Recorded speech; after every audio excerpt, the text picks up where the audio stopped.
Like, for the last hour, I was trying to get ready for stream. I was trying to, like, go through the news, like, put all my stuff together, and he would not let me do that. The bird was his 911, I guess. He was, like, pawing at me, going underneath my, my stream room again, pulling out, or my stream setup, pulling out cords. I would put him on my lap, and he would immediately jump off and cause more chaos. So finally I was like, all right, okay. Took him for a walk, even though he normally gets another walk at like 6. Will walk him at like 6:15, 6:30. So he gets a walk in the morning. He gets his late afternoon walk, and then I walk him after I finish stream. Usually because Will is still streaming. He's rebelling! But he only does it to me! He doesn't do this shit to Will. It's just my streams. It's like me sitting at my computer, me being in the kitchen, and he... I'm literally sweating right now because I just sprinted him. I have 1 nail left.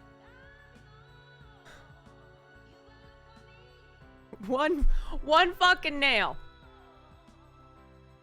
It's not a phase, Mom. I'm literally hanging on by a nail.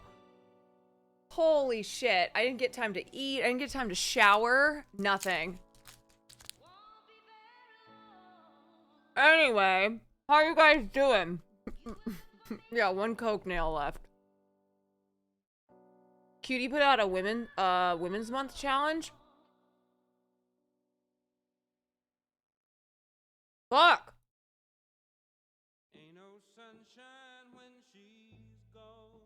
Name 100 woman challenge?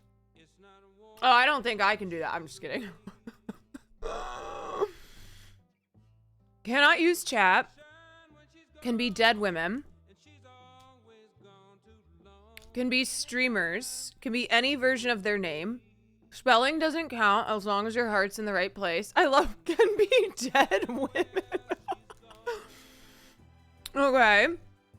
No family, friends, ex-girlfriend, or neighbors or any of that shit. They have to be Googleable women and / public figures. No fictional characters. Must be someone with real ass blood in their veins. No repeats. Timer starts as soon as you type first letter of first name and ends when you type last letter of last name. Must be typed out on a list labeled 1 through 100. Have to say their name, not a description. Example. Michelle Obama good. Obama's wife bad. Should I do this? Okay. Hold on. Let me like... Let me just kick this stream off. Obama's wife bad. No fictional characters? Can't name my girlfriend then? Man, you just love to fucking own yourself, huh? Oh god, I'm literally sweating.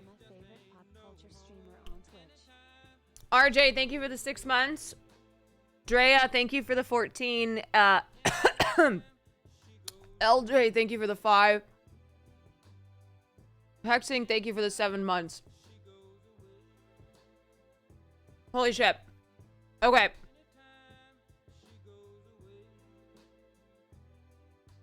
I could do it. Here's what we'll do. Here's what we will do. Why do I have 1 nail? Because that's just how it's going. Why do I look so short? Oh, there we go. We're gonna do the 100 Women Challenge today. And you can do it along with me. We're not gonna do it right now. I gotta kick things off. But, I'll like grab a timer or something on YouTube. I made Cutie's list. Fucking better have. Number 82. That bitch.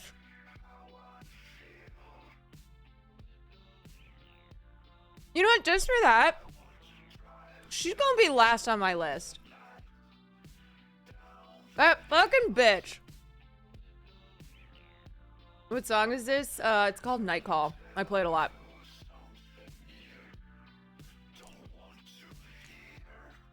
She'll be number 83. Perfect. Great. Great. Wasn't she not supposed to do... No, you're not allowed to do... Wait a sec. Hold on. No family, friends, or ex-girlfriend or neighbors. Does this mean that we're enemies?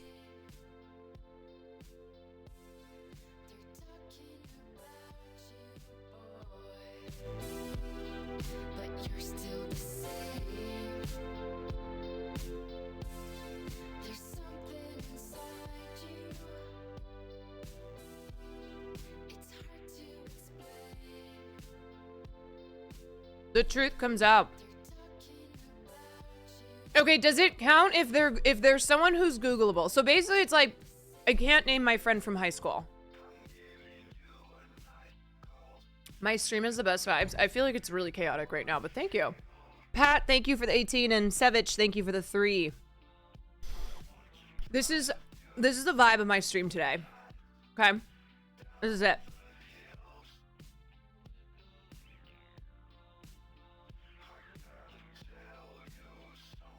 So 100 famous. So basically, I think it counts even if they're family or friends. As long as they're Googleable. Googleable. All right, you guys. So I did my fitting today for the show that I'm taping next week. Then about you. Those aren't the words. I did my fitting today, and I just have to say, 1, I slayed. But 2, it was so funny because I feel like I start off every story like, so it was really funny. Here's the story. So, for starters, it was the first time that I've been on a studio lot in a long time, and I swear, it's like in Elden Ring when I'm low on health and I drink one of my potions and my bar fills up. I felt like I stepped onto the lot and went shoop. Just seeing the lot, seeing all the sound stages, seeing the streets that are used for filming, like they've built house, you know, outside of houses and stuff. Like sets. Shoop. Yeah, I missed that feeling of walking onto a lot. That's not me protesting outside for labor. Like the only studio lots I've been by in the last couple years have been ones that I'm outside picketing. Hogan, thank you for the gifted. It is really funny. It's always really funny. No, it's not. Wait, I've missed so much. What show are you going to be on? I am going to be on episode 2 of a show called... No, not High Fidelity. That is a show, but that's not the one I'm going to be on. Called High Potential. It's just a very small role. Petite. But it's the first... It's the first acting I've done since I did my friend's movie. And the first... studio project that I've done in quite some time. Yeah, it's for Nickelodeon. I'm just joking. But it's gonna be super fun. I'm just excited to be back on set and drink it all in. And even though it's a small role, it'll be fun for you guys to get to see it. Anyway, so I had to send my the costume team reached out to me, asked for my sizes. This is standard. And when I get there, I can tell that it's been a really stressful day because they told me it had been a stressful day, but they weren't given details. They were just like, yeah, it's been a lot today. So I start trying on my fits that they have for me, and everything fit perfectly. It all looked cute. And so we just kept trying things on, and I could tell that they were finally, this was like the turning point of their day. Like the day had been stressful and my costume fitting was a relief. So they kind of started spilling a bit and they go, I just want to say I'm so grateful that you actually know your fucking sizes. They didn't say fucking, but I think that they wanted to. They're like, that you actually know your sizes. I'm like, yeah, I mean, I've isn't that what you need to know? Just, first of all, as an actor, you need to know what your sizes are because you have to tell costume ahead of time. But also just in life, you got to know what your sizes are. How else do you buy clothes? And I have gotten really good at eyeballing clothes and knowing if they're going to fit and if they're going to look decent. Because I don't like trying things on. The rare times that I go shopping in person, because I mainly, it's online shopping. I mean, I don't even really shop anymore. But it's mostly online shopping. The few times I do shop in person, I don't try anything on. Absolutely not. I am not going into a dressing room and being under shitty lighting and like feeling awful. So I just kind of eyeball things and I go, yeah, I think that'll work. Most of the time I'm correct. Wait, sizes or no, just sizes. Sizes. Like, what's your jean size? Pants. Blouse. So you don't have to be specific about it. You'd be like size 6, size 8, size 10, whatever. But apparently the fittings earlier that day were a mess because I guess people just don't know their clothing sizes. And so what wardrobe does is before they have an actor come in, they go into the big warehouse that's organized and they'll start pulling stuff. So if you're a bartender or if you are playing a reporter or if whatever your character is, they have categories of clothing in the warehouse. So they'll just, and then different sizes so they can pull everything ahead of time. The actor comes in for the fitting and then, that way it cuts down on the, work outside of that they have to do. So if an actor comes in and nothing fits, nothing's working, they have to go back to the warehouse and yank stuff and try to get something to work. So anyway, I did not think it was a big thing that I knew my sizes, but apparently it was. It was like, yeah, okay, I'll take the praise.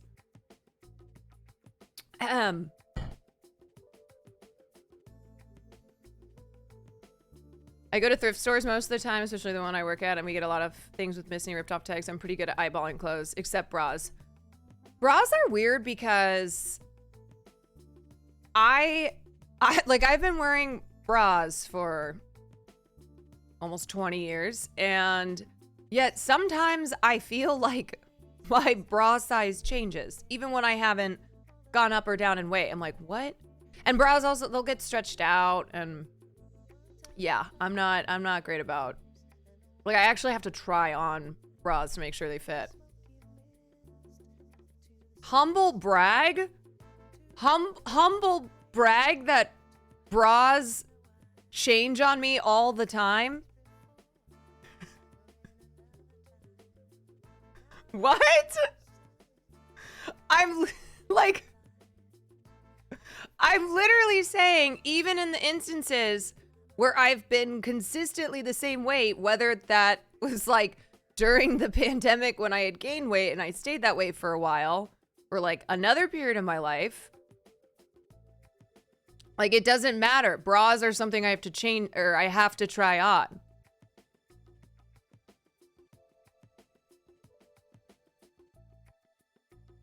It's not something you want. Yes, it's an inconvenience that I can't eyeball or that I can't have a consistent bra size. And I hate trying things on. The human body is a wonderful mystery sometimes. Oh, indeed.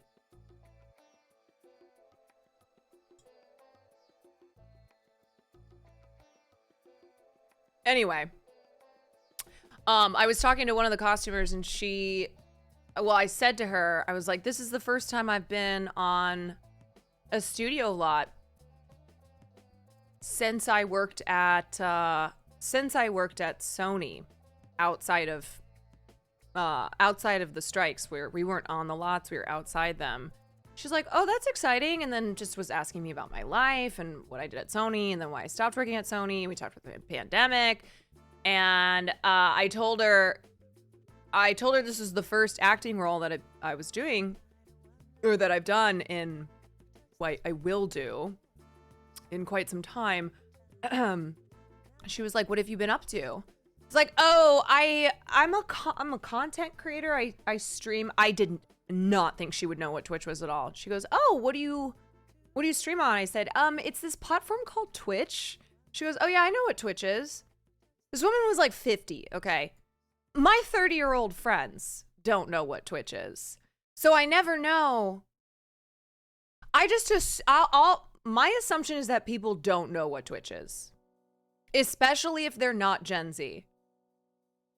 No, but what she told me was that her husband, who's also in the industry, that they were doing stuff on Twitch, not her, but her husband, I forgot what her husband does, but that they were doing things on Twitch in the pandemic when the industry shut down. So that she goes, that's the only reason why I know what Twitch is. I otherwise would not know. And I said, I mean, you do know what Twitch is, and I'm impressed. My parents know what Twitch is from Fox News getting angry about Hassan. Sick. Amazing.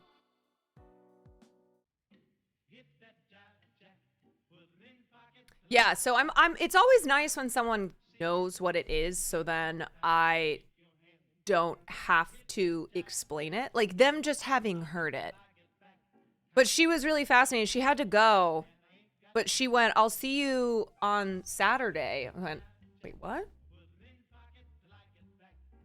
I don't know. Apparently I'm going to see her another day. And she's like, and I want to ask you all about it. Like, I have so many questions about it. We also talked about how the industry has still been in shambles post-strike. And she was telling me that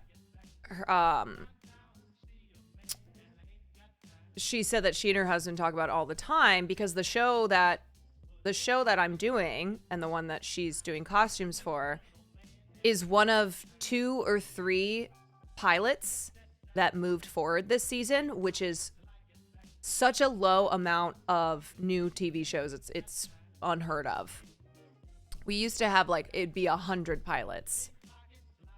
So we were talking about that and she said, a lot of people are worried that there's going to be another strike. So we're in this weird limbo where the writer and actor strikes are over, but IATSE might go on strike, which would shut things down again. So having to rebuild and having to, try and get things running again after 6 months of strikes, only to have the temperature in Hollywood be that of another strike around the corner, means that there's just a lot of people who aren't working right now, or projects that are they're not moving forward.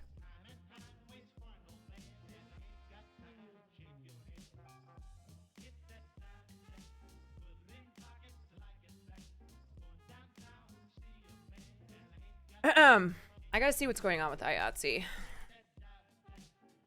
Let's see.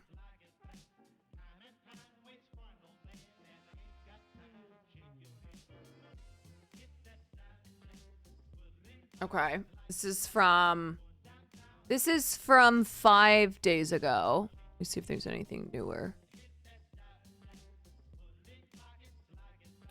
Okay. Several IATSE locals, the International Cinematographers Guild, the Art Directors Guild, and a union covering motion picture set painters and sign writers have reached tentative agreements with studios and streamers on their craft-specific issues. All right, that's good. IATSE's largest local, the International Cinematographers Guild, told members Wednesday night that it had struck a provisional deal. Today marked the conclusion of our bargaining team's in-person local negotiations with the AMPTP regarding our camera and publicist agreements. We've reached a tentative agreement on Local 600 specific issues. We wish the remainder of the West Coast studio locals best of luck as they negotiate their local specific issues. The Art Directors Guild announced on Thursday that it had also reached a tentative agreement.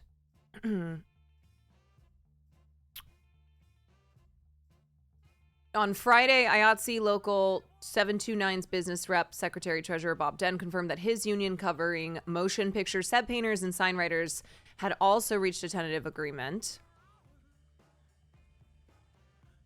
These local specific negotiations are all part of a larger bargaining process for the massive crew union that are internally called the General Negotiations. Essentially, all 13 West Coast locals of IATSE will be bargaining their priorities individually and at different points collectively before their shared contract expires on July 31st. The locals' basic agreement covers some 50,000 crew members.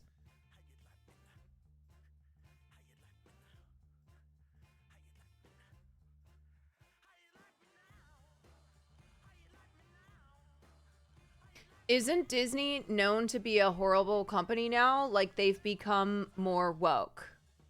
What, can you describe what you think that means? Like, what do you mean by that? What do you mean Disney has become more woke? What is the definition of woke? I'm so curious.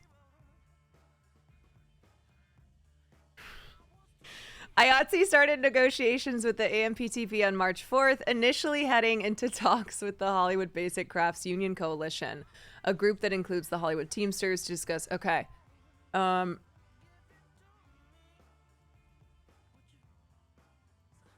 You know, the thing is, I've found that whenever someone uses the word woke, just ask them to describe what they mean by that. Like, what's your definition of woke?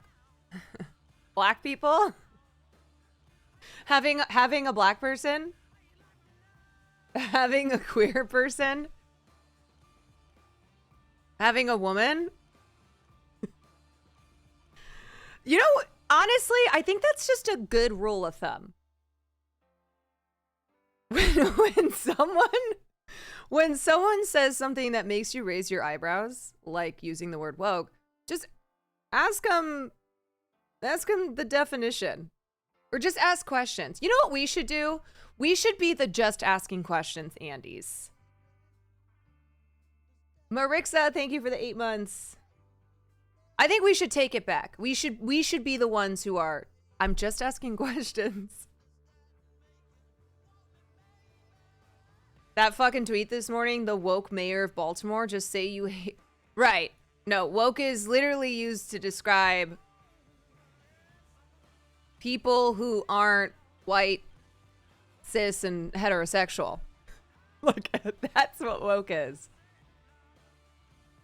I am woke by definition of being an Asian woman.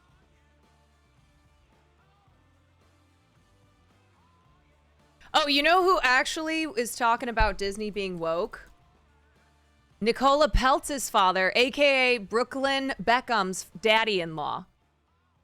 Brooklyn Beckham's daddy-in-law says he is questioning. He's just asking questions. He's questioning woke Marvel films.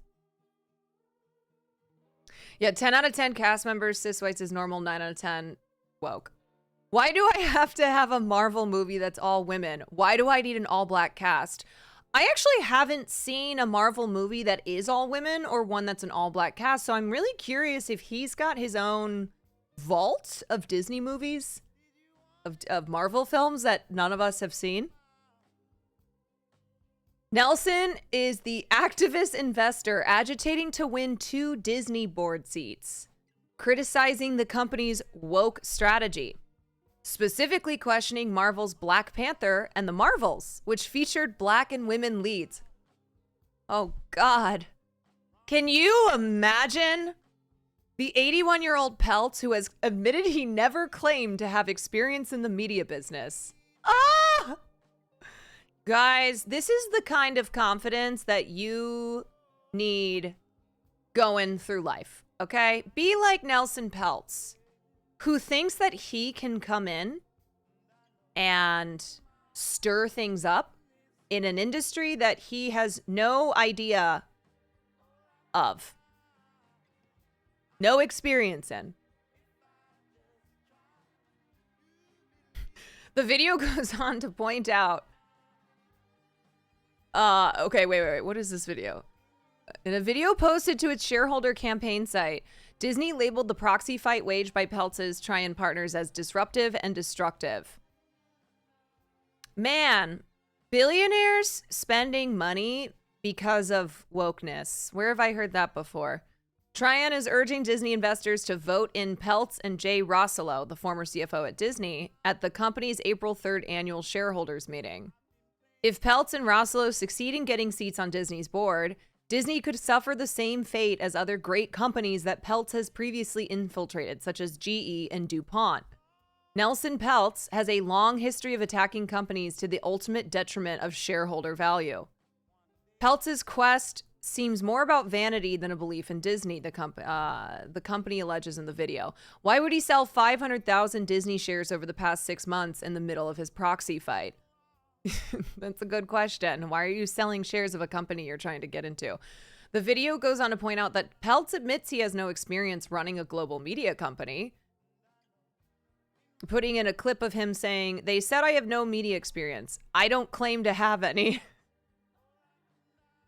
Regarding Rossello, who was Disney's CFO from 2010 to 2015, the video calls him a former employee who was passed over for a promotion nearly a decade ago and says the last time Rossello joined the board of a media company, iHeartMedia, the stock tanked. Wait, you guys remember when Nelson Peltz tried to invite DeSantis to Nicola and Brooklyn's wedding, and apparently, allegedly, Nicola stopped it? That she wasn't too enthused about people online finding out that Ron DeSantis was at her wedding. Top She, thank you for the 9 months.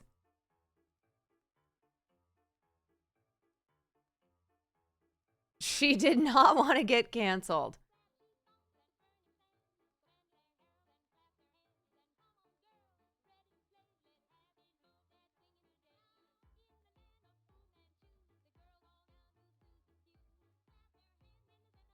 Okay, wait, where's the other? Hold on. I want to go back to this. Oops. Who is that? Who's Nelson Newman? Okay. The 81-year-old Peltz, who has admitted he never claimed to have experience in the media business, made the comments about the Marvels and Black Panther in a recent interview with the Financial Times. Why do I have to have a Marvel movie that's all women? Peltz asked rhetorically. I'm just asking questions. Not that I have anything against women. Look, I love women. I just don't want to see them in my movies. But why do I have to do that? Why can't I have Marvels that are both? Why do I need an all-black cast? Black Panther does not have an all-black cast, nor does the Marvels have an all-female cast.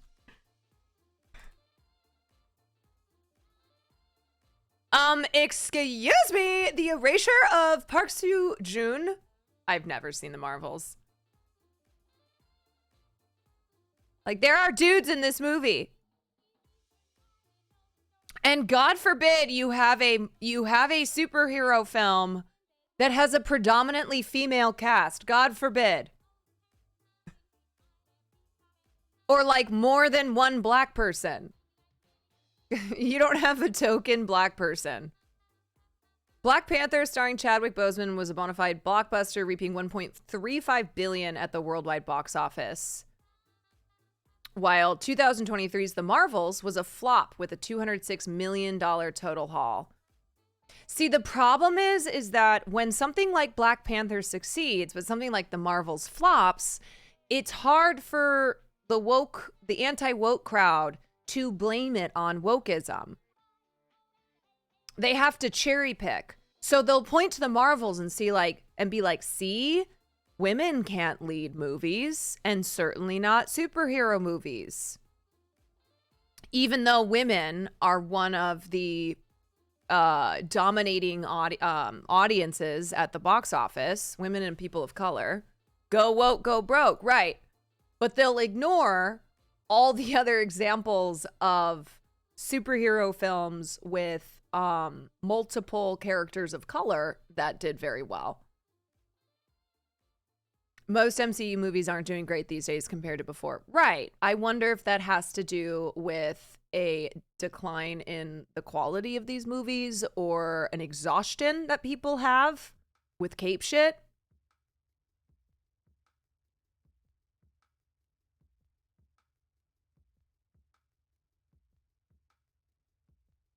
And as I've said a million times, look, having a woman or a person of color leading a film or having stories that focus on, you know, marginalized people does not make a great film. Of course not.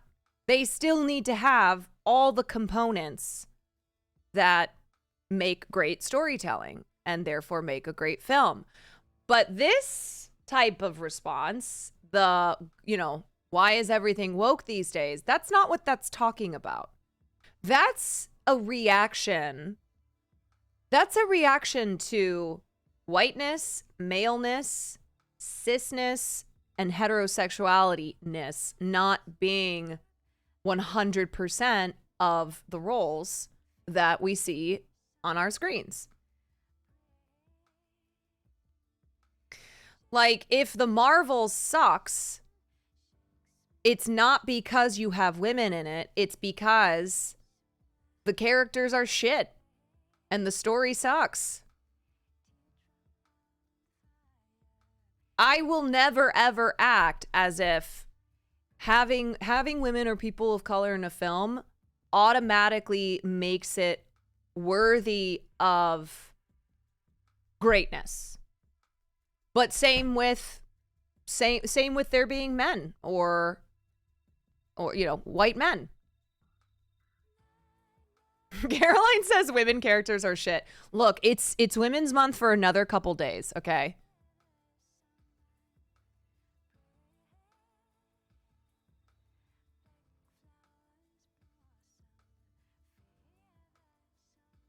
If the story sucks, it's gonna suck regardless of characters, amount of sex, or race. Oh, what's going on with I just highlighted all this stuff. Marvels was a fun movie. Look, I haven't seen it. I'm not into... I've made it very clear I'm not into cape shit unless it's stuff like Invincible, The Boys. I like brutal cape stuff. I like people getting their heads blown off.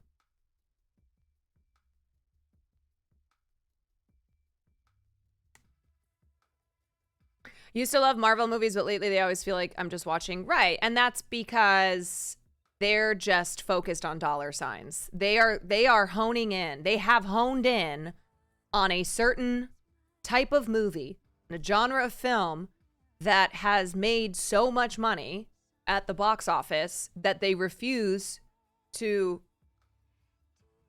veer off it. So rather than like focusing on telling really good stories and having variety in there, they're just like, okay, we're going to do another superhero movie, but this time we'll put more, like, we'll do Mexican lead, or like here. What I will say on it is the studios who make these diversity decisions are doing so superficially. They think like, oh, okay, we can claim to be promoting diversity if we have a Mexican lead or if we put have a woman lead, but they're not caring about the story. They're not caring about the quality. And then when it fails, they can blame it on the fact that it was a women-led film. Or that it was you know, the lead was Mexican.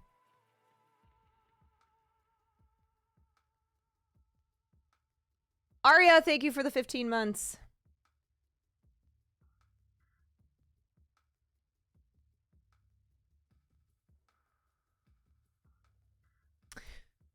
Iger, speaking last fall at the New York Times Deal Book Summit, acknowledged that Disney productions should focus on storytelling rather than advocating particular agendas. Creators lost sight of what their number one objective needed to be. We have to entertain first. It's not about messages, Iger said. But the other thing I've always said, too, is that movies that have majority female casts or, you know, more than one person of color, they should be allowed to fail.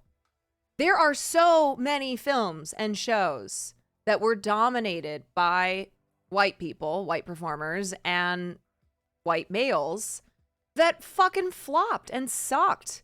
And that never changed the executives' minds that white men can't be in movies because that leads to disaster.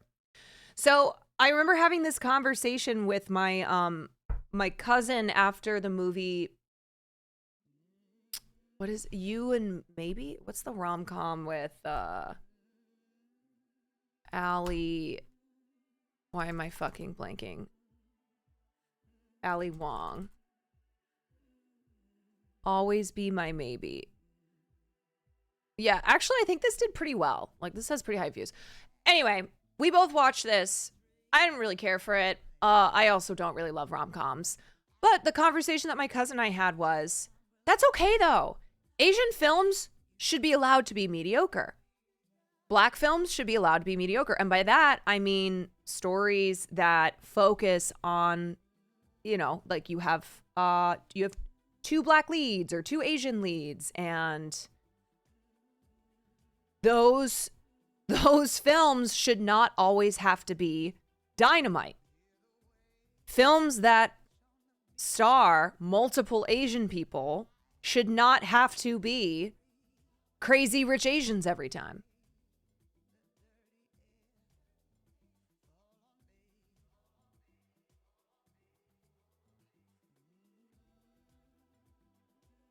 This is why I was so frustrated with the bros discourse and people who hated Love Simon. Like, gay people making mid shit. It's okay. The straights do it all the damn time. Exactly.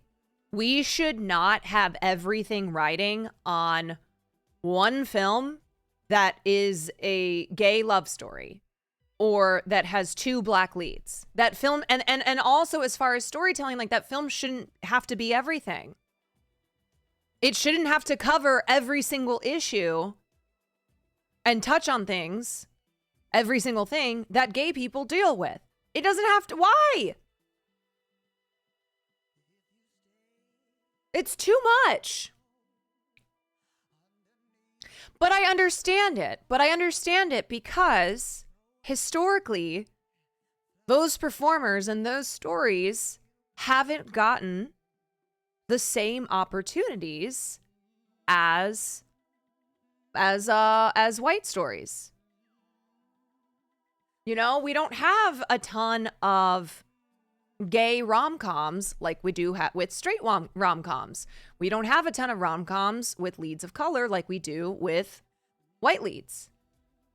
And so I understand that pressure, not just as a viewer, but also as a filmmaker, to be excellent because of who you're representing and how few these opportunities are. So it's like, oh, you fucked this up, then that's it. Sorry, no more gay love stories.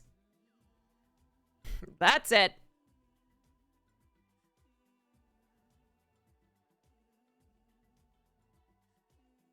You know, you're just set up to fail.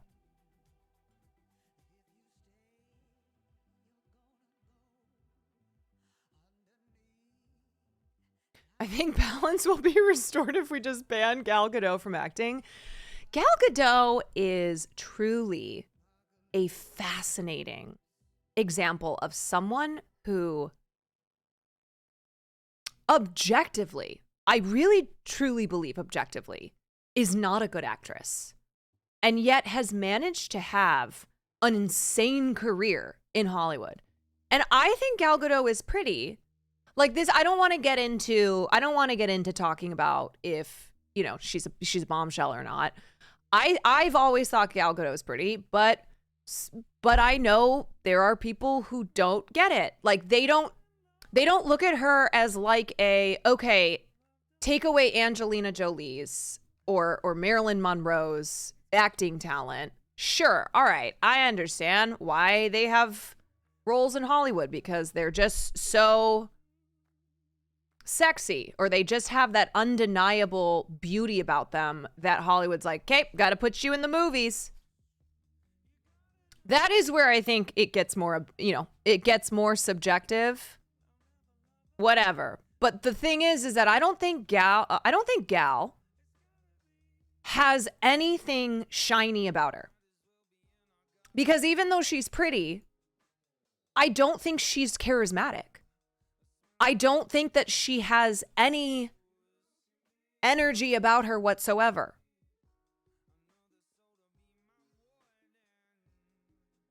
Gal cannot act, and it blows my mind that she's made it. And let me just say, I have thought this for years. The first time that I saw Gal Gadot on screen, minus all the, you know, minus all the Zionist stuff. Like I just viewing her as an actress in Hollywood who was blowing up and getting these massive roles. From the get-go, I went, oh, she's bad. She is not a good actress. Guys, there's plenty of hot people with talent we don't. And that's what's insane, because that's the truth. There are plenty of hot people with talent. This is Hollywood. It's where hot people with talent come. There's like an overabundance of hot people, like just hot people alone. There are so many hot people in Los Angeles. It's insane. Just hot people alone. And then hot people with talent.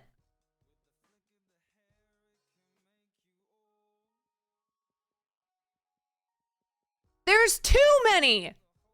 So when someone like Gal Gadot makes it and becomes one of the biggest actresses in Hollywood and is, you know, leading these gigantic film projects, it makes you go, how? How did this happen? Like, I understand someone such as Margot Robbie, who is stunningly beautiful, but also insanely talented. Have you seen Babylon? That's a joke because a lot of you haven't. And if Margot Robbie was going to get nominated for something between Babylon and Barbie, should have been Babylon. Criminally underrated.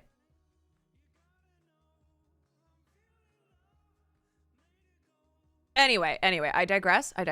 But the point is, why the fuck is Gal Gadot so famous and continuing to get so many roles? But we're going to soon, though, right? We'll see. We shall see. How did I get here? How did I get to the Gal Gadot? We were talking about... Oh, yeah, okay. Anyway, yeah, we were talking about all this stuff. Almost everyone in Hollywood wants to get back to work. What is taking so long?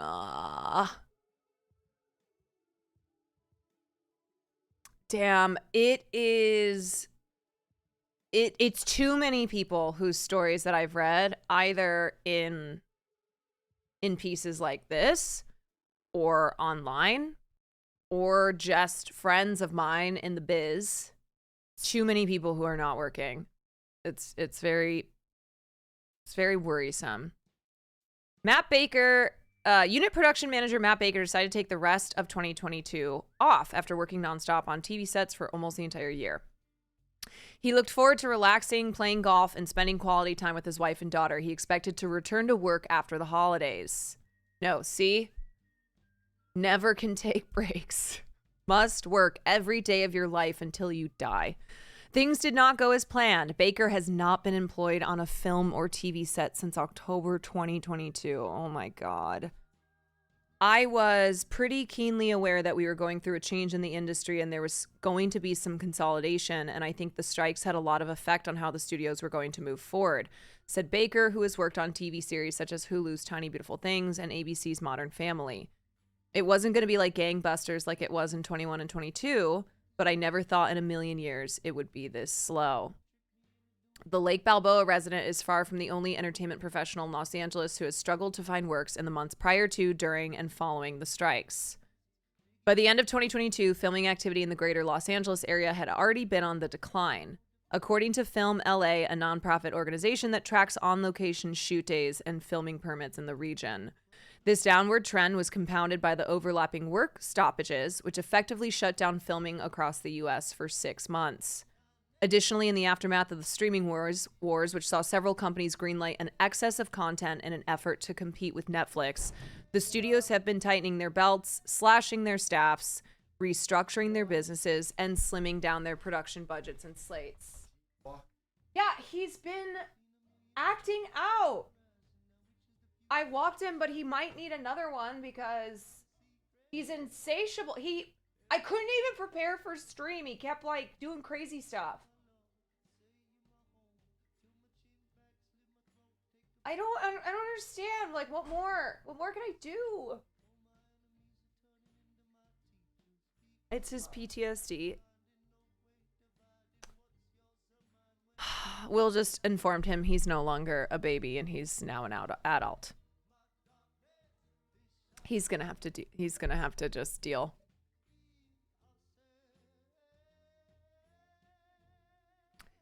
The resulting lag poses a significant threat to California, where TV, film, and commercial shoots are a sizable driver of employment, supporting not just bigwig directors, producers, and movie stars, but also all the below-the-line laborers, craftspeople, and myriad ancillary businesses that keep the industry moving. So, yeah, basically, streaming happened, okay?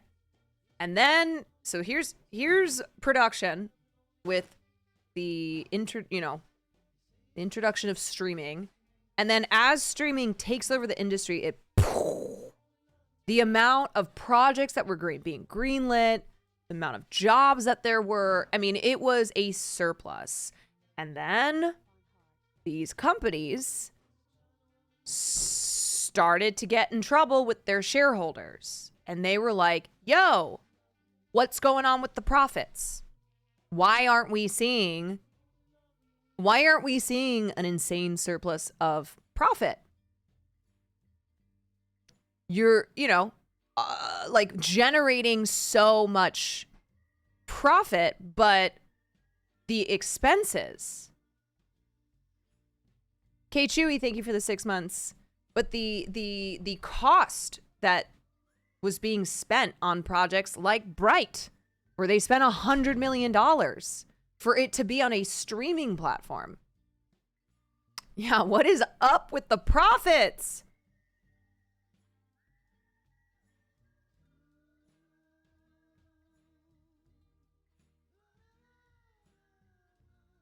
Right. And realizing that there was not a way to recoup that money. You spend $100 million on a movie like Bright, put it on Netflix, you're not making $100 million on that film. You're not like, there's not a direct path there. Versus you spend $30 million on a film, you spend a further $10 million on marketing, it has a theatrical run, it makes $50 million at the box office. There. Yeah, 10 million people will subscribe to watch Bright. Right, and you, like, there was just an uncertainty around tracking data like that, where Even if you have a surplus in subscribers, how do you know that that's specifically for the movie? Right.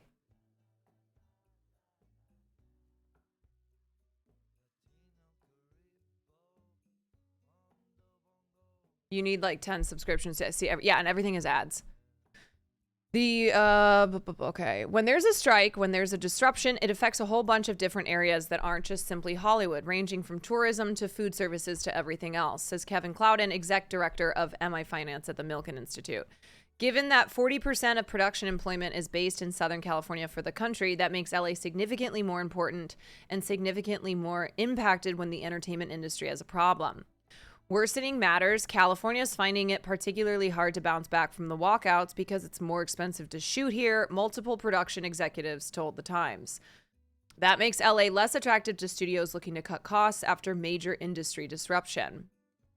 California, while it has its advantages, sits in the wrong place for a moment like this, said one Hollywood producer who was not authorized to comment. Once the Writers Guild of America,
industry who are having a hard time getting work because Universal isn't going to, they're not going to fly out all of these crew members who live in Los Angeles if they're shooting in Atlanta.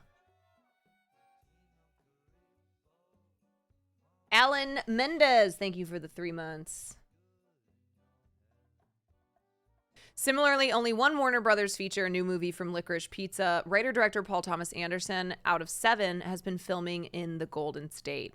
Nearly the same ratio applies to Sony, which has kickstarted production on 6 movies, one of which is slated to shoot in California.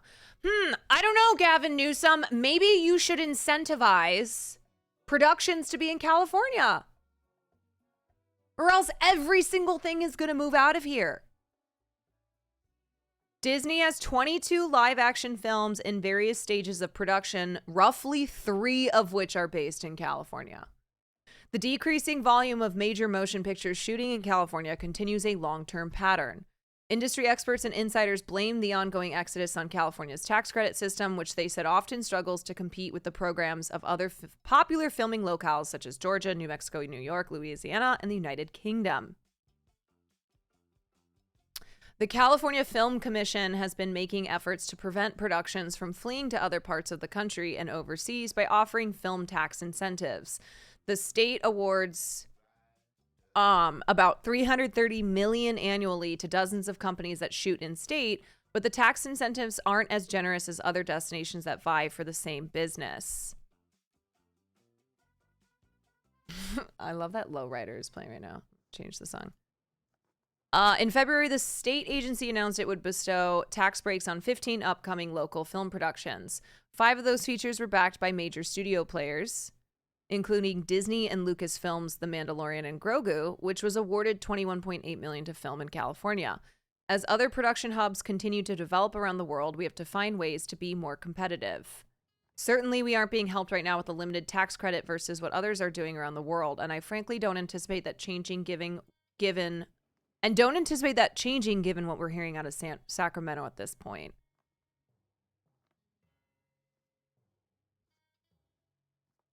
The outlook for Los Angeles is better on the TV side. One of the industry's most prolific TV studios, Warner Brothers, has initiated production on about 20 shows since the strikes concluded, including 10 filming in California.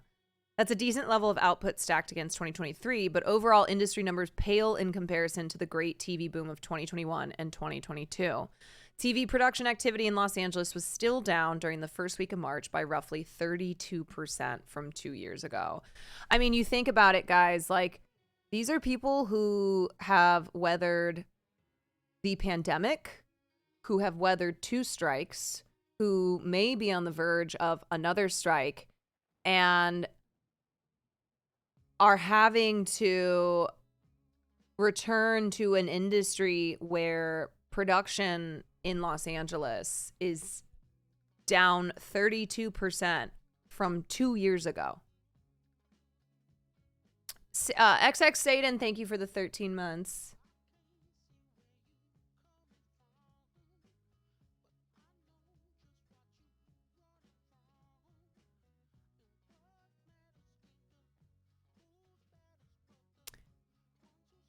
Many industry insiders pin the tepid recovery on an increasingly careful strategy on the studio's part. One veteran TV exec who was not authorized to comment observed that traditional buyers are ordering fewer scripted shows, while studios and networks will ask for scripts and a TV show Bible to evaluate the viability and story arc of a project before giving it the green light. This is so much work for no guarantee.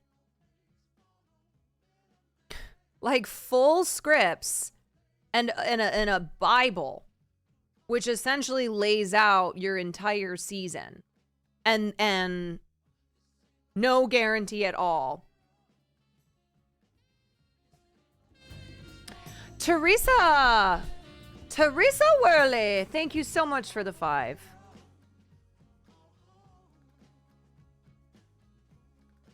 This will just degrade the quality of the work without a centralized production culture. Movies are inherently social productions and benefit from collaboration.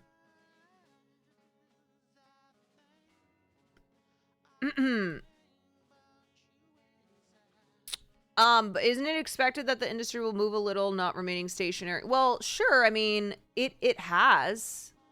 It's not as if productions shooting outside of California is a new thing, but what's going on is that so many more productions than used to be are shooting outside of California, you know, overseas in different states. And so it has dried up work available to people who live in to people who live in the state.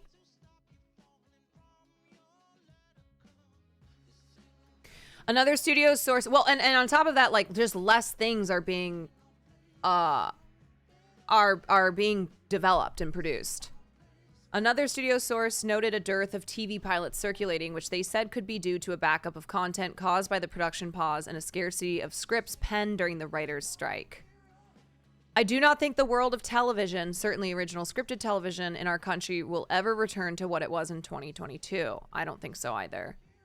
It was 599 original scripted shows that year. We cannot sustain that. Eyeballs get spread way too thin, and you're just not getting people tuning in because it's too much content and not enough return. So basically, it's like we were here, we went boom, here, and now we're like, poof. So it will, I think, go up. Like, we still are in a very post-strike period where a lot of things got put on pause, things that were in the middle of shooting, things that take precedent. And so those projects need to move forward. But it's not going to be what it was a few years ago when it was just like, woo! So much television and film content.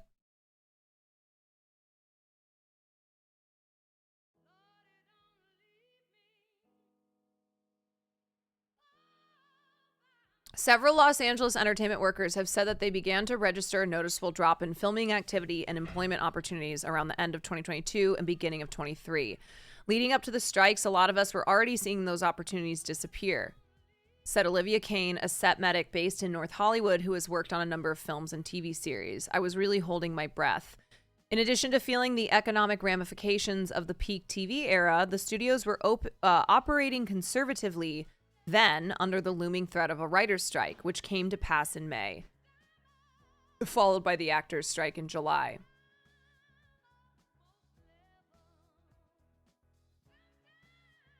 Knox suspects a similar situation might be unfolding now in anticipation of a potential strike by the Hollywood Crew Members Union, IATSE. And the problem is that a lot of people in this town burned through their savings between the pandemic and the strikes. So coming out into this very unstable period where there's the industry is shifting, there's not a ton of opportunities. A lot of people already couldn't afford to have work dry up. Like, they can't weather another 6 months. And then you add in the rising costs living in a place like LA.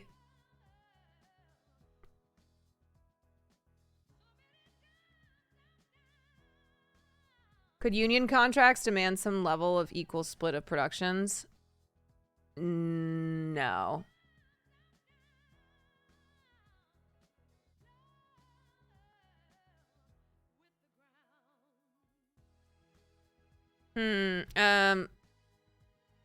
A production exec at a major distributor who was not authorized to comment countered that there's still ample time to get a movie made between now and August, which is when IATSE would strike if they do strike.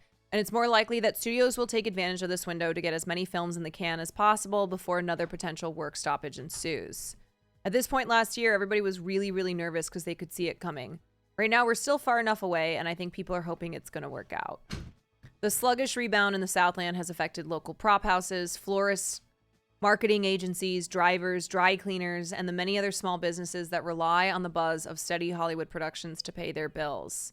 It's been slow, said Mimi Clark, vice president of Front Row Media, an entertainment marketing agency that represents brands doing product placement in movies. January was a blip, February a bit more, March a bit more, but it's not where it should be. These days, Clark said the agency, whose repertoire includes representing AOL and You've Got Mail, is getting about half as many inquiries per week as it got in late 22. And a lot of the new outreach, she said, is for productions happening in other filming hotspots such as Atlanta, Albuquerque, and Croatia. LA is even quieter, she said, not even half of what it should be. Clark, whose job entails spending time on the phone with people across the industry, has said that in recent weeks, she's heard a common thread. Producers are leery of launching projects that won't wrap by the summer when contracts representing more than 66,000 unionized Hollywood crew members are set to expire. The people who are striking for good reason, but it's hard. It's like Groundhog Day. Here we go again. Now, we don't know if a strike is going to happen. I just want to clarify that. Frank Uchelik, owner of lab and medical prop house Heritage Props LA, said that his business has been actually very busy in the wake of the writers and actors' walkouts, which decimated his staff and prompted him to construct a hospital set that he rented to non-union productions in order to stay solvent. All right, Frank. Heritage is now bringing in around $150,000 a month and has built back to a staff of 4. If the prop house stays this active, Uchelik expects to pay off the debt that he incurred during the strikes within a couple months. It's just fortunate that a lot of the shows that did return, The Rookie, Station 19, Grey's Anatomy, NCIS, they all happen to have a need for our product. Yeah, they're all like, we need medical, or we all need hospital sets.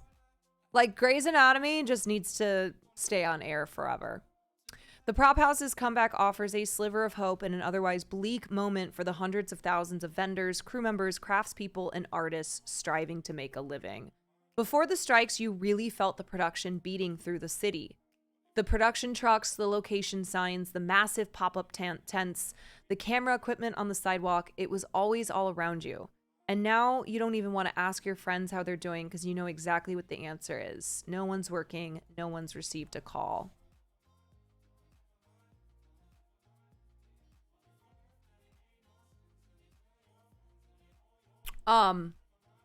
Yeah, it's if you're in my community here and you work in this industry and you're in LA, I'm sure that you have felt the squeeze.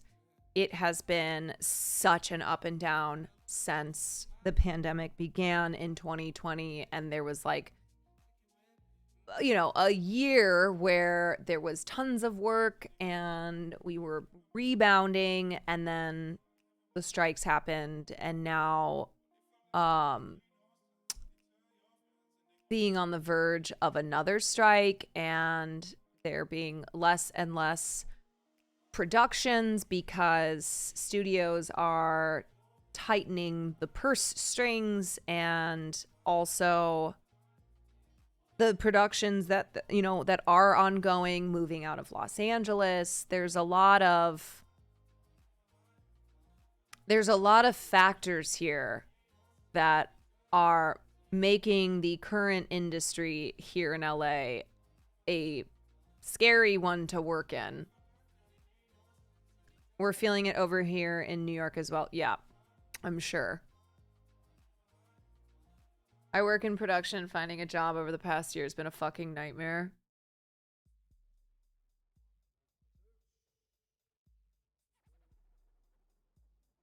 It's pretty depressing going on Facebook resource groups. Is a lot of, is anyone actually working? Posts, costume houses shutting down, etc. Yeah, and it's across the industry. I mean, it's not just actors. It's not just writers. It's not, you know, it's not just artists. We're talking agencies shutting down. You know, makeup and hair people, crew. It's industry wide. I finally got on a production, but as a PA because it was all I could get. Well, congrats on that. I'm a digital artist. It's not looking good for animation either. Just to confirm, because I didn't follow the other strike, is because of AI right now. No, not specifically. I don't know the details of what IATSE's contract is. They also haven't gone into negotiations yet. So we don't know what they'll be, like what the negotiations will be over, and if there's any holdups, like what's going to happen. Or like why it's happening. Now, I did read that article earlier that this one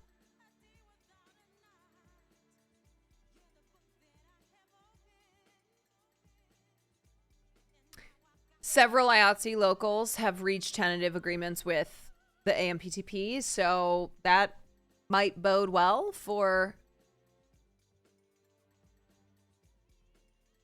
the rest of IATSE.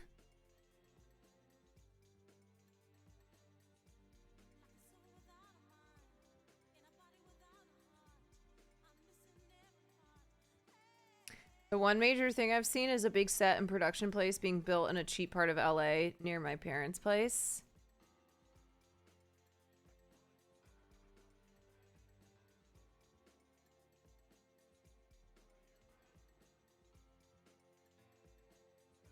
Sucks that IATSE's contract expiration date is so out of sync with the rest of the industry. Yeah. would have been great if IATSE, if their contract expired close to when the writers and actors did. So, cuz they were on strike with us.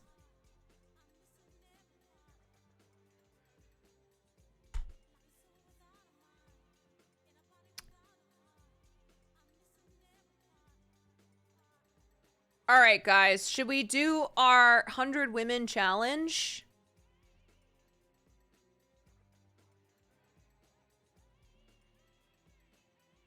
Should we do it? Name 100 women challenge. Okay. We'll do it. I have to run to the bathroom and then we have to get a timer and I guess I'll pull up like a Google Doc. Something like that. Okay. Running to the bathroom.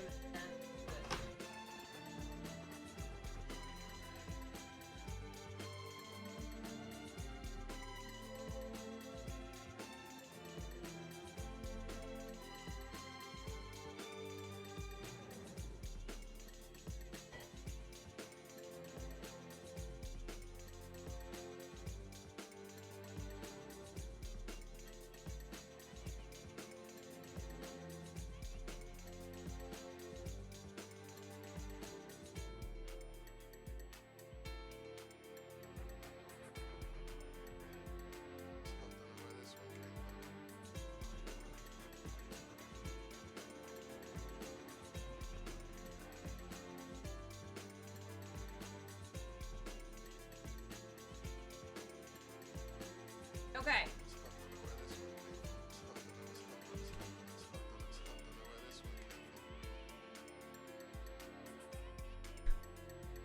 Cutie's time was 6.5 minutes.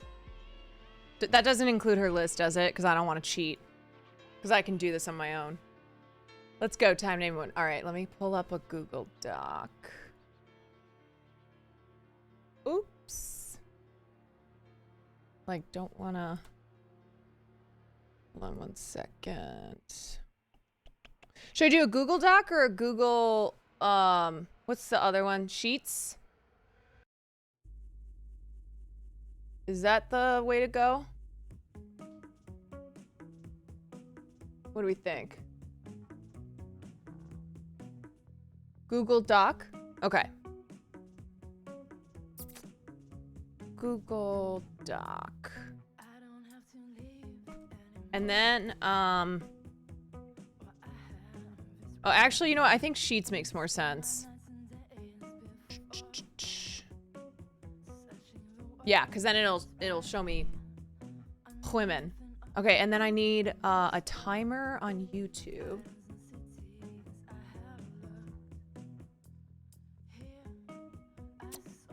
Let's see. Timer. Wait, but how do I... Or should I just time myself? I don't know. I feel like this is going to be too hard for me to count. Minimize chats so we don't need... How do...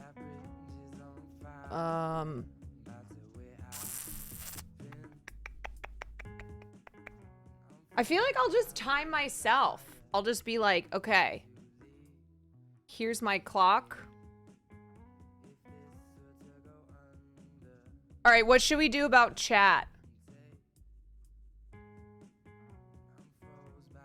How do I do this so I'm not cheating?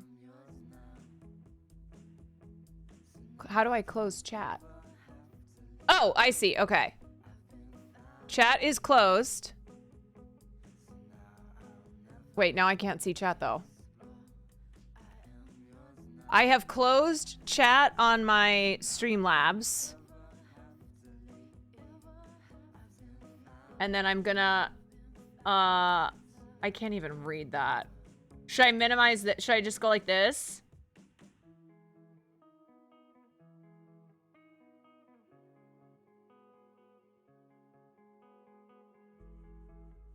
I can't see what you guys are saying, so I don't know.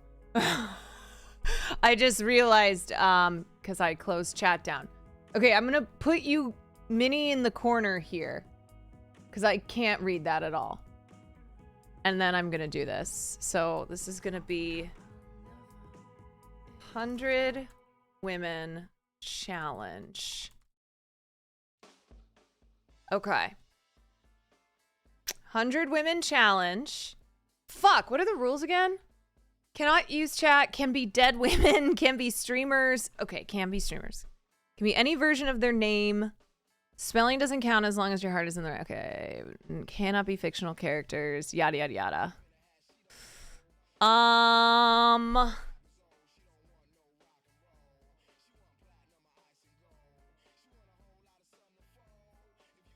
Format.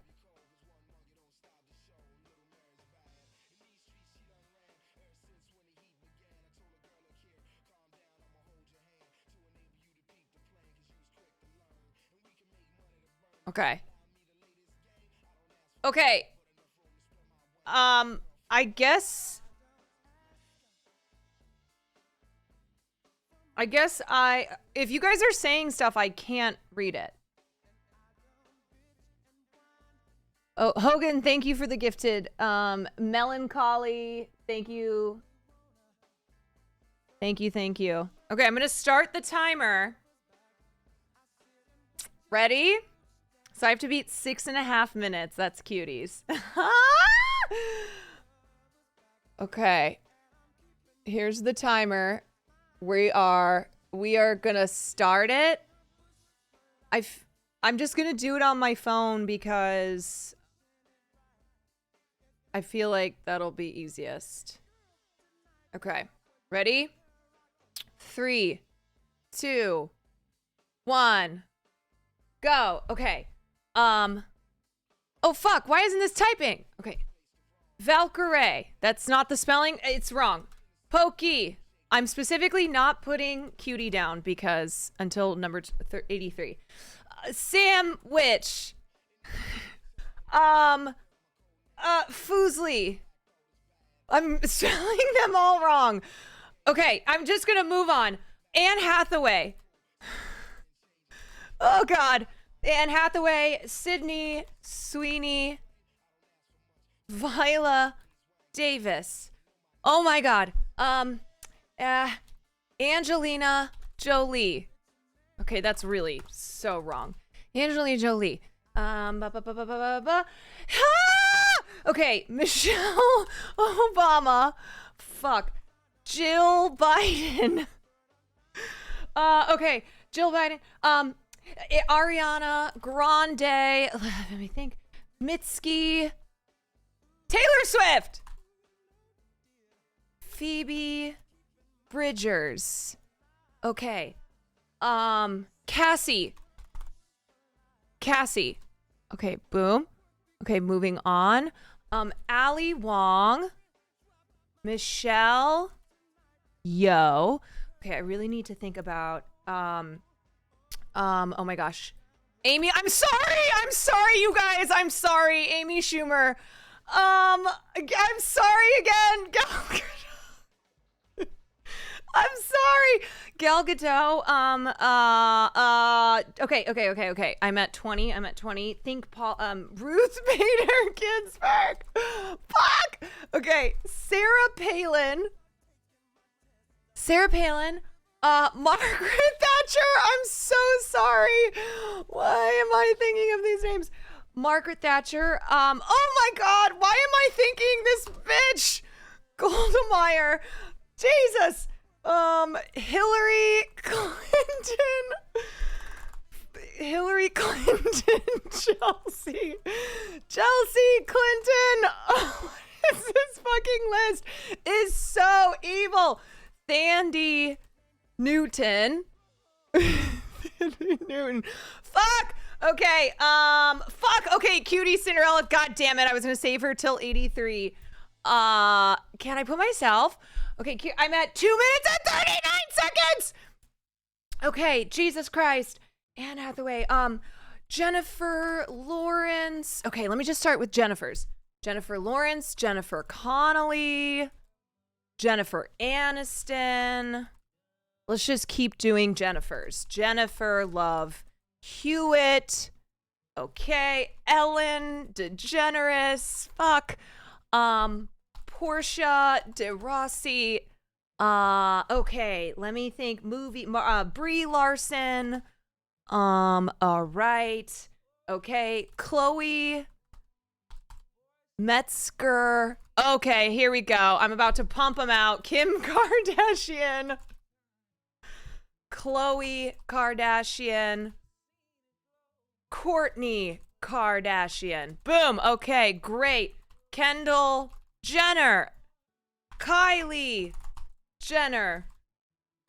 Stormy Jenner. Northwest. Fuck me. Okay, Hadid's. Bella Hadid. Gigi Hadid. Okay, who else is in that fucking Baldwin. Haley Baldwin. Why am I doing all these? Ireland Baldwin. Okay, Demi Moore. This is so random. Demi Moore. Great. We're gonna do Charlie's Angels. Lucy Liu. Charlize, that's another one, but that's not. Nope. Cameron Diaz. Oh my God, I'm at 50. Okay, Cameron Diaz. Sasha Grey. This is so random. Sasha Grey. Okay, who else is what's another movie? Who's a woman? Politics. Oh, AOC. Okay, great. Oh my gosh. Kim Petras. Oh gosh. Caitlyn. There's another Jenner. Caitlyn Jenner. Okay. Gosh. Oh my God. Vice President Kamala Harris. Shit. Kamala Harris. Fuck. What's Joe Biden's daughter name? I think it's Annie Biden. Why? Who's Annie Biden? I don't know. Okay, let me think. Musicians. Did I put Lady Gaga? I don't know. Lady Gaga. Okay, Lady Gaga. Gwyneth Paltrow. And who's in Country Strong? Leighton Meister. Leighton Meester. Okay, that's close enough. And then XOXO Gossip Girl. America Ferrera. Okay, wait. Salma Hayek, and then Frida Kahlo. These are spelled so incorrectly. Okay, boobs. Christina Hendricks, Salma Hayek, titties. Oh my God, why is this so hard? Holy shit. Senator Kristen Chenoweth. What is happening? Okay, my time. I'm at 6 minutes and 30 seconds. No way. Okay. Amy Adams. Amy Sedaris. Okay, B, Barbara. This is how we're going to do it. Barbara Streisand. I'm just going to start going that way. Barbara Streisand. Bonnie Raitt. Bonnie Wilson. I think that's okay. Bonnie Raitt. B. Bob. C. Caroline Calloway. Caroline Calloway. Caroline Polachek. C. D. Deborah Messing. Why is this the Zionist list? Deborah Messing. Diane West. Diana Agron. What are these fucking random names in my brain? Diana Agron. Deborah. Dina. Okay. E. Elizabeth Holmes. Elizabeth Holmes. Elizabeth Banks. Emma Watson. Queen Elizabeth. Who's dead? Queen Elizabeth II. Also Queen Elizabeth I. That's fictional. Ellen Pompeo. Okay, Ellen Pompeo. F. Frida Kahlo. I already did that. Fadge. G. Georgia Hardstark from My Favorite Murder. Okay, Georgia. H. Halle Berry. Halle Berry and okay. H.I. India. J. K. Kardashian. I already fucking did that. Oh my god. I'm okay. H.I.J.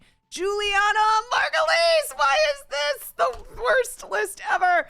Julia.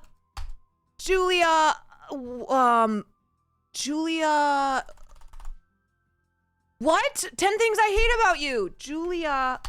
What the fuck is her name? Juliana Margulies. Oh my god, I'm falling apart. Did I do Jennifer Lawrence? I think I did. I'm so thirsty. Julia. 10 Things I Hate About You. Julia.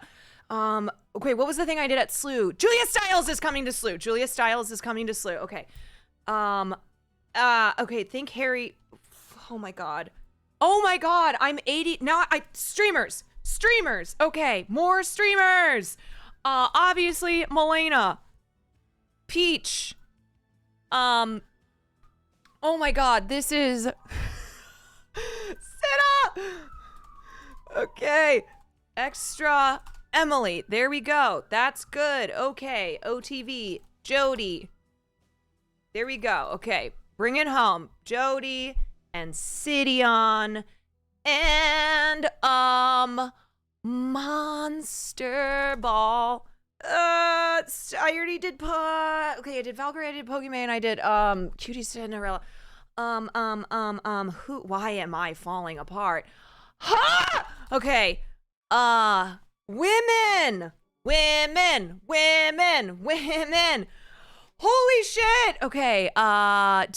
Who else is in Texas? Amaranth. Texas. Why am I falling the fuck apart? Okay, let's think another direction. Oh my gosh, of course. Frogan, these. Okay, go back to cinema. Angelina Jolie, I already did that. Why can't I think of anyone? Why is there no one else? Siddhartha. Alex Morgan, the soccer player. Alexandra.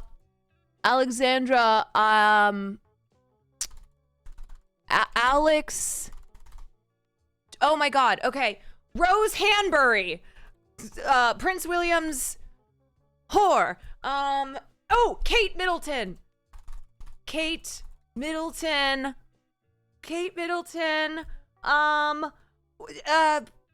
Princess Diana. God, I need to think dead.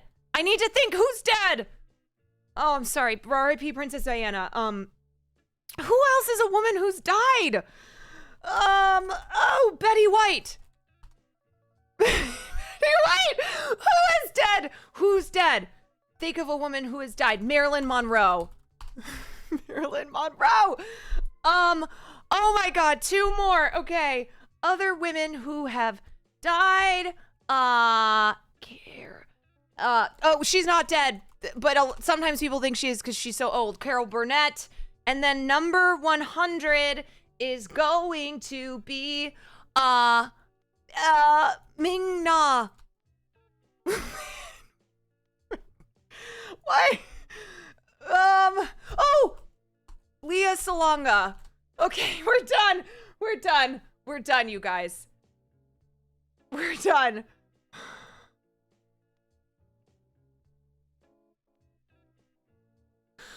Hold on, I gotta pull chat back.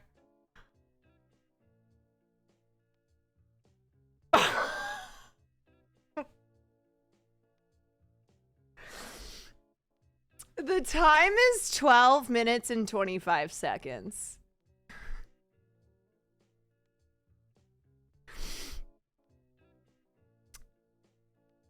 Okay. So, let me just tell you. Let me tell you that there are a lot of women. There are so many women that I didn't name, and now that I'm thinking about all the women, there's so many. Half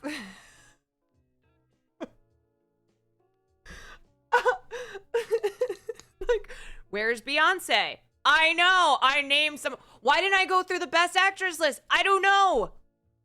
I don't know. Did you forget the Wen? I put Ming-Na Wen, but then I was like, that's not right. You question everything. Wait, invalid run. Annie Biden does not exist? Are we sure? Annie Biden.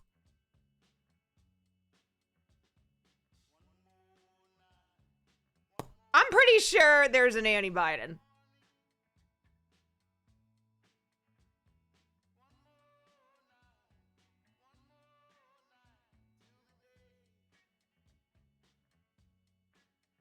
Okay, let's look through this list. Please never click on every cell again. That was very not a great move of mine. Okay. We've got, look at the spelling on what I did here. Okay, Valley Cray, Pokimane, Samwith, Fuslo. And then I stopped doing streamers. I was like, okay, move to Hollywood. I know it's Ashley Biden, you guys. I know. You know what? You need to do this challenge on your own before you like, oh, look at all these women. I know. Okay? I know. I know. Your brain freezes. I probably would be the same way with men. Anne Hathaway, Sydney Sweeney, Viola Davis, Angelina Jolie. Okay, I did put Angelina Jolie. Michelle Obama, Jill Biden, Ariana Grande, Mitski. That one is so random.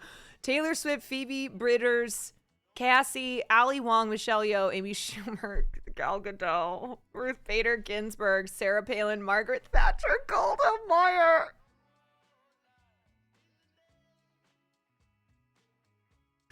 Hillary Clinton, Chelsea Clinton, Thandie Newton, Cutie Cinderella. This is when I went on my Jennifers. Jennifer Lawrence, Jennifer Connelly, Jennifer Aniston, Jennifer Love Hewitt, Ellen DeGeneres.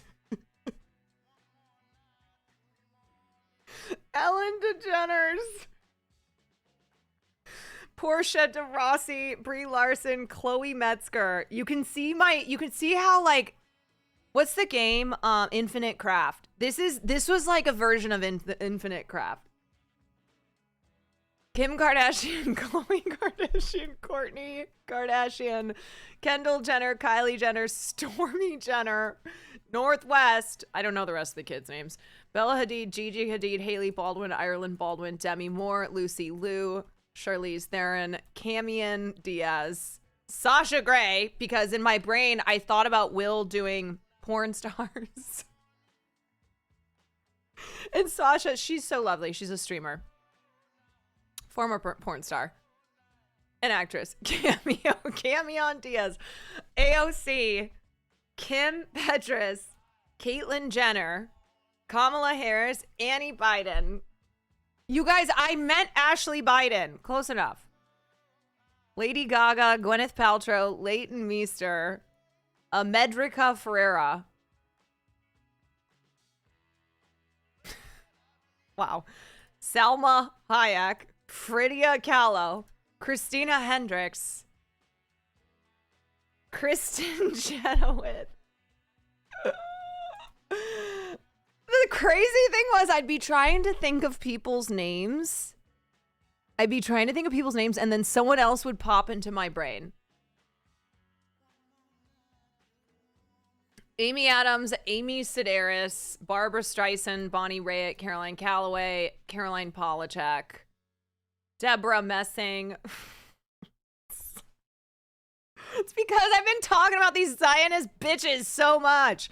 Diane West, Diana Agron, Elizabeth Holmes, Elizabeth Banks, Emma Watson, Queen Elizabeth II, Queen Elizabeth I, Ellen Pompeo. And then I would periodically remember dead women. Georgia Hardstark, that one is so random. Halle Berry, Juliana Margulies, Julia Stiles. This one tripped me up. I couldn't move on until I had Julia Stiles. Milena, Peach, Senna, X Family, Jody, City on Denims, Amaranth. Okay, the spelling.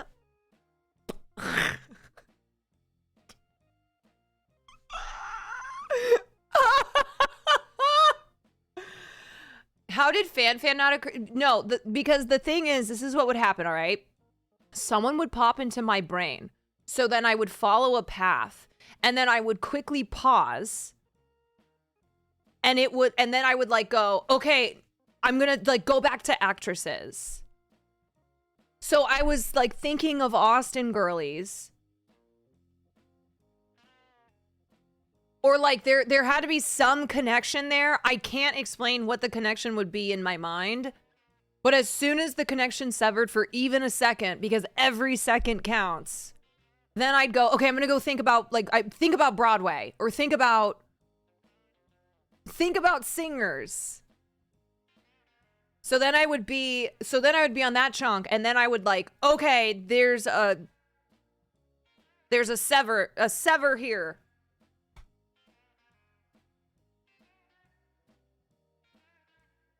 Please don't be weird. Please don't be weird and like be parasocial about if I did not put a female streamer on here. Please don't be weird about it.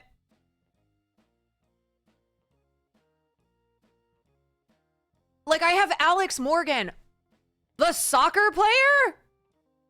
The soccer player. There's no rhyme or reason. So like just be normal about it. Okay? It's a fun dumb game. The second you start acting weird about things, Denims is on here. The second you start acting weird about things, it makes it no fun. Roseanne Perry.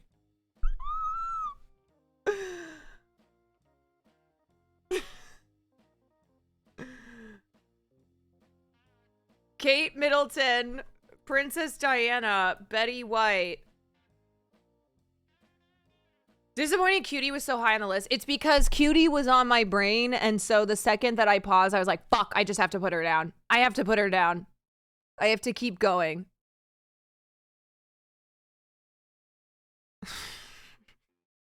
Marilyn Monroe, Carol Burnett, and then Leah Salonga.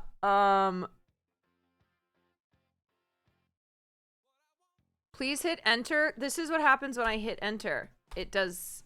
Oh, I have to hit it twice. I see. Oh my god. This list is so problematic. It is. Wait, Will is doing bad? Good! Don't let him cheat. You know what happens? Okay, you start spitting them out and then you get to 20 and you're like, oh my gosh, okay. Because... You know, there's so many women, obviously. There are so many women. But your brain starts doing weird things.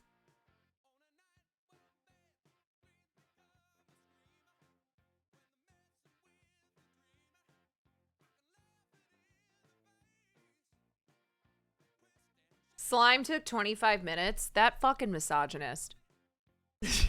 Sub 26 way harder than I thought.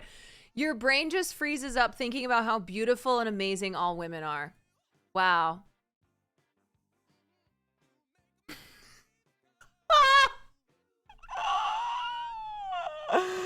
Oh my God. What a line. Yo, he has Gal Gadot on there as well. And Michelle Yeoh. We have that in common. Women are beautiful. See, Will's Stunlock thing. What happens is you start thinking too hard. Okay, so I'll be like, I would think of a movie and go, all right, name every woman in that movie. And then I'd be stuck in that and be like, okay, just move on. Just name a random woman in Hollywood. And then your brain freezes up. Then you go, okay, all right, let's go back to... It is like a version of Infinite Craft.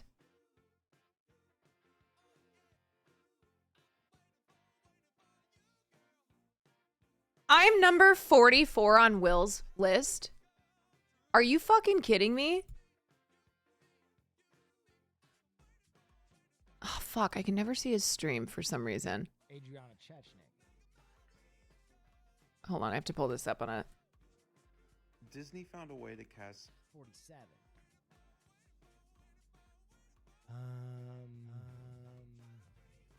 Yeah, now it's... You making my dreams come true.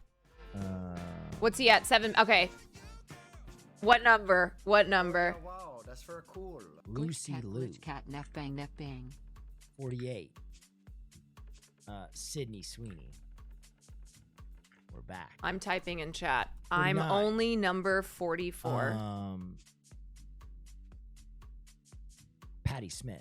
Fuck. Dude, my list of Okay, I'm women gonna is type kinda in based, Chatterino. though. Hold on. I kind of like all the women on my list for sure. Okay, Will. Okay. Oh, yeah, wow. Little Brassy Atlas, thank you so much for the 10. Thank you. Kim Kardashian. I don't like her. Really. Appreciate you. I'm only number 44. I know he can't read chat, but I'm putting it in there anyway. Neff bang. So everybody knows. What's the other one? So everyone funky knows. The big one. I like that he's the big Let the one. He did scenes not just be say the number big one But I do to. know Kendall Jenner. Kendall. He was thinking of Khloe Kardashian and saying, who's the big one? No. Cancel him.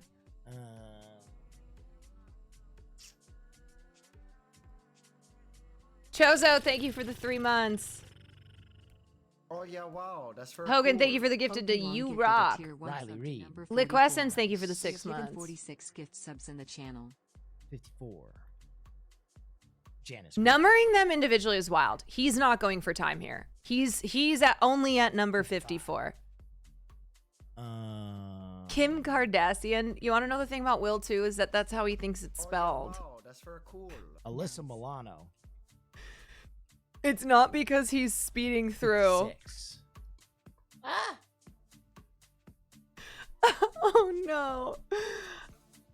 He's just I like that. I like that I was going for purely speed and that's why my list is Jenna insane. McCarthy. I know my list is problematic. There's no excuses. 57. Oh, yeah, wow, Trumo, that's thank you very for the cool. bits. You're always higher in 56 chats, but chats, oh, mom. thank you, Trumo. Thank you. TBF me. Yes, I know. I know. Me Steve 5R. He's in the men's. Okay. I don't know if I should do this again or if I just stick with my. Golly. He's stuck at Women number are 57. chicks. Wait, why did he skip oh, number Cher. 14? 58. Okay, he's gonna be a while there. Your list is not problematic. You know what? This is how it's actually a fascinating insight to how the mind works, because a lot of people on that list were ones that I have repeatedly talked about in the last couple months. So like all these Zionists. Cutie did multiple runs. Yes. He was listening to people like Mulan at like number 30. Oh. Oh, it is hard. It's not easy. I don't know if I accept this. What did I have again? 12. This was my time.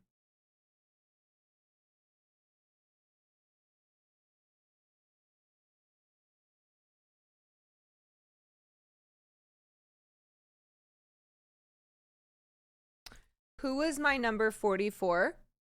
My number 44 was Gigi Hadid. Gigi Hadid. Sup, has anyone else tried this? Like, did anyone else do it on their own when I was doing it? And did you get better than 12 minutes and 24 seconds?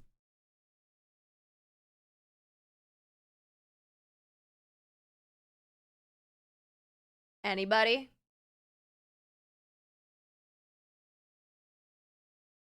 You got 8 minutes? Ooh! Very nice. I love women. I muted you and did it 10:51. Okay. All right. I tried but gave up at 25.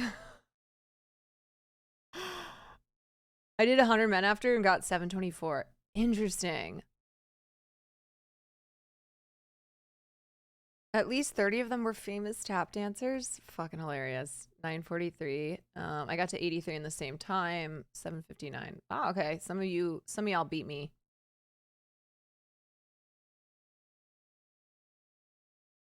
Yeah, it's you had to mute me too. Yeah, I mean I was going nuts. I get brain block during this stuff, like I could not do it. I'm telling you, your brain starts doing the weirdest things. What's my 100 men list? Should I try to do, you guys, should I try to do men? Should I just like name 100 men and see what I get?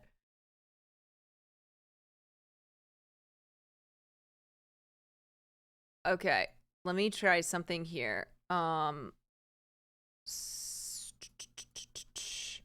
If I do this, let's see, React, I want there to be 2 sources.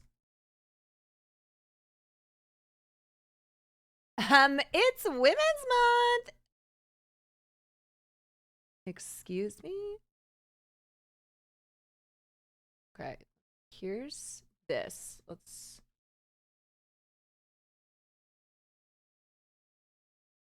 I'm gonna pull up the stopwatch. I'm just really curious. I want to see how I do with 100 men.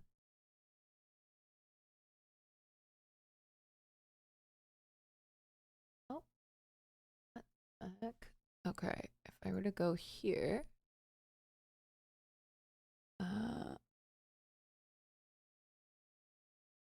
okay, and I can just, yeah, okay, double. Why is this? There we go. There we go. Okay, so now I can go back here. Why is that not showing? Main screen capture. Yeah, why is that not? Let me try this.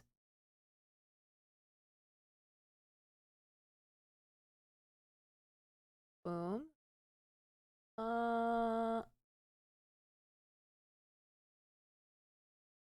Try using a different browser. Why is this so fucking hard for me right now? Okay, second screen capture. If I do that, what? Why? Where's the stopwatch? What am I doing? I don't know why this is not working. Window capture. Okay, let's do add a new source. And let's do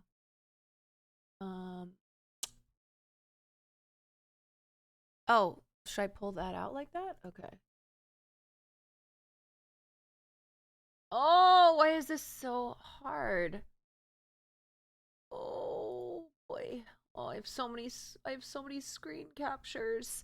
I'm trying to get this fucking oh, I'm so stupid. I should be able to do this easily, but I'm double viewing the Excel. I know. Okay.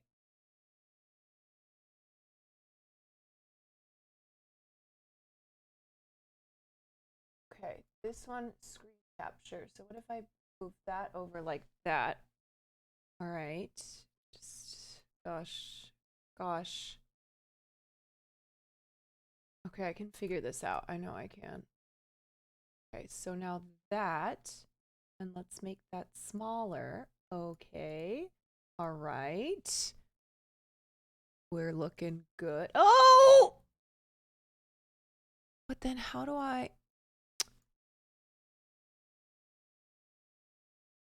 how do I move this onto another screen? Oh, fudge. This is too hard. It's too hard. I can't do this. This is the real challenge. Okay. Open. It's in another browser. It's in another browser.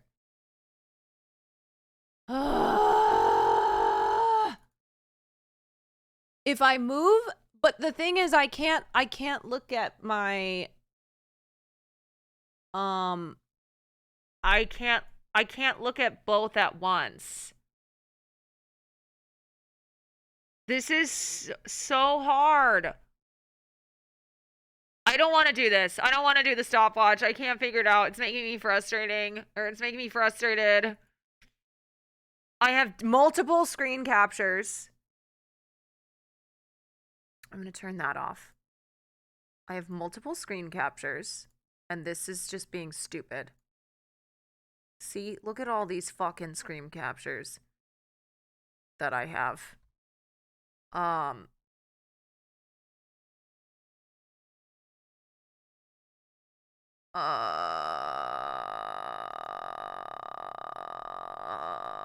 Okay, I'm just gonna time it myself. I'm using my phone. Sorry, I'm stupid. I can't figure it out. I don't know. I'm the dumbest streamer ever. I'm just gonna do this, and I'm gonna time it on my phone.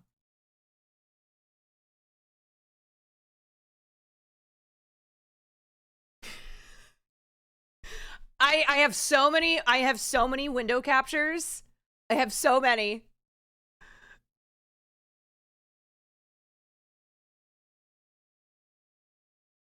So I'm gonna do this. No. Okay, we're gonna do new sheet. New sheet. 100 men. 100 men. Okay. Ah, God. Oh, I could do it. I guess I could do it like this. I could try it like this. Okay, hold on. Screen capture. Nope, that's not what I want.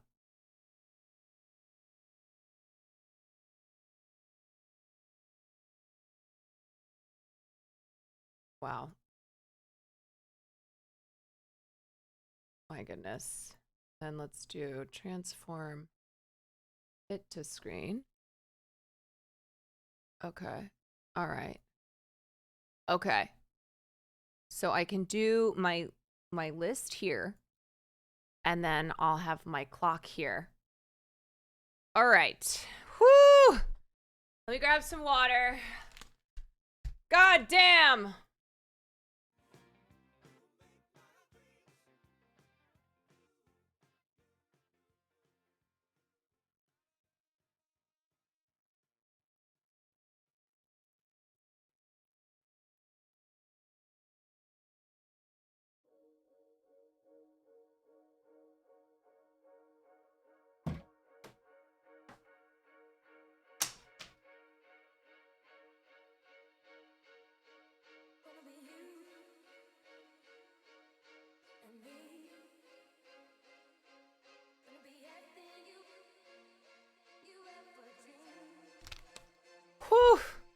Dr. Thick Snack, thank you so much for the 12 months. All right, are we ready?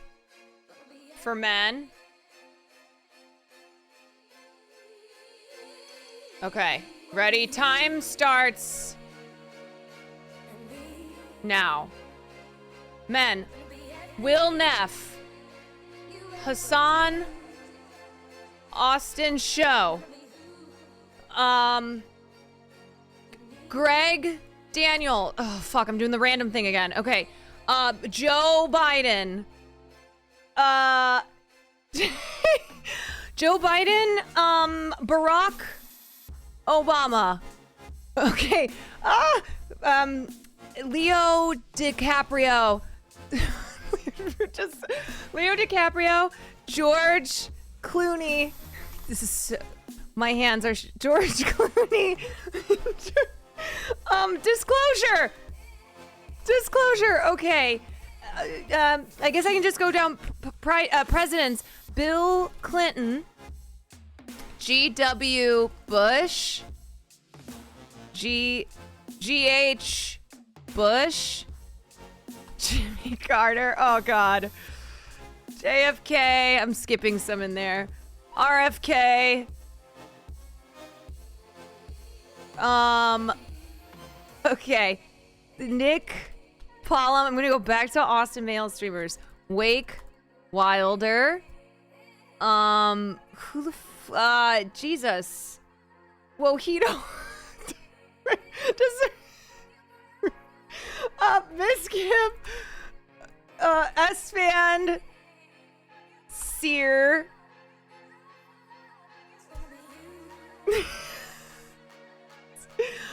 Okay, actors.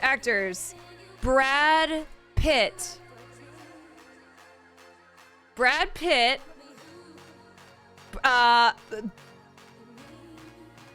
Barry Keoghan. Jacob Elordi. Okay, Jacob Elordi. Harry Potter. Nope, that's fictional.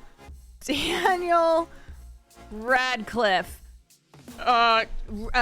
Rupert Watson? No, Rupert.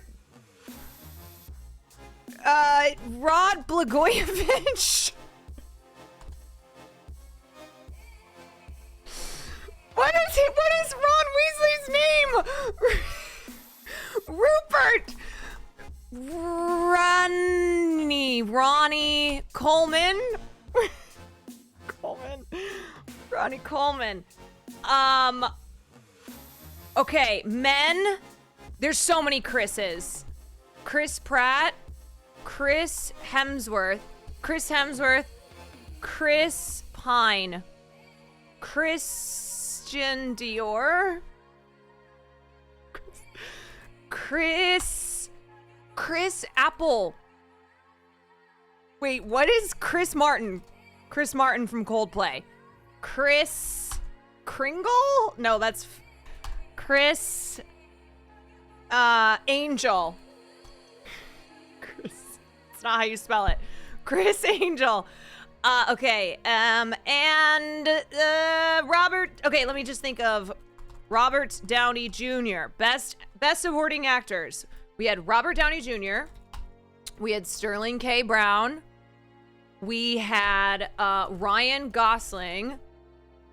We had Mark Ruffalo. Willem Dafoe. He was not nominated. He was great though. Okay. Best actor. Cillian. I'm missing one in the best supporting. Cillian Murphy. Who am I missing in best supporting? No, I can't think about that. Best actor. Cillian Murphy. Ha! Oh, Jesus. Oh my God. American Fiction. Why am I blanking? Okay, I gotta move on. Cillian Murphy. But we've also got Chris Nolan. And Idris Elba. Let's think about Bond. Idris Elba. Aaron Taylor Johnson, who I spread fake news on as becoming the next Bond. Daniel Craig. Pierce Brosnan. Yup. Okay, best actor! Leo DiCaprio, I already did that. Oh my goodness. A, I'm gonna start with A. Aaron Samuels, that's from Mean Girls. Okay, B, Ben Schwartz. Ben Schwartz. Benjamin Netanyahu, I'm sorry. Okay,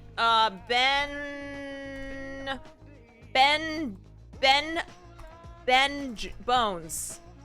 Ben, C. Chris, oh, I've done so many Chris's. D. Daniel Day-Lewis. Daniel Day-Lewis. Okay, Daniel. Oh, wait, Daniel Jones? Is that a fucking person? Daniel. Cry. Oh my God. Jim Jones. Cult guy. Jim Jones. Lewis Hamilton. F1. Okay. Oh, athletes. Andy Roddick. Who's the one who cheated on Shakira? Shakira's husband. No, that doesn't count. Shakira. Okay, moving on. Oh my God, athletes. What the hell? Roger Federer. Djokovic. Okay, baseball. We got Barry Bonds. Football. Oh, who's the mom fucker? Oh my gosh. Who's the mom fucker? Football. Okay, fine. Who's Gisele Bundchen's ex-husband, Tom Brady? Who's Taylor Swift's boyfriend? Oh, I can't even think. Taylor Swift's boyfriend. What? I don't know. What is his name? Taylor and Travis.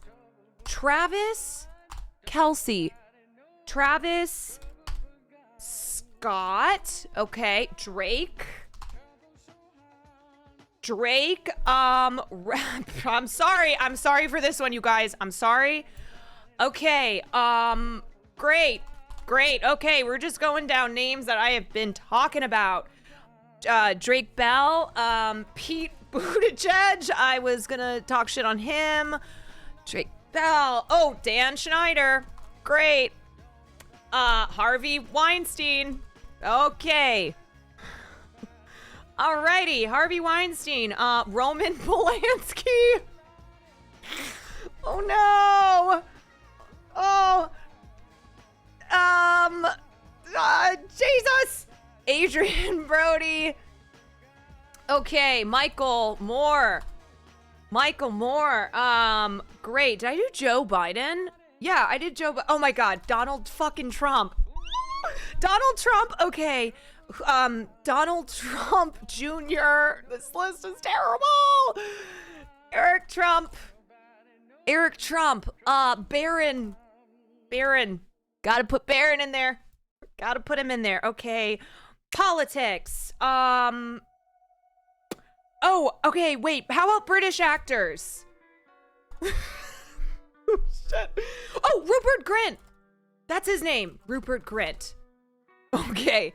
All right, Rupert Grint. Tom Hiddleston. Yes. Tom Hardy. Wait, Tom Brady. I did Tom Brady. Tom Hardy. Yes.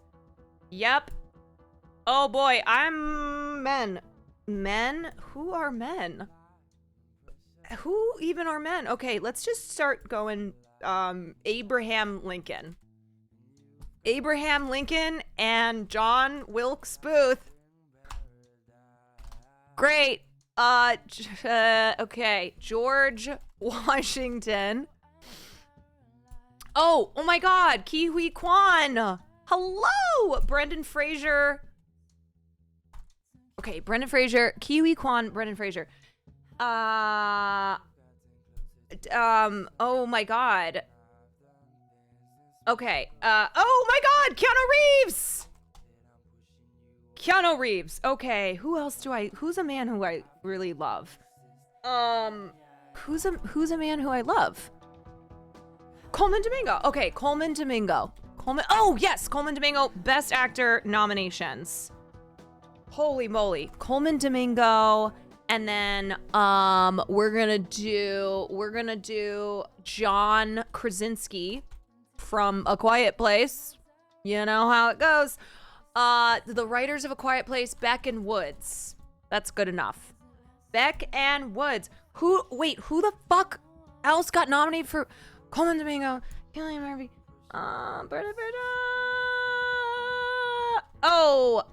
We got Robert De Niro. That was the last one. Oh my God, Robert De Niro. Robert Downey Jr. already did that. There's so many Roberts. How about Tom Sawyer? No. Lewis and Clark. Okay, Lewis and Clark, men, George Washington, Samuel Adams, Thomas Edison. Okay, Genghis Khan, Kublai Khan. Okay, we've got some Asian in there. Why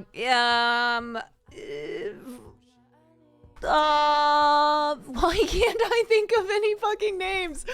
Holy shit, I'm stuck on Kublai Khan. No. Ben Stiller. I got Ben Stiller, and I've got Benjamin Button. Ben Stiller, and he's good buddies with Vince Vaughn, who is Owen Wilson, and then we got Luke Wilson. What up? And then we got Wes Anderson.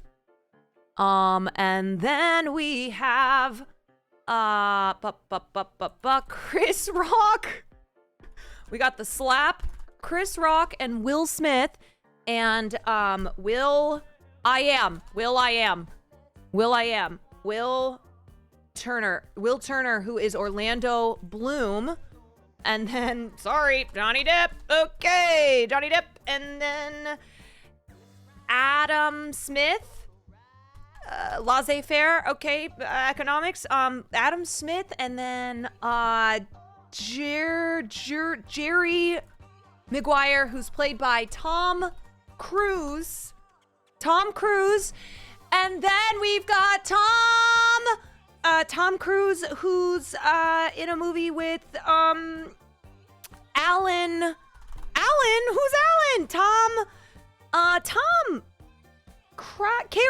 Jim Carrey. Okay, time.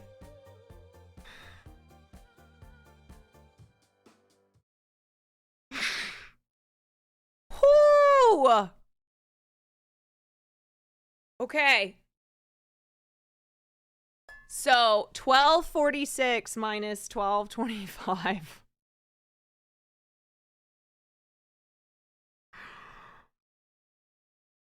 Okay. So basically it takes me around 12 and a half minutes to name 100 people. I'm sorry. Very interesting picks. Oh my God.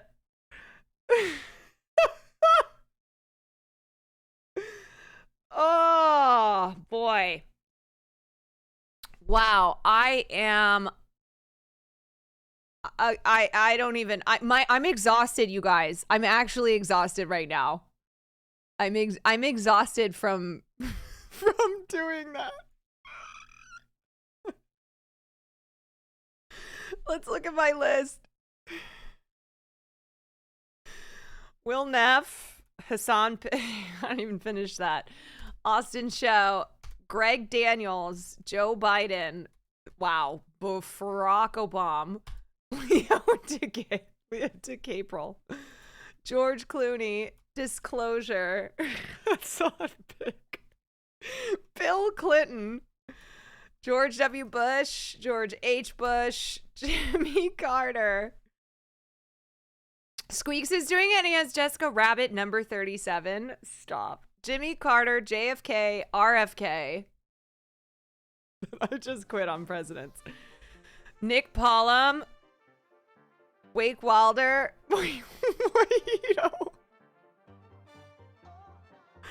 Bizkip, S. Van Seer, and then I went back to actors. Brad Pitt. I just finished Men at 7:49. My 100th man was Lisan Al-Gaib. Doesn't count.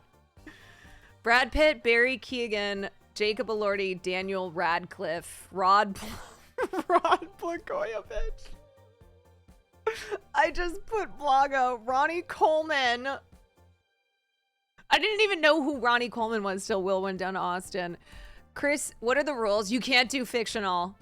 They're posted on here. You got to go to Cuties. I'll link this if anybody wants to do the... He's in a full panic. I'm fucking telling you. I'm telling you. You start panicking. Rupert Grint. Oh, I got Rupert Grint. Let me tell you the problem. Rupert was stuck in my head. So it was hard for me to focus and move on because it wouldn't leave my brain. Chris Hemsworth, Chris Pine, Christian Dior, Chris Martin, Chris Angel. That's not spelled correctly. It's Chris with a K. Robert Downey Jr., Sterling K. Brown, Ryan Gosling. I was missing Robert De Niro from this list. Mark Ruffalo, Willem Dafoe, Cillian Murphy. Totally forgot about everyone who was nominated for Best Actor. Bradley Cooper. Idris, Jeffrey Wright. Yeah. Idris Elba, Aaron Taylor Johnson, Daniel Craig, Pierce Brosnan, Ben Schwartz, Benjamin Netanyahu, Daniel Day-Lewis, Jim Jones. Jim Jones. Wait, I have Daniel Radcliffe on there. I actually put his name down. I first put Harry Potter. Lewis Hamilton, Andy Roddick, Roger Federer, Djokovic, Barry Bonds, Tom Brady. I could not fucking think of Taylor Swift's boyfriend. No, Jim Jones, the cult leader, you guys. I don't know why this popped in my brain. Who led the People's Temple? You know, where 800 people drank the Kool-Aid? That's his legal name. Taylor's boyfriend, Travis Scott, Drake, P. Diddy, Drake Bell, Pete Buttigieg, Dan Schneider, Harvey Weinstein, Roman Polanski, Adrian Brody, Michael Moore. These are clearly ones from my latest YouTube videos. Donald Trump Jr., Eric Trump, Barron Trump, Rupert Grint. Rupert Grint. Tom Hiddleston, Tom Hardy, Abraham Lincoln, John Wilkes Booth, George Washington, Kiwi Kwan, Brendan Fraser, that spelling is horrible, Keanu Reeves, Coleman Domingo, John Krasinski, Becken Woods, Robert De Niro, Lewis and Clark, Samuel Adams, Thomas Edison, Genghis Khan, Kublai Khan, Ben Stiller, Vince Vaughn, Owen Wilson, Luke Wilson, Wes Anderson, Chris Rock, Will Smith, will.i.am, Orlando Bloom, Johnny Depp, Adam Smith, Tom Cruise, and Jim Carrey. Is that not two? It technically is, as is Becken Woods, but they're just a package deal. Crying Kublai Khan to Ben Stiller.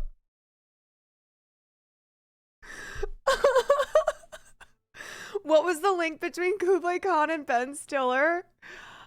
I don't remember. I don't know. There was a link that was there though.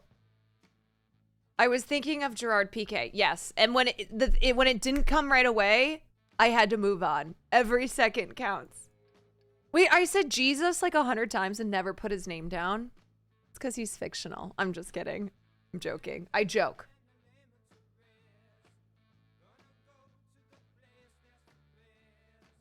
You guys, no joke. These were all the sports people I could come up with.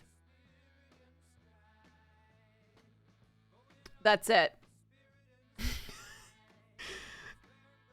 Lewis Hamilton, Andy Roddick, Roger Federer, Djokovic, Barry Bonds, Tom Brady, Travis Kelce. I guess if I were to have more time, I could think of more. Aaron Rodgers, yeah.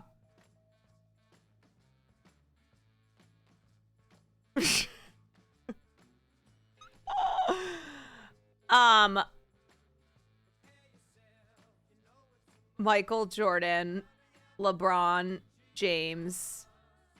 Do you know what the hard thing is?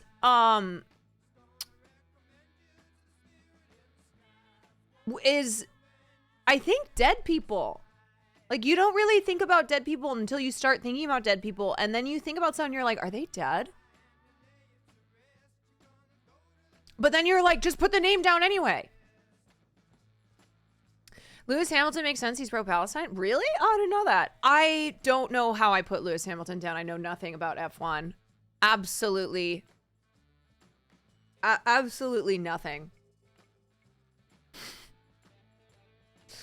All right, guys. So I did my 100 women challenge in 12 minutes and 25 seconds. And then I did 100 men in 12 minutes. And what was it again? 12 minutes and 46 seconds. Okay, groovy. Very close. You don't think about dead people until you think about dead people. Yeah, that's so true. Jesus. Ah, Jesus. Whew, I feel like I feel after I did Infinite Craft. I'm exhausted. I watched Cutie write the rules for the game. I've seen 2 people play it and still don't really understand. It's because they're dumb. They're dummies.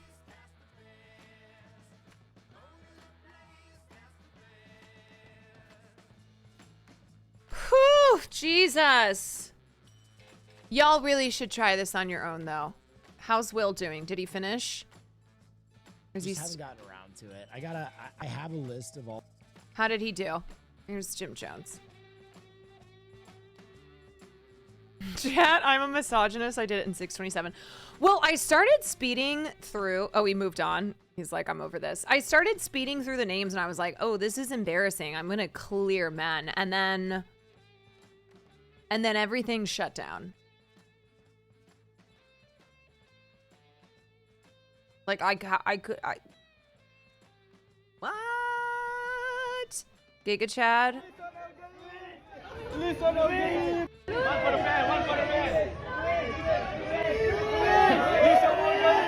Wait, why is someone yelling Lisan Al Gaib? Do we just yell that for anyone now?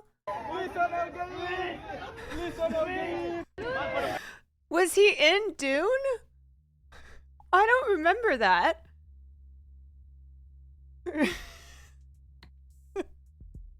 Because he is Lisan Al Gaib.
there is this weird moral, I don't know, not moral panic, but moral, how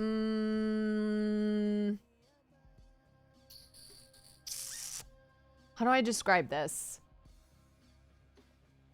So basically people who treat cheating like it's a crime. Moral grandstand. Yeah. I'm not condoning cheating, is what I want to say. I'm not condoning cheating, but it's the way that, like, people act when it comes to cheating with public figures. They treat it like like someone committed murder. Like it's the worst thing that's ever happened. And the truth is that people cheat all the time, whether they're famous or not.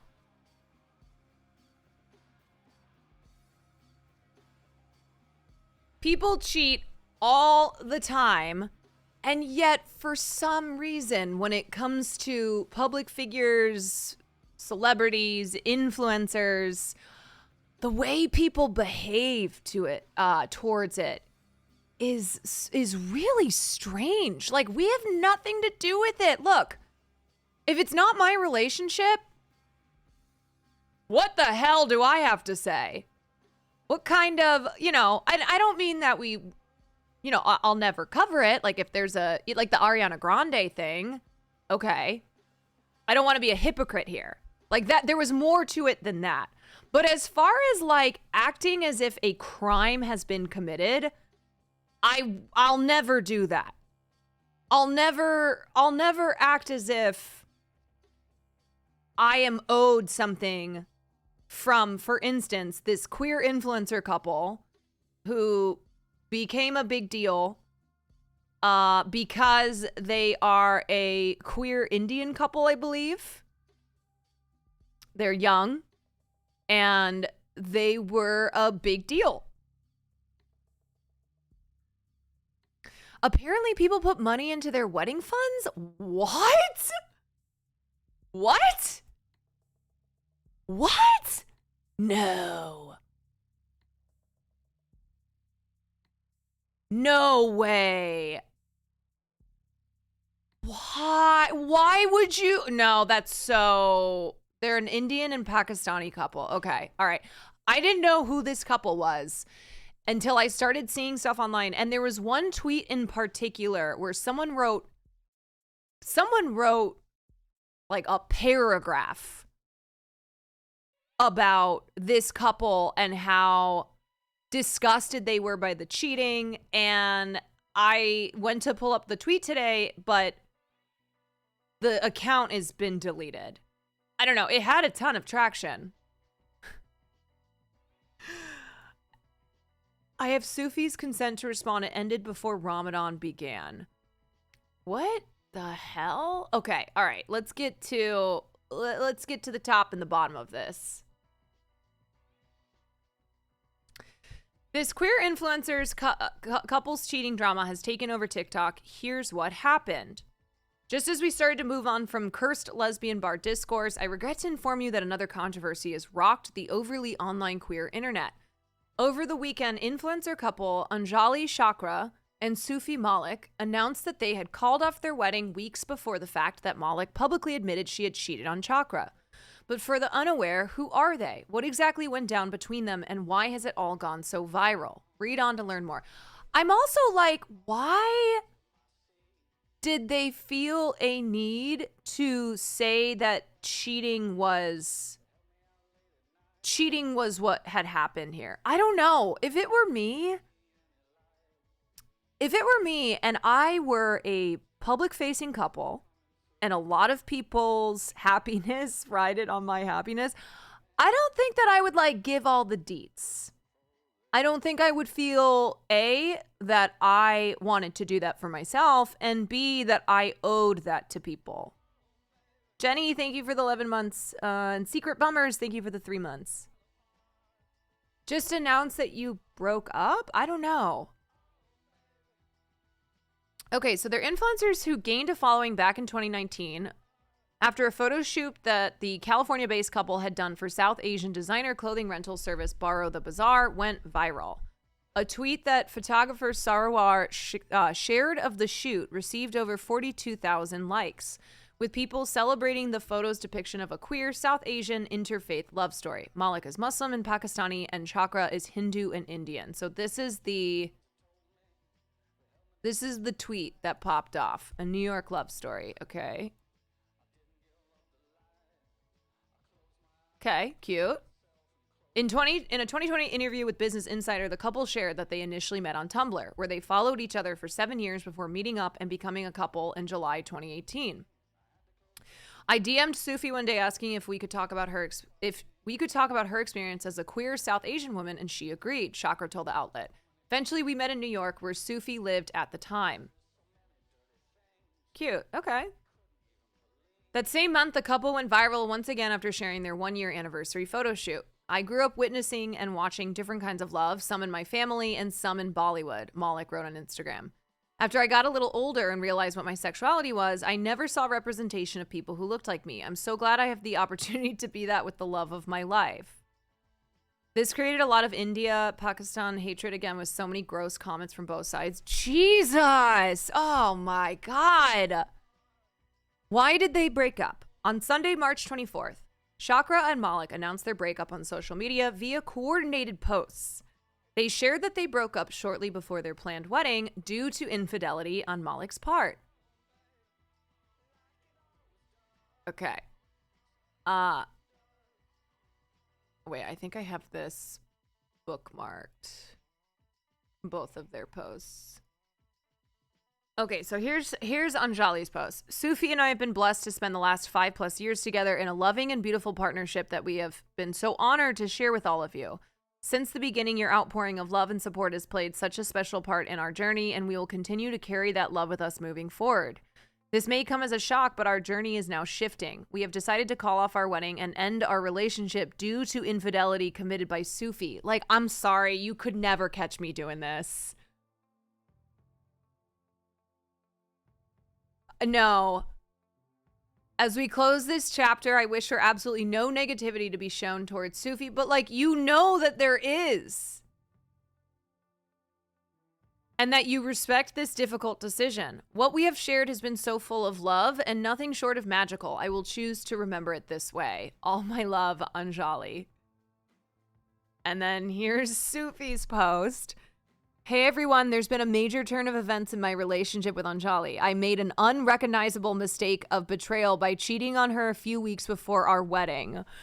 Is everybody in this relationship? Like, are we all in this relationship with them?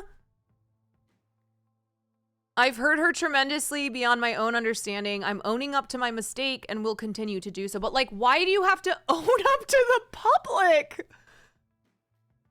I understand the gravity of the situation and can only ask relentlessly for forgiveness from Anjali and Allah. I've hurt the people I love and care about the most through my actions, including our family and friends, our community that I cherish. Can you imagine not knowing who either of these people are? Like, probably some of you in chat and going, what? Why am I seeing a post on Twitter about someone who cheated on someone else? Thank you so much to everyone who supported us all these years. We owe everything to you all. We ask you all for privacy and respect at this time. With humility, Sufi.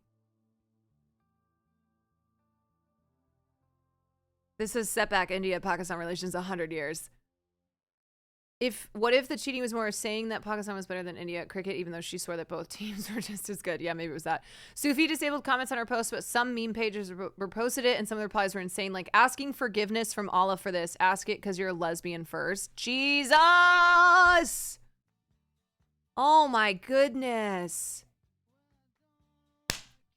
When your relationship is that public and you leave a post saying the relationship is over, I feel like you'd get unrelenting questions about what happened. Maybe it's easier to be upfront. But you're going to get unrelenting questions no matter what, you know?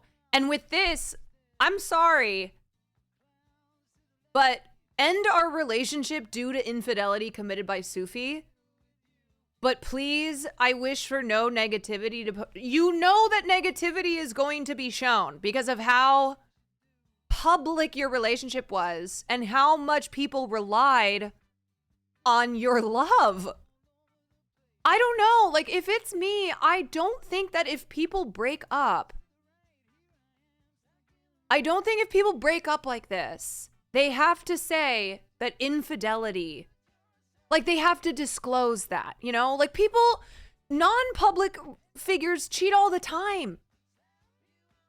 I'm sure many of us have been in a relationship where we were cheated on, or maybe you were the one who cheated. I don't condone cheating, but it happens all the time for a variety of reasons. Can you imagine? Can you imagine if then you were like, okay, I'm going to go on Instagram and make a post. And we're both going to make posts. They're not obligated to share stuff about their personal life, even if their audience feels entitled to it. I don't know. I don't know anything about them, and I don't know how this action came to be. But part of me is like, I wonder if Anjali was like, this is what we're going to do. I want it to be known that you cheated on me. We're going to put together these posts, and we're gonna call for peace and nothing but love and all that. But I don't know, because I gotta be honest, if you're the cheater, do you want to post? Do you really think that like your motivation, your first thought is, I'm gonna post this? Like, you cheat on someone, and then you're going to go tell the whole internet that you cheated. Sometimes the cheating is obvious when it's a public couple. They have the same friends, but then they break. Yeah, of course. Of course. But I just think that the way that we condemn someone who cheated or possibly cheated, and I don't mean...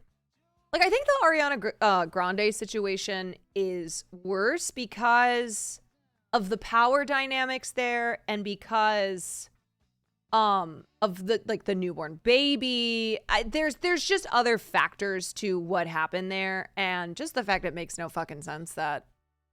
Anyway. Anywho. But I feel like the way that we treat people who are a public facing couple and one of them cheats is as if we have condemned them as committing an unspeakable crime, like an unforgivable crime. Like it's the gravest sin. Yeah, and we're not in a relationship. Nobody is in a relationship besides two people. And to be clear, for the third time, this is not me condoning cheating. This is me saying that the way that we talk about people and what we expect from them when we are not a part of that relationship is wild. And like, I'm sure there's people in here who have been cheated on who feel really sensitive about this. And I want you to know, I'm not at all saying it's okay. But do you see what I'm saying here? We're like, can you imagine if your relationship and everything that went down in it was aired out online like this? And then you had all these people online who not only felt as if they were entitled to that, but that they, they were calling for your head or the head of your partner, where sometimes when cheating happens, it's not black and white, is what I'll say. Yeah, your relationship is over. Let's make it worse by letting the internet nuke us. I've been cheated on, and even I didn't need to know this. Oh, yeah, I just I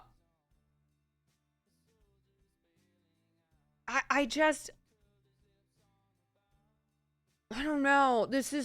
I don't like this, is what I'm saying. Why did the breakup go viral? Chakra and Malik both have fairly large followings. Both have over 220,000 Instagram followers, and their joint YouTube channel currently has over 136,000 subscribers. Given that they've been open about planning their wedding since getting engaged in September 22, 2022 and posted about going wedding dress shopping as recently as last month. The news that their relationship had ended so dramatically just weeks before their wedding, unsurprisingly, came as a huge shock to people who had been following their journey for years. Yeah, that's another thing too. I just think overall, no, it's not healthy. This isn't good behavior. I get why the representation is important to people, but to be so invested in a relationship like this, I don't think is a good thing ultimately.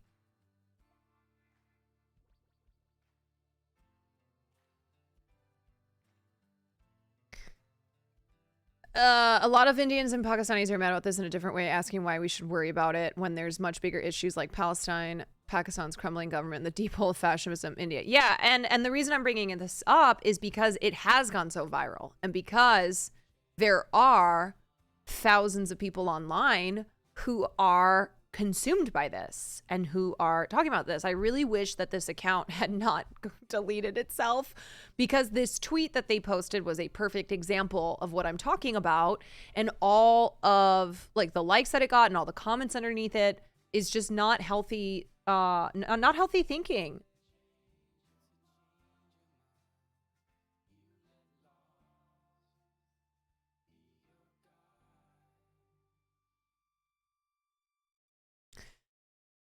The story gained even more momentum when news of their breakup was reported by outlets like E!, Indian Express, and Pink News. What is Oomfa? I see this all the time. Oomfa said this is like 9/11 for South Asian queer community and so real because what the fuck, man. One of my followers. Oh! Oompa Loompa? Oompa Loompa, Oompa-dee-doo. One of my followers or one of my friends. Oh, Oomphy. I see this all the time, so it's good to know. One of my friends said this is like 9/11 for South Asian queer community and so real because what the fuck, man. Oh, God. God. As a South Asian who has never found queer representation and comfort in our community, Sufyan and Anjali were the two people who we've closely looked up to, and now they've broken up too. I get it. I understand. If you saw yourself and your romantic and sexual preferences, your sexuality reflected in these two gals, like, I understand why that is a blow to see them break up, but I think that ultimately you can't, I don't know, you just like can't,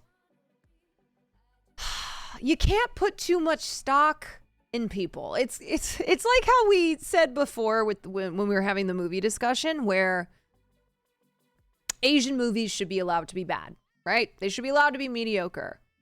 And it's tough when you don't have a lot of South Asian queer couples who are public figures and have become influencers because of their relationship.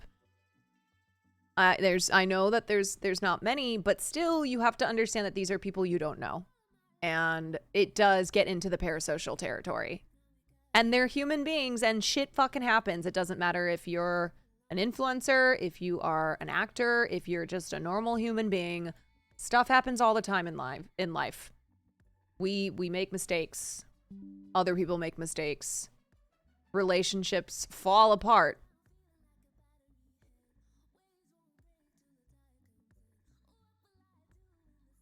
Yeah. I don't know. I mean, they're not fictional people. This isn't a book. And they also they're just, I don't know. I don't know what else to say. Where it's just better to not put your heart and soul into a celebrity or an influencer, no matter the reason. Because when something happens, when they behave like humans behave, then it's gonna like have a detrimental effect on you as well, even though you're not in this.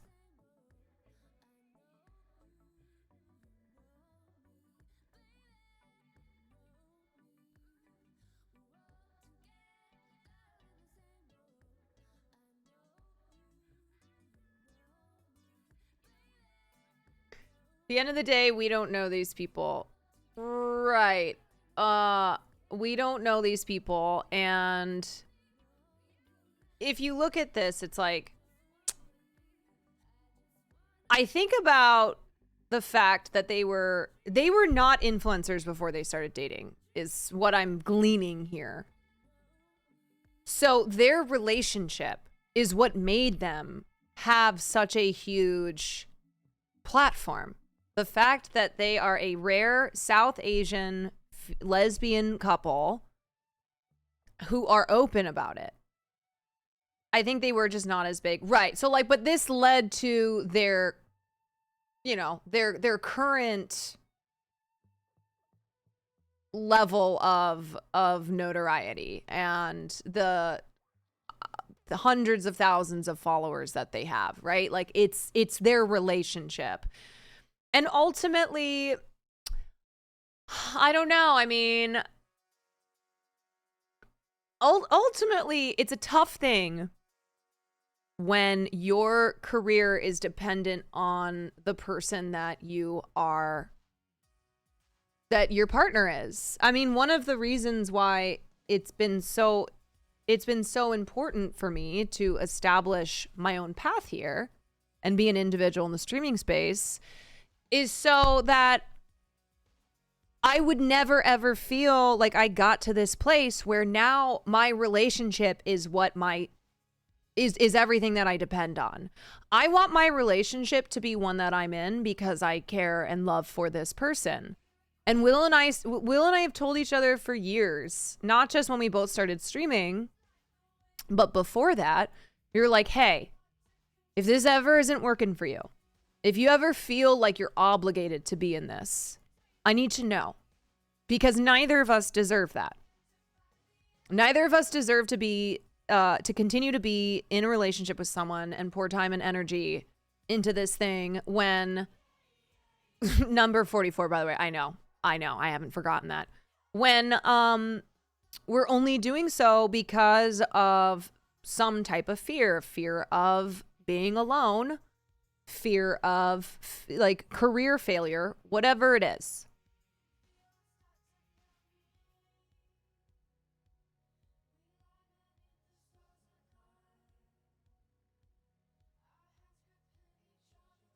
To be fair, you were before Sydney Sweeney. Okay, that's good.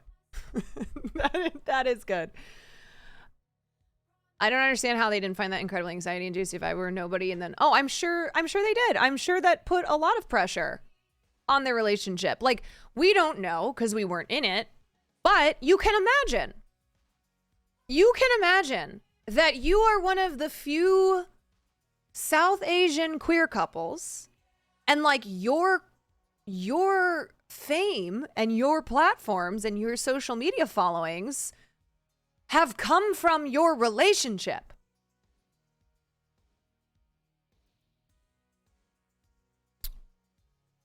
That is a lot. And even still, in the, you know, as the relationship has fallen apart and infidelity is involved, this still being strategized, this still being part of the product, part of the, you know, like they're not just individuals.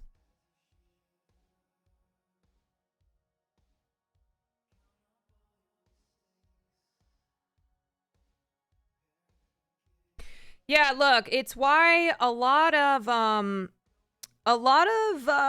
public figures, and so, you know, namely content creators, because that's the space that I'm in, they will keep their relationships secret or just, you know, be private about it, especially if, not especially if, but like I'll just use my relationship as an example. Before I started streaming, before I chose this life for myself, Will never talked about me. He never really posted photos of me. And that was because he didn't want me to have to deal with parasocialness and some of the more dangerous things that come with being known online. And he said to me, you didn't sign up for this, so I'm not going to make you have to go through this. And if we were to break up, like, then that would be people online would know that, which is fucking weird because you're not even in this space at all. I mean, it is still something that the weirdness of it doesn't go away with now being a content creator. But I chose this path. I chose to be a public figure. I chose to be on the internet. And so if we were to break up, yeah, we would have to say something, but I certainly would not go into detail for all the reasons as to why I decided to end my relationship. Like, I wouldn't think that I owed that. But me not even being a content creator, just dating one, and if people were to know who I was before I started streaming, and then Will and I were to break up, then random strangers are making assumptions or theorizing or talking about my relationship in the first place. People still speculate on people in maybe secret relationships. It's like, do you not see the irony? Right. Yes. Yes. Ray said the other day that after being in a public relationship for years and it ending badly, she won't ever announce her relationship status again. Yeah, that did not end well. It was bad. And there's a lot of people who have that thinking. I was just talking to a friend of mine today who he said that in one of his past relationships, the person he was dating was not a content creator, and she would get mad that he wouldn't really post her. And like, she couldn't understand what I just explained, where as soon as people know who she is, sure, you'll get more followers, you'll get more likes on your photos, like you'll get attention on you, but it also brings bad things. And if you don't sign up for this job, one, you're not prepared, and two, you didn't sign up for, you really shouldn't have to deal with it.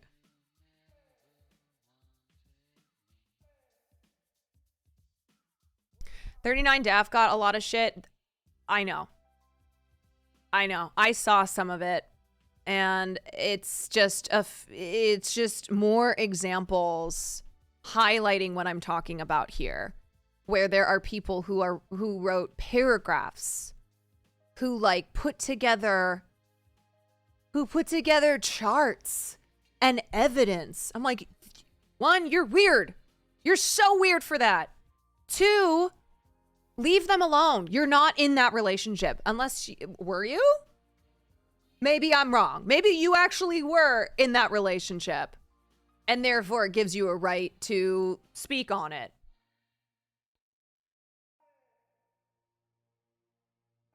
There are subreddits dedicated to who's dating who. Too much time on. If you're doing that, you have too much time on your hands.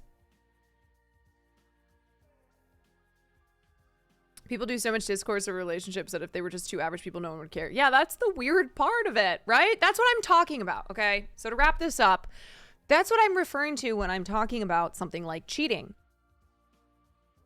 where it's like this obsessiveness and this inability to just be as normal as you can about someone cheating in a relationship that you're not a part of, that goes away when it is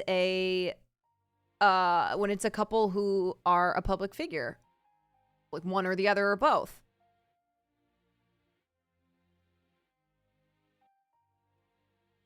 I'll admit I get curious. That's where it ends for me. Look, I'm not saying there's something wrong with curiosity. That's human nature. Of course. We're drawn to those things. We're drawn to gossip. We're drawn to drama, okay? For me to say that I'm not curious about things would be I'm lying, all right? But we know the difference. If you're normal brained person, you know the difference between being curious about something,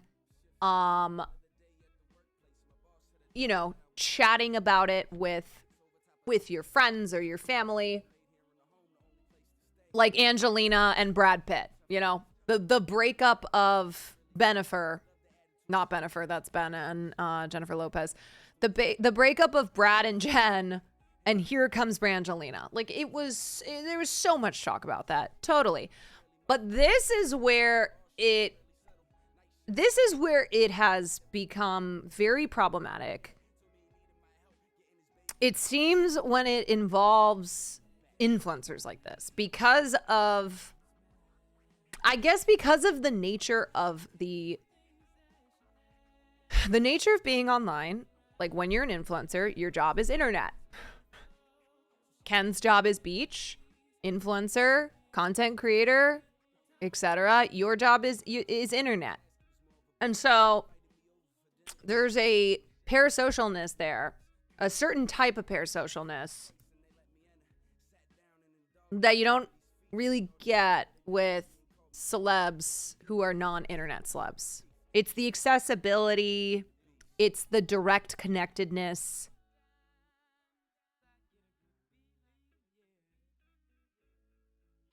But yeah, I don't want you guys thinking I'm shaming you for being curious about things, or, you know, like, oh, here's a juicy post that I'm going to read. No, I would be such a hypocrite doing that. However, don't get so invested in someone's relationship that you act all fucking crazy when they break up. It's not your relationship, and you don't really know what went down. If we watched Anatomy of a Fall, which I hope a lot of you did because I talked about it so much, you know there were only 2 people who knew what happened in that marriage. And even still, from their own POVs. You watch, okay, good job. So for her being on, being on trial, of people talking about her marriage who weren't in that marriage.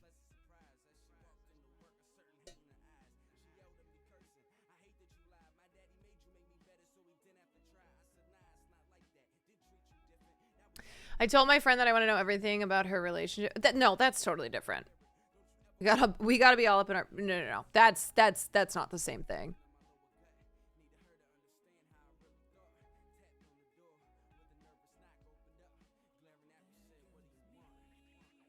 So anyway, yeah, don't become so personally invested in someone's relationship that you think you know everything that went on and how it went down.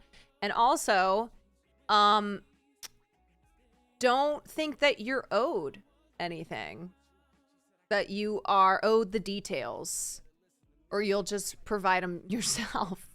Last India, Pakistan lore on this is also the concept of love jihad in India, where Hindu hugs spread propaganda that Muslims are married. Jesus! So the rhetoric now is that Anjali got saved from being converted by Sufi? Oh my god. Oh, my head.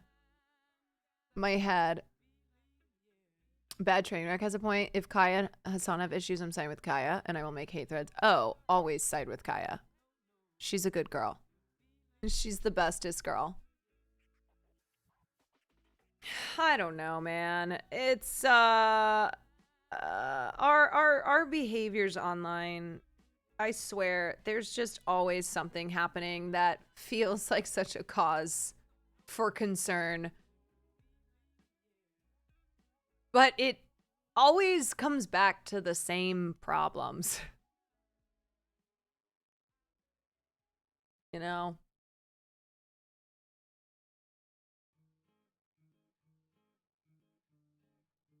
And I do feel sad for people who felt represented by Sufi and Anjali.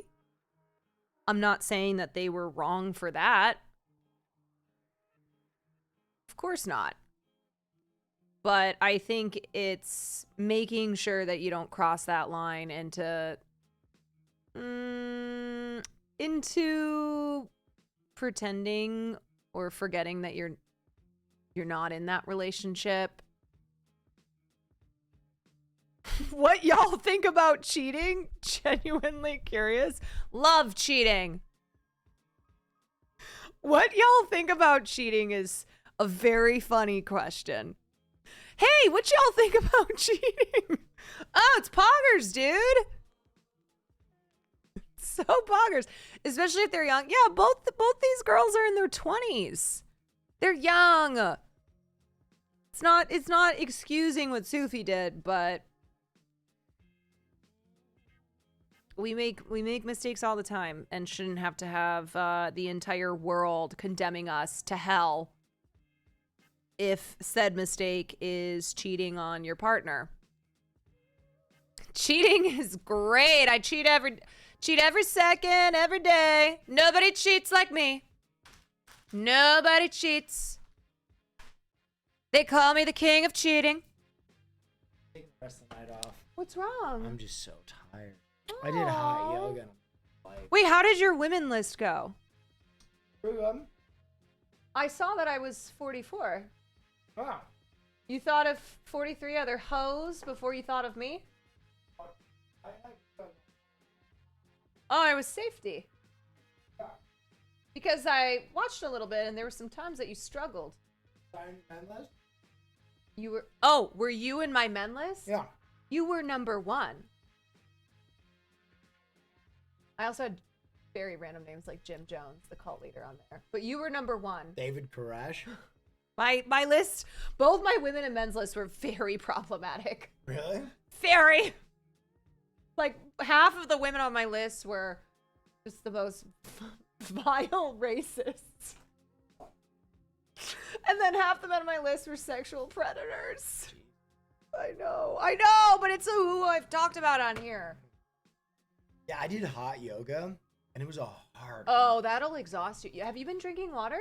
I think I need. I was right by the radiator too, and I was just sweating. Babe, yeah. buckets. No, listen to me. I'm not kidding you. If you don't drink a shit ton of water, you will feel sick. If you, especially you not being used to hot yoga, you gotta guzzle it. Okay, you get some muffin cups.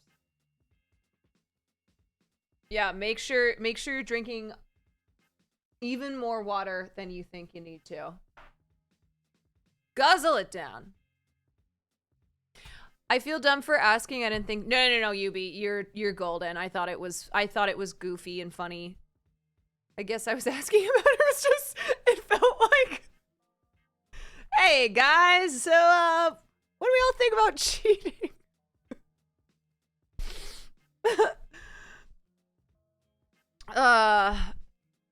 Oh man. Hot yoga, I actually feel very triggered every time hot yoga is brought up because that's how I got my sacroiliac joint dysfunction and ended up with chronic pain for the last 7.5 years.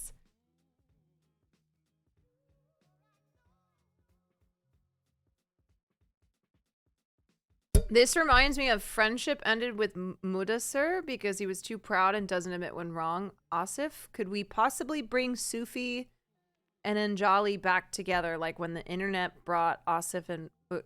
No. We're not gonna do anything. We're just gonna... Is that a meme? Oh no, is that a meme?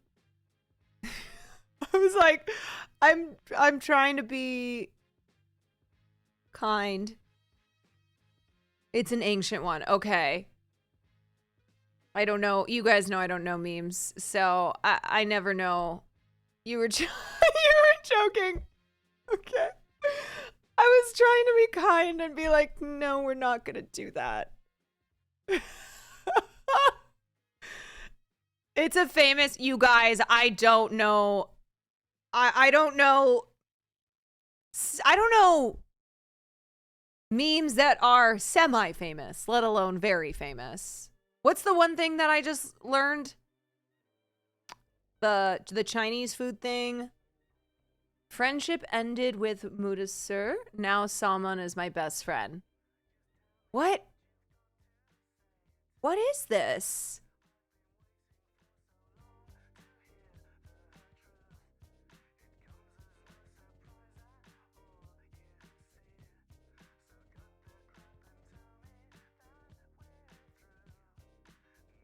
Yeah. Oh, yeah. Do you know this meme? Yeah, friendship with Mustara ended. Now Salman is my best friend. Wait, you know this? Yeah, of course. When did this happen? When did this meme start? Yeah. 8 years ago. So, wait, were they best friends? Oh, yes.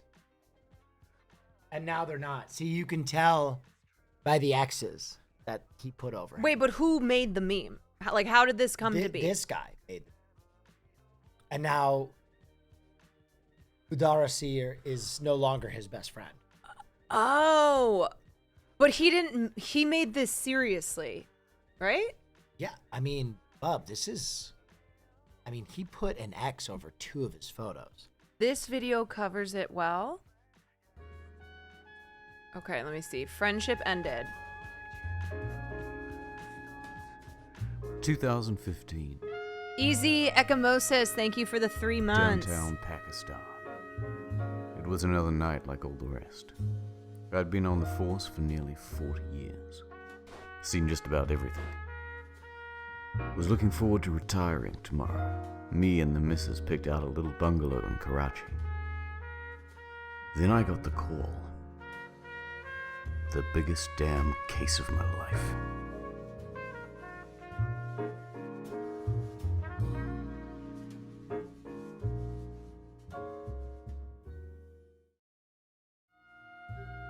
Well, Mudasir, looks like you're going away for a long time.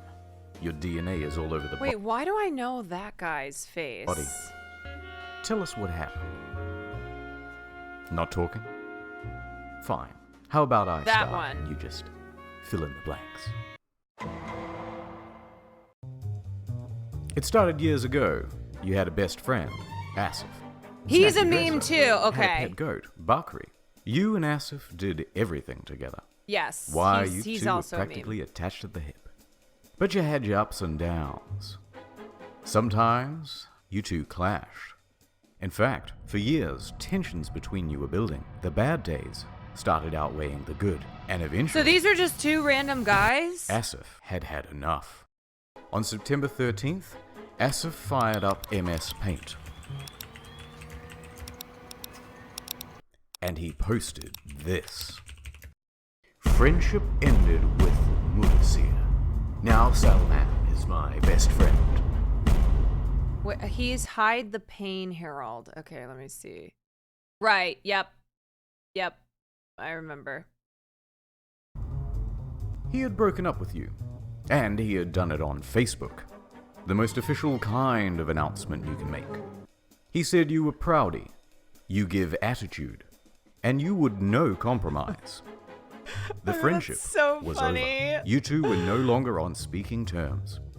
But it was from here that things spun out of control. Because a couple of days later, that post Can you went imagine viral. a friend making It got this about you? 13,000 reactions, This is legendary. 10,000 comments, and 5,900 shares. The guys over on the subreddit Are Indian People Facebook quickly picked up the story and promoted it to the front page of Reddit with 9,300 upvotes. Soon, not just your friends, but the whole world knew about the breakup. Why, that must have been embarrassing for you. Could really make a man lash out. Perhaps even seek revenge? It's no good. He ain't giving nothing. It He's giving feels attitude. so to explain after the fact. This thing blew up huge. Gorka wrote a piece. Then about 100 other tabloids too. Everybody is crying and so upset. Feels like the end of the world. How do we explain how this is possible? And to make matters worse, Asif was still posting on Facebook. Here he is, uploading images with his new friends, living it up, while you were all alone. But the people mourned with you, Mudasir. Heartbroken onlookers tried to force you two back together with an online petition. Although that failed miserably. Oh my god! A week later, on September 24th, Asif agrees to do an AMA on Our Indian People Facebook. Now, Asif is a straightforward guy. he tells it like it is. What He did says, Mudasir Yeah, do? like we are in heaven with our Mudasir. Oh my gosh. But he also has a big heart. Just come to me. Don't even apologize. Just come to me and we will again be best friends. But you didn't answer the call. You continued being Proudy. He became Proudy. Then something more interesting happened. Asif mentioned in a comment that his pet goat, Bakri, had died, and someone else pointed the finger squarely at you, Mudasir. Oh shit. And we got involved. We'll return to this detail later. Oh shit. Over the next few days, Asif's friend count grew rapidly. The post had brought him fame, so he made himself a fan page titled Prince Asif Raza Rana, and it quickly gained over Wait, he met 4,000 Taylor members. Swift? Now, while some people took this situation with the seriousness and gravity that it deserved, there were a few people who took the whole thing as a joke and started making memes. Shocking. Oh god, is that Photoshop? Oh no. Wait, let me go back and look. Oh god, I'm really Rapid. Oh. Over the next few days, Asif's friend count grew rapidly. The post had brought him fame, Oh. so he made himself a fan page titled Prince Asif Raza Rana, and it quickly gained over 4,000 members. Now, while some people took this situation with the seriousness and gravity that it deserved, there were a few people who took the whole thing as a joke and started making memes. Shocking. But all anyone wanted was for you two to get back together. Cease your proudy ways, Mudasir. Calls from What about all the around the world goat? rang out. Would you ever answer?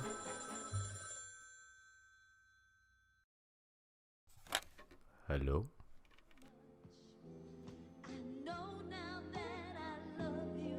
What? Well, on October 16th, you did. No way. Goddamn beautiful. Now You Mudasir and and Asif Salman are got both my back best together. friends. This is real? Reunited at last. Whew, that was a rough 3 weeks. It was only The 3 world weeks? was overjoyed. The boys were back. No. Naturally, Okay, I news know that's picked up on the Photoshop. story. And even you yourself made a declaration that you were no longer Proudy. You did good, kid. What's more, the rekindled friendship didn't mean Selman was thrown to the wayside. Oh my god, the boys No are way. back. He was part of the crew now. The Oh. lads from Ganjaranwala were an unstoppable force. Over the months, you and Asif continued posting pictures of your adventures. Oh my Still gosh. together, and still Wait, but great what about friends. the dead goat? Do we know? But the fame didn't end there for Asif. When it was revealed he was single, he was soon bombarded with the adoration of thousands of female fans. He was even approached to do a commercial for a local no. beauty parlor. We managed to dig it up from the archives. Wait, is this real?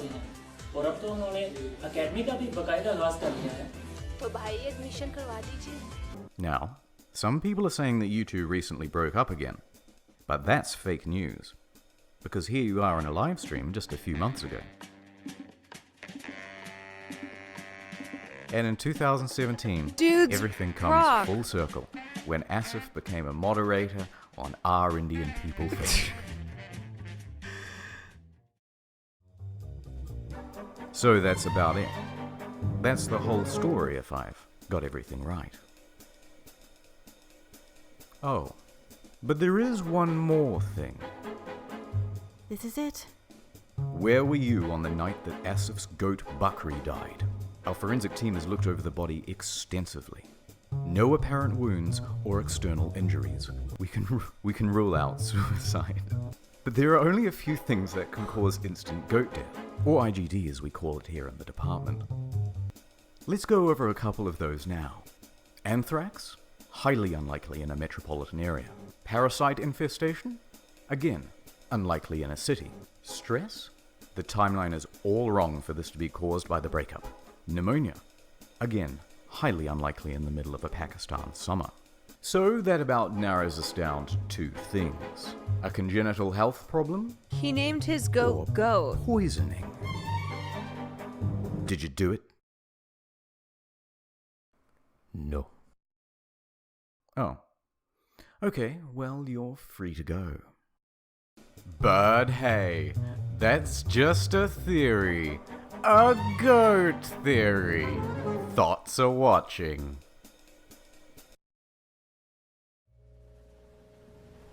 I know you're...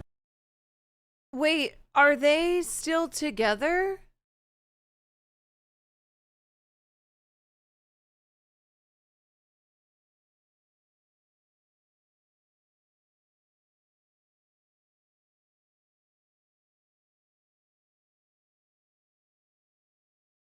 Wait, Salman was the new friend.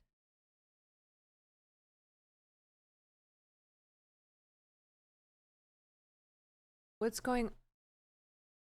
Are Asif and Mudassir still friends? Are there any updates? Are they still homies? And we never found out why the goat died. Okay.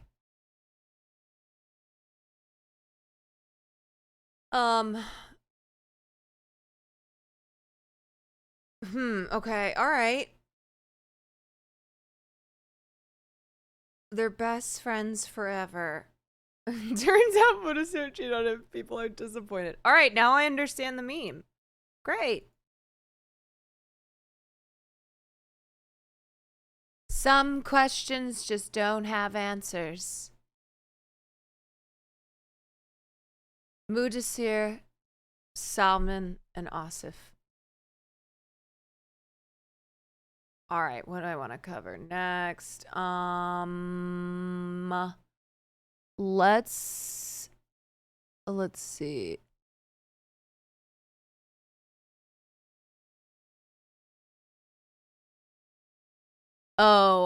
There is apparently there's a new episode of Quiet on Set coming out. I don't want to ruin it, but they made an NFT out of this meme. What? Gosh. Oh no. When will NFTs totally be done?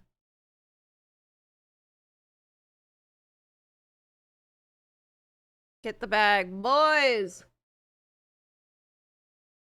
Yeah, so Quiet on Set is coming out with a special 5th episode premiering on April 7th. And it will feature interviews with Drake Bell and other former Child TV stars, moderated by Soledad O'Brien. And it goes deeper into the toxic and dangerous culture behind the late 1990s and early 2000s kids TV series, including allegations of abuse, sexism, and racism. So I feel like they... I feel like this was done after the series was completed, of course, and probably in response to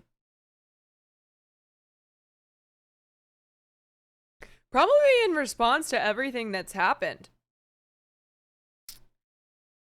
The original 4-part docuseries included claims about toxic workplaces for child actors and crews on Nickelodeon series that were created and run by prolific TV producer Dan Schneider. Investigative Discovery said over 16 million viewers tuned in. That's a shit ton. 16, I wonder if, I really hope Ned's Declassified isn't on this episode. 16 million viewers tuned into the series on its own channel and Max Discovery Plus, which represented the largest audience for an unscripted series since Max launched. With Breaking the Silence, we're digging deeper into the crucial conversations the docuseries ignited and exploring the lingering questions left in their wake to provide further insight from the brave voices who have spoken out previously and those who are coming forward again. People do love a docuseries.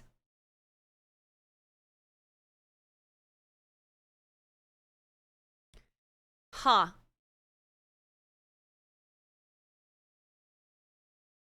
Interesting. I wonder if there are going to be former child stars who previously have not spoken up, who saw the docuseries, saw people's response to it, and now feel encouraged to like share their own stories. Well, I saw this. Now there's this new conversation that's happening about actors who were really young and forced to kiss co-stars in these shows who were much older than they were. So for instance, Ali D'Amico, who played Rosalina in Nickelodeon's Naked Brothers band. Oh, yeah, it's what's their names? Guy who took my parking spot. Anyway, she's come forward about her experience of being forced to kiss a 30-year-old actor multiple times when she was 14 years old. People thought it was, a lot of kids thought that it was a documentary in real life. It was a scripted show, and a lot of people thought it was, a lot of kids thought that it was a documentary in real life, and people, particularly girls, wanted to fight me in real life. Like, I didn't have fans because they thought it was real life, and that I kissed this greasy ass, dusty ass dwarf. I'm sorry to this man, but I did not want to kiss him. Also, guys, I'm 4'11". He's a 30-year-old man. I'm sorry, I couldn't even watch it. It gave me fucking the ick. I couldn't. And it honestly gives me PTSD. I'm watching this Quiet on Set documentary, and it's talking about how integral and vital it is to create, especially when it's like a kid's cast, to create. Bro, there are so many examples of kids programming or, you know, young, like films for teenagers. So Cinderella Story, for instance, I think Hilary Duff was only 15 and Chad Michael Murray was at least 20. The age gap in a lot of these shows and movies. Okay, Hilary was 16 years old while on-screen boyfriend Chad Michael Murray was just shy of his 23rd birthday. Huh! Sorry, but it doesn't make it okay. It doesn't make it ethical or right simply because it's scripted. Oh yeah, Mila Kunis. She was 14 when she was cast and 15 when the first episode aired, and Ashton was 20. We covered that during the Danny Masterson stuff. Kira was only 17 and Orlando Bloom was 25. These ones are like, I don't care about this. It's when, oh God, Emmy Rossum was only 17 and Gerard Butler was 33 and Patrick Wilson was 30. Audrey Hepburn was 20. I mean, at least she was, you know, in her late 20s. Frankie Muniz was 17 when his character started dating 26-year-old Reagan Dale Neese on Malcolm in the Middle.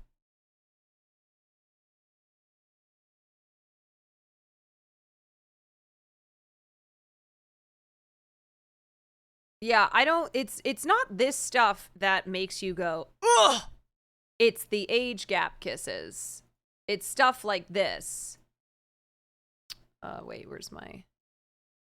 It's stuff like this, where she was 14 years old and had to kiss this 30-year-old actor multiple times on this show. An environment where kids feel comfortable to say, don't look no, up Brooke Shields. I don't feel comfortable with this. And then I'm like, yeah, maybe they do express that, though. It's also more important to create an environment that listens to the kids and actually does not make them do things when they don't want to do them, because they made me kiss this 30-plus-year-old man when I was like, what, 14, 15? I told them many times I didn't want to do it. My mom was very against it, and they just pretty much made me feel like I was going to lose my job and like be fired. Ugh, I feel so exhausted by all this. Misha Barton was 16 during the OC, and they had her in so many relationships with older men. Yeah, I think this was more the norm than not the norm. An underage actress, and in some cases actor, who was in a, in a relationship with someone in a show or a film who was much, much older than them and was having to, do things like kiss, make out, simulate sex scenes like in the OC. Allie and her mother complained to the network and producers about not wanting to do this. However, they were disregarded and Allie was threatened. Her job was threatened if she kept complaining. She goes on to say she felt like an outcast because everyone except her knew each other. Naked Brothers Band was a highly nepotistic environment. I don't think I ever watched Naked Brothers Band. It's a common theme at Nickelodeon. Zoe 101 had the same situation with Victoria Justice, who was 14 at the time, and Brando Eaton was in his 20s. But who loves me now? Me? What the is going on? My mind. See, this didn't happen when I was there. So this was the season after you. Girls. Special girl. Ew! The casting director for Zoe 101 knew the age difference, and no one went, yo, crime. Isn't this an A of a minor? Thank you for the raid. He's How? This is not legal. Just because it's a show doesn't mean that that can be legal.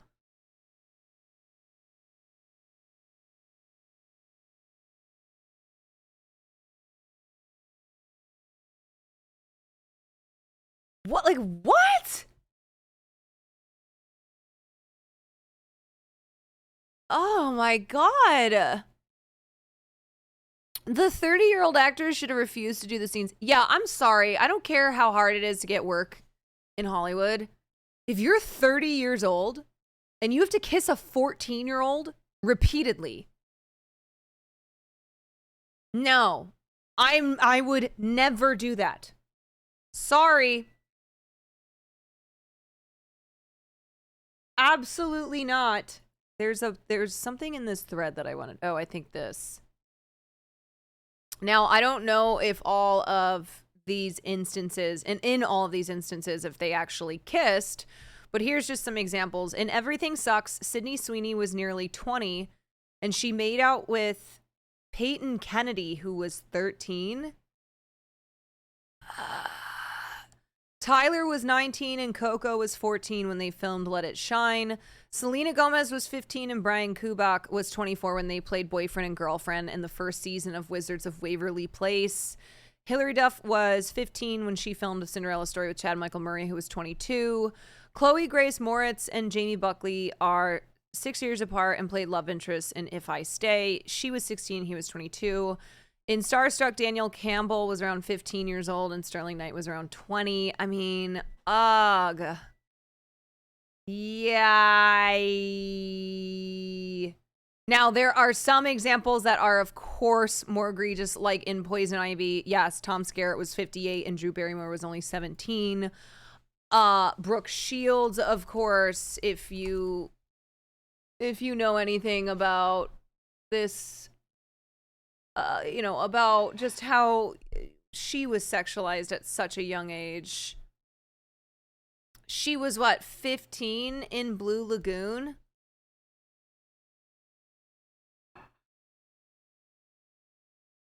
Didn't Chloe and Aaron Taylor Johnson play love interest in... What? Is that what happened? I certainly don't remember that in the first one. I don't think so. No. She was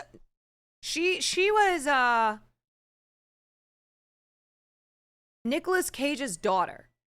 No, they weren't. It was like, I definitely don't remember that. I think Sterling Knight refused to kiss his co-star because of the age gap. Good. This ScarJo chart is upsetting. Yeah. Oh my gosh. Shy.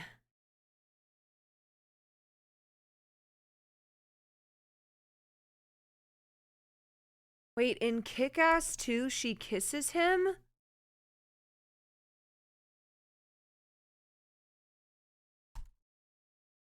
What? She kissed him on the lips? How old was she in Kick-Ass 2? She was born in 97.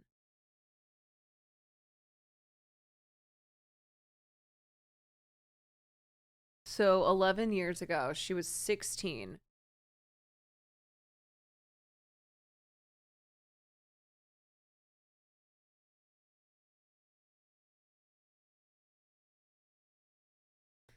She was 16 and he was 23. Yeah, that's fucking weird. Why are there so many examples of this? She kisses him and his joke is, I'll wait for her.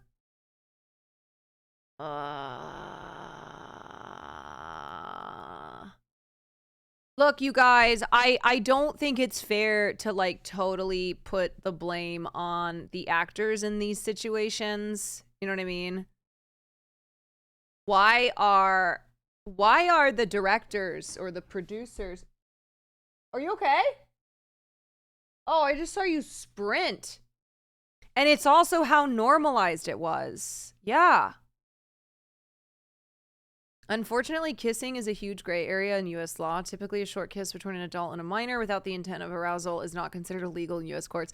I think what's worse, too, is when you have two characters, one who's 15 and one who's 23. And in the show, that's what their ages are. Versus someone who is 15 and is playing a 15-year-old. And then someone who's 23 but is supposed to be playing a 16-year-old. That, to me, there's at least a difference there. Still, but it's the message that it sends to the young audience who's watching this stuff. Where if you have a 15-year-old in a Disney show who's kissing someone who's in their 20s and the audience knows that they're in their 20s, like they know there's that age difference, but it's normalized because of the show, then that is really bad.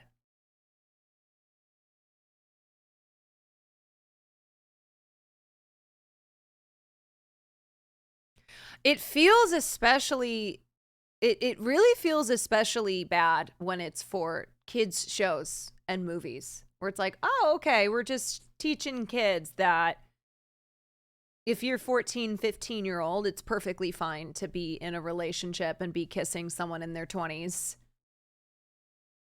Oof.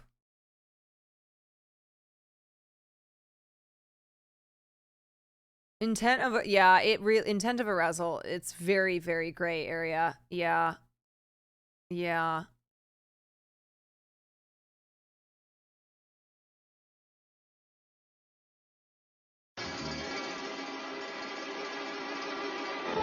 Yeah, I mean, look, this has been going on for fucking ever.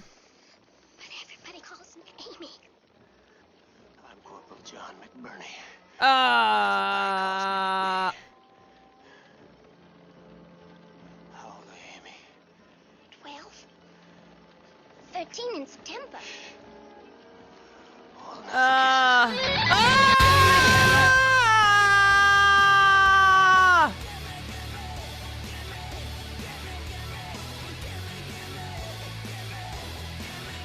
I'm sorry, but he's fucked for that. Fuck Clint Eastwood! Pamela said that in the original script, Clint was just supposed to cover her mouth with his hand, but at the last minute, he and the director changed the script without telling her. She looks surprised here. Look at her face. She looks surprised here, but she said she suspected that a change had been made, so she just went with it. She's been acting since she was 5, so she knew how to react. She later quit acting and became a nurse. I'm Chris Hansen with Dateline NBC. Why don't you take a seat, Mr. Eastwood? Oh my God, this one is so bad. Ugh. Yeah, I covered the Romeo and Juliet thing. A lot of the examples you guys have put in chat, we covered on stream. Yikes. Yikes, man. Oh,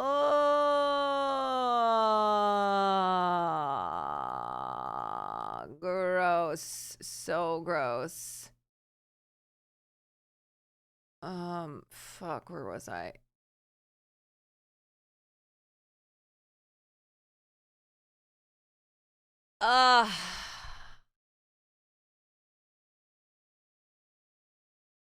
Obviously, there are levels to the ick here. If someone is 15 and the person they're dating in the show is 23, but they don't kiss, okay, that's better, right? The next level of like, they do kiss, oh, but they're supposed to be 16 in the show, okay. Next level of like, nope, it's known that they are much older than the person they're kissing in a problematic way. This is bad. I know it goes beyond ick. I know. I understand that. I'm just making noises right now. I remember this happening when I did community theater. It's ever. Yeah.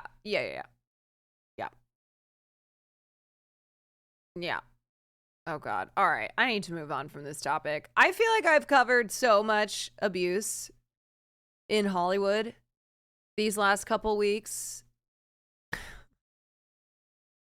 And disgusting shit like this. I'm like, oh man. I'm so tired of it all. It's so sick. Ugh. There's just too many examples. I'm icked out of my mind. We hit the max level with that fucking Eastwood clip. I know.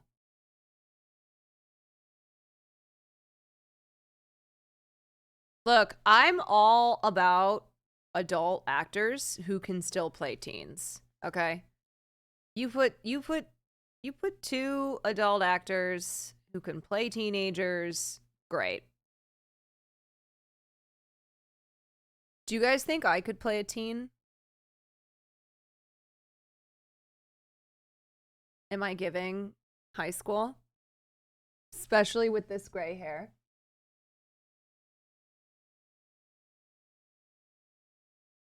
Hey guys, what's the 411?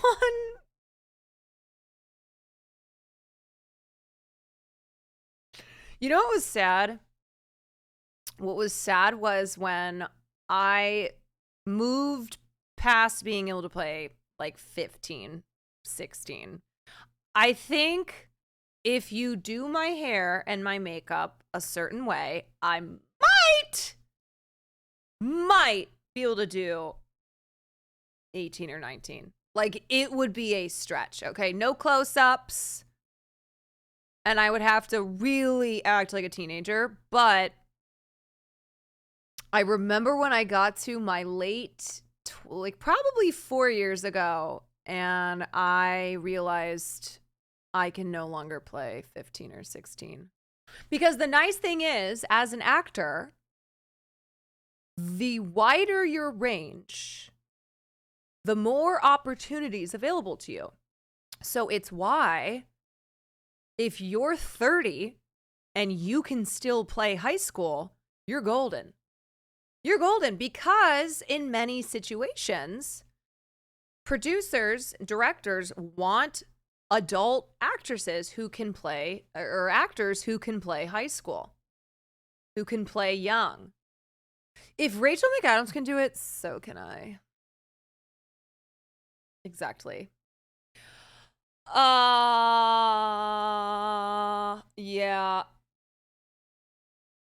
I don't know. I'm like, please just don't start sending me out for grandma stuff. Is it harder for you as a tall woman? Yes. It would be easier if I were short. Like Alexa Demi.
My God.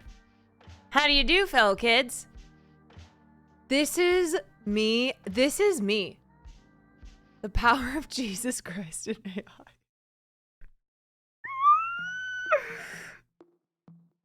Oh my God. The eyebrows. The fucking eyebrows.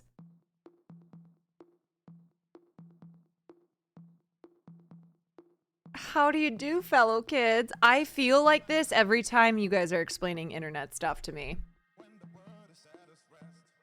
Every time I learn of a meme or some internet lore, this is me.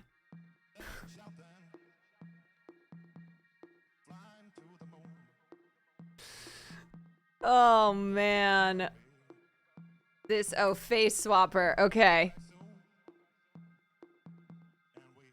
Except we aren't kids, just internet literate. I know. Oh my God. So I know some people in here are older than me and know all the internet stuff. I know. But it feels like a how do you do, fellow kids. Most of us are around your age. It is funny because I forget that a lot of people in here, in my community, are either just a few years younger than me or older. I'm just like 100 when it comes to the internet. Yeah, we did the polls when we did our demographics. Yeah. I know. I do feel as much as I'm like 31 is old is so young. When it comes to internet stuff, I feel ancient. So ancient. Caroline doing tech stuff is like fixing your parents' remote. Yeah, or it's having to explain to your mother how to save a PDF file.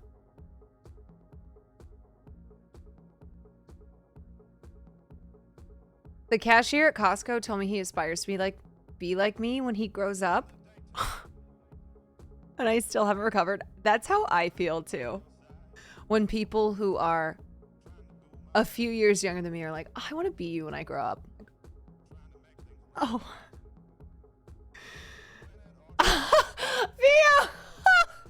I'm coping by telling myself it was because Mike was next to me.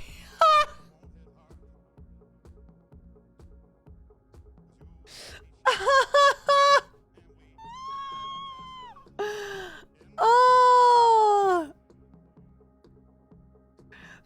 Throwing Mike under the bus. I do always forget that Mike is like almost 40. Whenever I think, man, I'm one of the older streamers on Twitch. And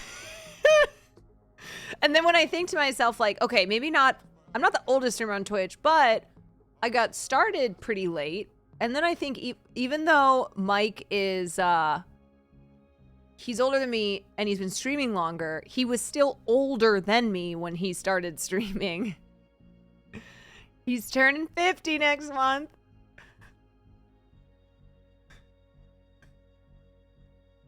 Oh my gosh.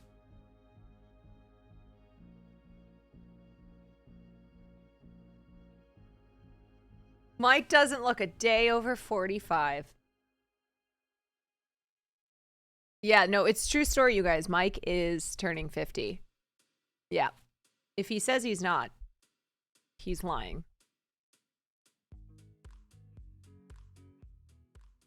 Mike Who's Central Committee.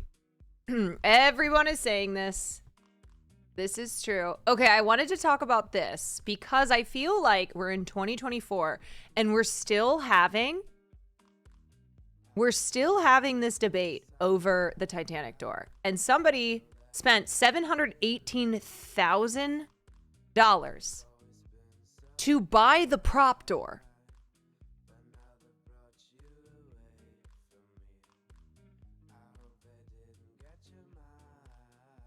How old am I? I'm also turning 50. No, I'm 31. 31 and fun. Okay, am I crazy or didn't Mythbusters cover this? Correct? Mythbusters Titanic door. Let's revisit. Jamie. Oh yeah, Titanic won a shit ton of Oscars. Let me look it up. Titanic won 11 Oscars. So it shares a Guinness World Record of winning 11 Oscars, the highest by a film, with Lord of the Rings, Return of the King, and Ben-Hur. Okay, so per the Mythbusters episode of trying this out,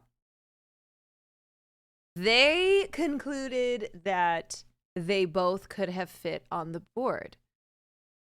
But there are people who debate either side to this day. And James Cameron still claims, no, it's not possible. Could not have happened. So was Jack murdered? Or did he sacrifice his life so that Rose could live? The wood panel from the movie sold at an auction for $718,750 on Saturday. part of a trove of memorabilia from Planet Hollywood. Can you imagine buying a slab of wood? I don't care. I don't care that this is from Titanic. I don't care how much you love Titanic. Oh shit, I'm so sorry. Coldest Waffles, thank you for the 7 months of Prime. And Anon, thank you for the gifted sub to Sulio. I don't care if you're the biggest Titanic fan in the world. You just bought a slab of, like a shitty old slab of wood. Bet it is. I'm sure it's not. But Kate Winslet touched it. But Leo DiCaprio had his hands on it. For $718,000? I don't think so. I don't care if Leo DiCaprio jacked off on it. Wait, that sounds... Never mind. About 1,600 items, including the whip from Indiana Jones and the Temple of Doom, a bowling ball from Kingpin, and the axe from The Shining, brought in $15.7 million. Ha! Heritage Auction said in a statement that the event shattered expectations and set a record for the company's auctions of movie props and costumes, drawing more than 5,500 bidders from around the world. Jeez. The live auction was held at Heritage's headquarters in Dallas, with several auctioneers rotating over the course of 5 days. The auction was also streamed on the website. The Hero floating wood panel is how it was described. Wait. Oh, I was like, that's not even the one from the movie? The prop itself has been the subject of fan debate. Could the panel really keep both Jack and Rose afloat? It measures 8 feet long and nearly 3.5 feet wide and is reinforced with hardwood. Big item. The biggest scene, really. The climactic scene, if you will, the auctioneer said as he opened the bidding at $90,000. This is the goodbye. Heritage Auctions is problematic at best and are in a scandal with fixing auctions. Oh, I don't know anything about this. In just over 5 minutes, the price soared with a winning in-person bid of $575,000. With a fee to the auction house known as a bidder's premium, the final price was $718,750. The winning bidder, who attended the auction in person, wishes to remain anonymous. They're like, wow, I don't want to get made fun of for spending this much money on wood. Juggerblob, thank you for the 15 months.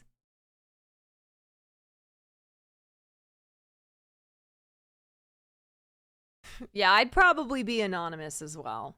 The prop had been in storage for the better part of 2 decades, and before that had been displayed at a Planet Hollywood in Orlando, Florida. Can you imagine going to someone's house and they just have this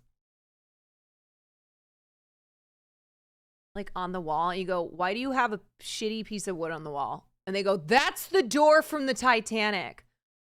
I don't know. I think I'd for a second go, oh, that's sick. And then if I found out how much money they had spent on it, I'd be like, why? Imagine it's their kitchen island. They use it as an actual door.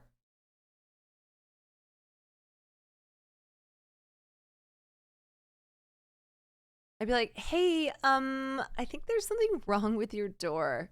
It's a piece of shit. Like, yeah, exactly. And I spent a lot of money on it. The prop was one of several Titanic items on the auction block. Others included the ship's helm and costumes worn by DiCaprio and Winslet. All but a few sold, and some are still available. Oh. Okay, let's see what we got here. Steven Seagal group of high school yearbooks. Starting at $625. Do I hear $650? $650 for Steven Seagal group of 16 high school yearbooks from 1970. $650, $650. Anybody? Anybody? Anybody? Anybody? Anybody want to spend $650 on Steven Seagal group of 16 high school yearbooks? What else we got here? Mighty Joe Young puppet leg, $1,800. Okay. Anybody see anything good? Michelle Pfeiffer group of high school yearbooks. Like, what the fuck are you gonna do with those? Nothing good. Let's see what's up. What is this? Chronicles of the Paranormal Troll. Oh gosh.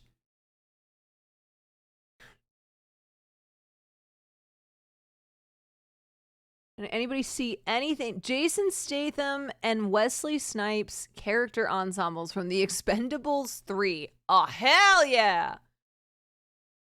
I'm gonna spend $650 on this. Oh, Michelle Pfeiffer was not on my list of 100 women.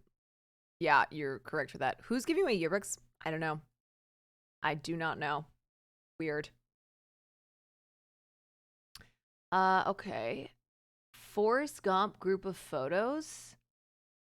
I don't know. I guess I'm just not a collector. The Full Monty red thong? Oh.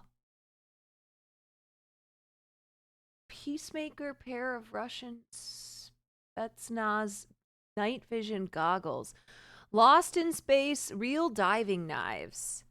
I don't know. I would just I think buy the fucking knife. I don't think I would need to spend $650. Whoop!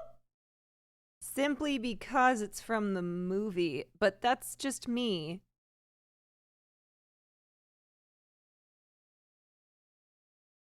All right, not a ton left here. So if you're looking to buy something, not a lot of options. You can buy Steven Seagal's high school yearbooks though.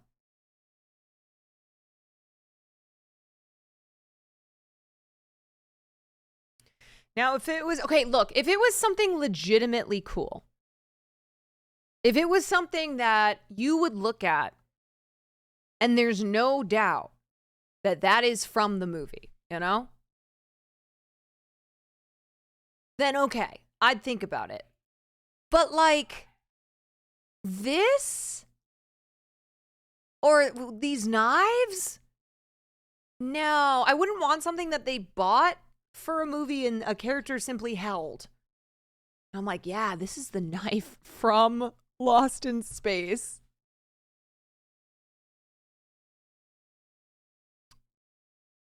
Yeah, like the actual hot dog finger gloves that they use in Everything Ever All at Once. That's fun. I get that. Can you view sold? Yeah, let's see. Holy shit. The complete R2-D2 unit assembled from original components from Star Wars sold for $2.76 million. But that's cool.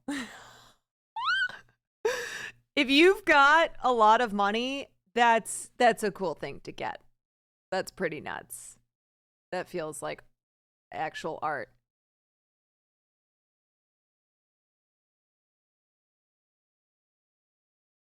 The illuminating dance floor from Saturday Night Fever.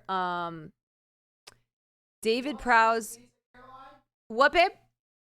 Oh, yes, please. The Darth Vader screen. Would you ever spend money on an item from a film that you love very much? Yes. You would? Okay. Thank you.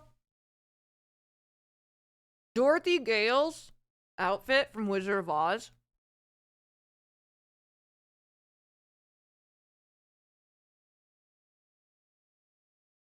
A Super Trooper costume from Stormtrooper costume from Star Wars.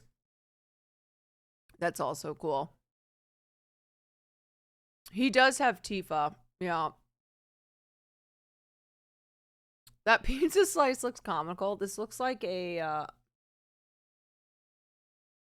clip art of pizza. Her last name was Gale. Dorothy Gale. Wait, this is the Academy Award. Orson Welles and Mankiewicz's Academy Award from Citizen Kane. Sheesh. This is Marilyn Monroe's dress. Like, I get that. I understand. Okay. All right. This is the whip from Indiana Jones, which sold for $525. Margaret Hamilton's hourglass from The Wizard of Oz. Half a Mills. Is that cauliflower pizza? I don't think so. Wait, I need a napkin. This is kind of greasy.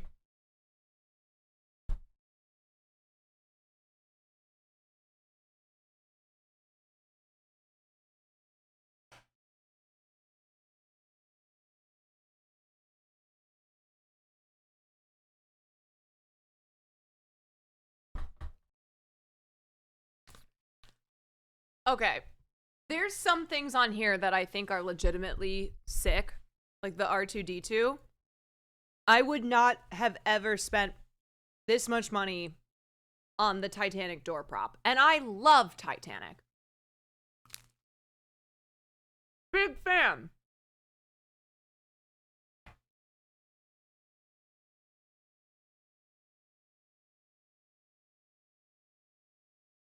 What if you were a billionaire, though? No, I would go down to see the Titanic. I would go in a submersible so I could see the Titanic myself.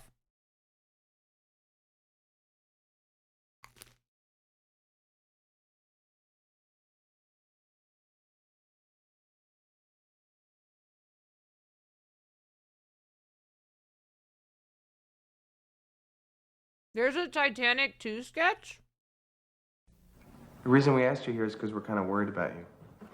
Exactly. You're at a crossroads, are you not? Yeah, it's kind of like, you're here, and everybody's out here going, hey, look at me, come over here, come over here. Let me say it to you, and I'm going to throw it out there. He doesn't want to hear it. And see how you respond. He doesn't want to hear it already. I'm going to tell you, Carl. Jared, I wouldn't be doing my job All right, go ahead. if I didn't share it with him. Do it. Sequel. Kaboom.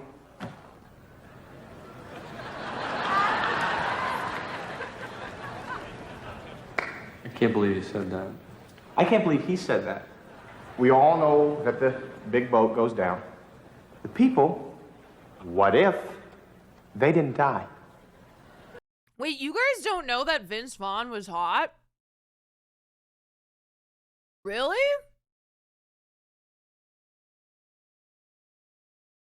Have you not seen when he was in Psycho? He's pretty young in that. Yeah, he's a hottie. Or swinger? Yeah.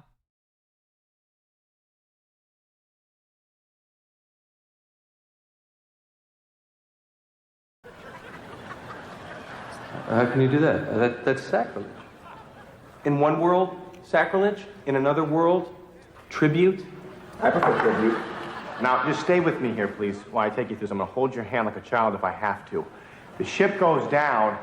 You got an air pocket created. Oh, my gosh. What does that do? Hold on. What does that do? What does that do? What happened? What does that do?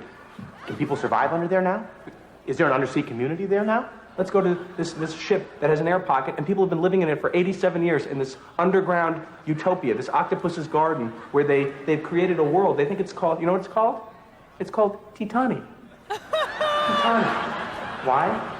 Because they've never seen the sea on the boat. It went under the mud. They think it's called Titani. Sure, that plays. You know what, Jared? When I'm watching this film, I want to see it through the eyes of somebody that I trust. One time, I gotta remember this story, but Vince would what I had heard about Vince Vaughn from people who I worked with in the clubs that I worked at is that he had a tendency to take out his dick and pee when he was at a club at the end of the night.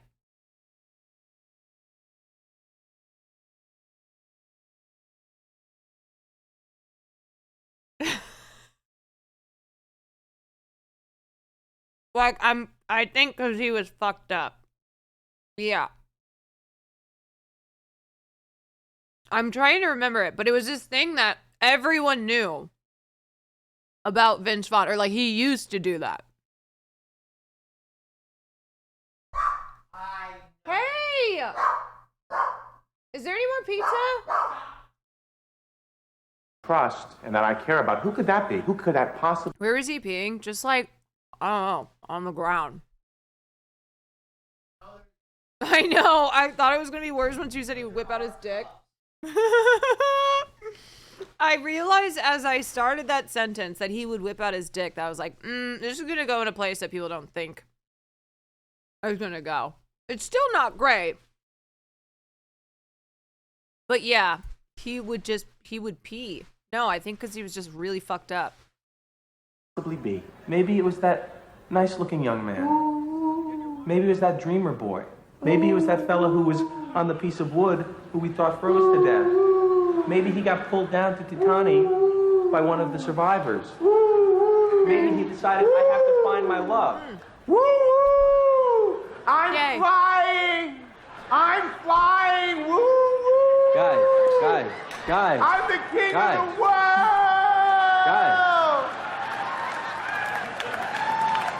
Did he pee inside? Forget it. Inside. It's not going to Or work. outside? Inside. I mean, first of all, you're never going to get Leo. It's the boat in you that sells, brother. I mean, let's be honest. Leo here. DeCuckoo? I forget him already. Leo DeCuckoo? I'm trying to remember. You put Buddy Hackett on that boat, you got $1 billion, DeCuckoo. okay? I mean, come on.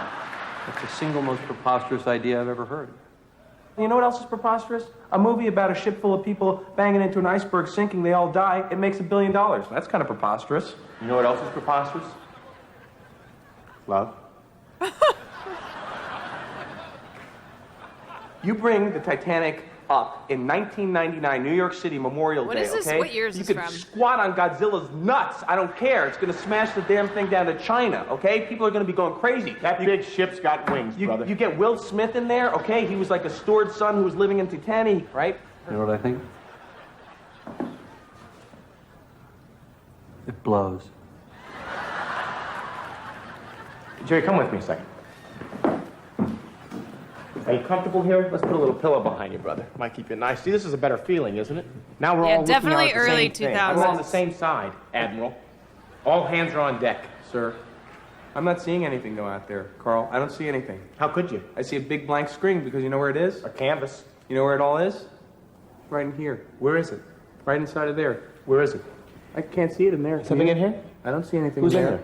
No, because it hasn't been let out yet. Who's in there? He holds the key right here. He's going to open the door, right? What's happening in there? I think, you know what's weird? You know what's really weird? I feel like I'm sitting here. I feel like this is like a sleepover or something. You boys be good or I'll have to separate you. I know, right? Where's Mommy? Who can make a pretty movie?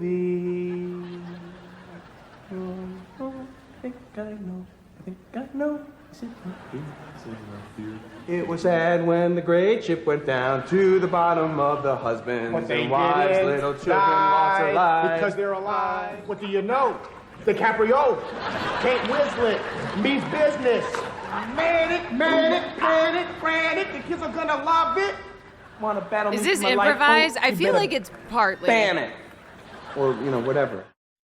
I feel like it's partly improvised. Wait, they did a Titanic 2? No, they didn't.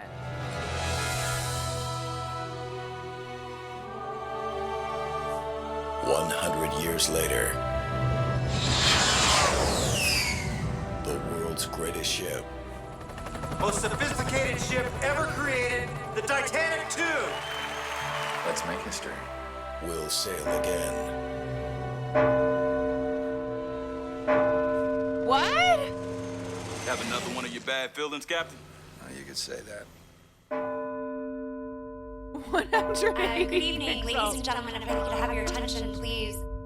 On the same day, the same course, What is and the same this? fate. This isn't real. Also, what are these pixels? Immediate assistance. history's repeating itself. You understand me, Captain? There's another wave coming. Find out how fast this thing is moving. Why are the pixels so bad? Whatever you're gonna do it fast.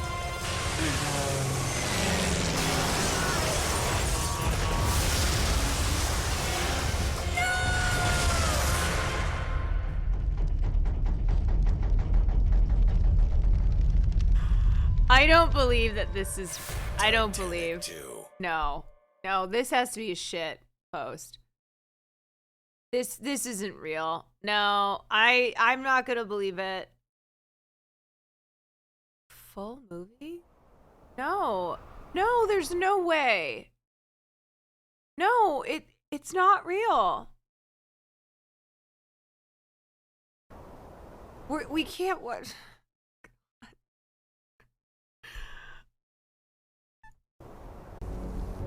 Wait, you guys, this is a full fucking movie.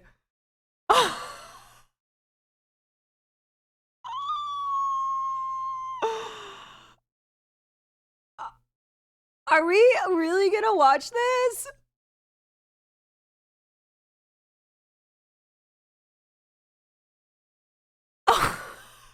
This is a real movie, Titanic 2. How have I never heard of this? Asylum Production Studios makes bank off these shit versions of real movies. What?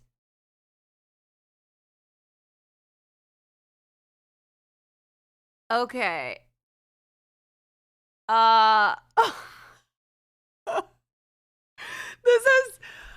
This has 25 million views.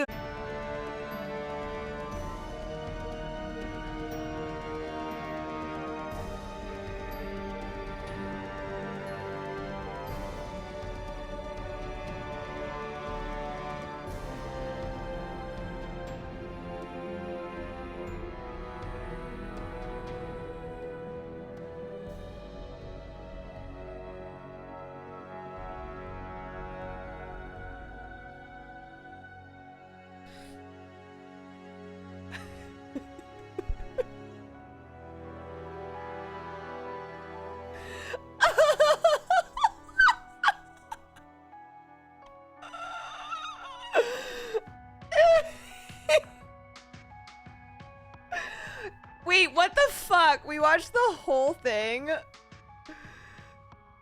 We watched the whole fucking movie? What is wrong with me?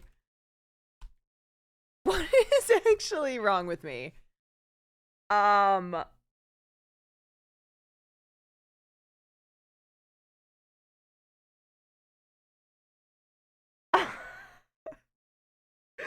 will say that movie flew by.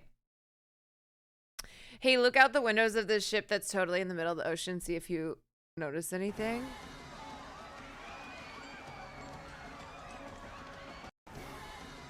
Wait, that's Burbank. That is wait a second.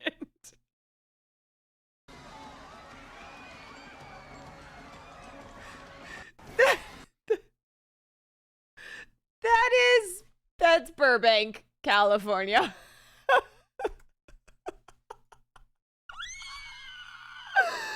Oh my god. I can't believe that Carrie Van Dyke and Shane Van Dyke were the ones who ruined Don't Worry, Darling. What the hell? Wait, what? What in the actual fuck?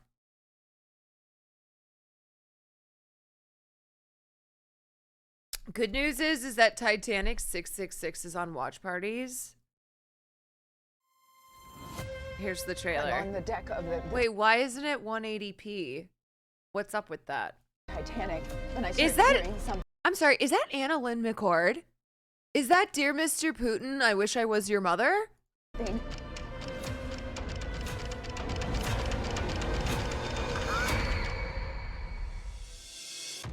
110 years after the launch of the original. Oh, wow. Titanic 3 will set sail in just a few hours on the same path as her namesake. Oh my God, look at this ship. It's time of your life. Okay, it's gonna be the time of my do life. it. Ah! Oh my God, look at this ship. Mediums, relatives, and as you know, priceless relics from the original Titanic disaster. Full throttle. Wait, this is Full throttle. This is Titanic 2. This is the exact same fucking setup. They're just doing it again. It says Titanic 3 now. What the fuck?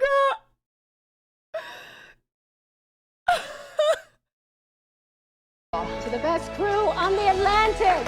We are in open water. Cadet Leeds, thank you for the 2 months. Through haunted waters? Oh, we must watch. Maiden voyage of Titanic 3. Who is that? So you thought you could just steal these from their final resting place? I preserve them so their memories can live on. It's weird because the production quality is better. Hidden treasures are around here. It's so much better.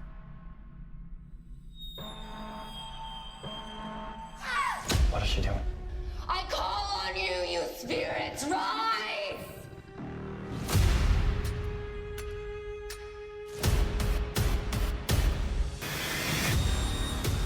How long has this been happening?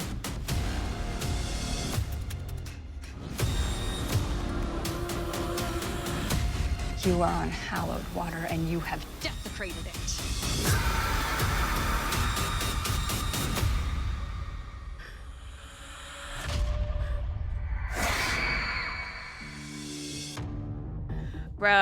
Bro, you know I got a soft spot for Ghost Ship. Okay, I already told you guys I watched Ghost Ship 3 times. It's a horrible movie.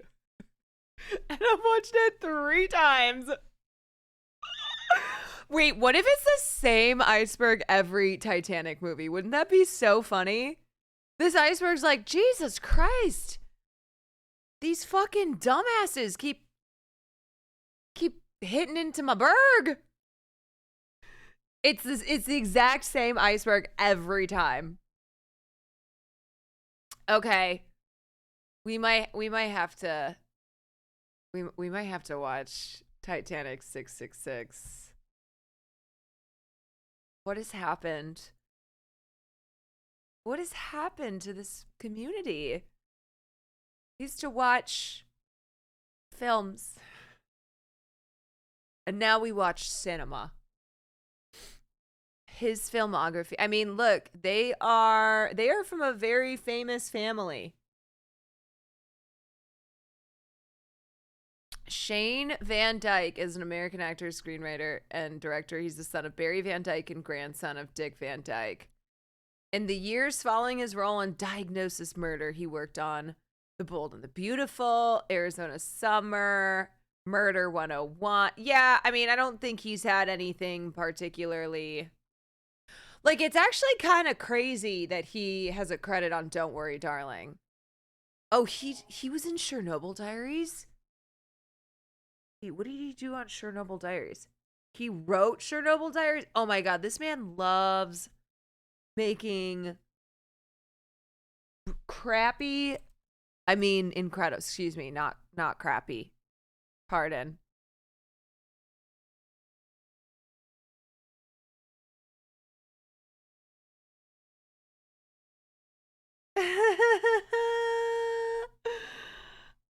Oh, this movie's so bad. Yeah, this was one that I think we had this on Screenbox. I don't know why the fuck I watched that.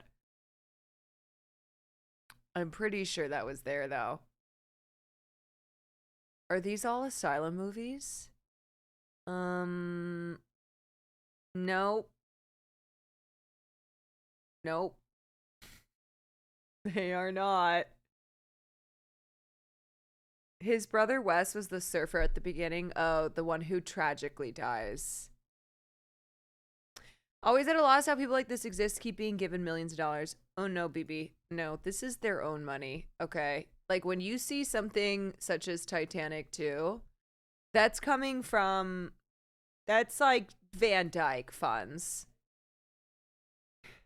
So It's far from millions also. Yeah, that movie cost $500,000 to make.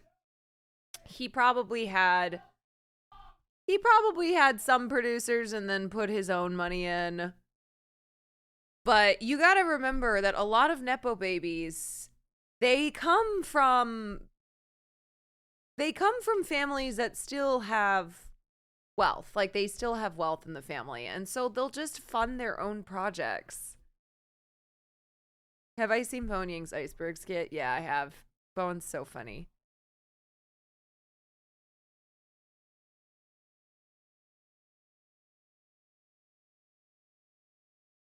Anyway, if you're a Nepo baby and you don't have the the chops, or you don't graduate up into the upper echelon of Nepo babies, and this is kind of what you are stuck with.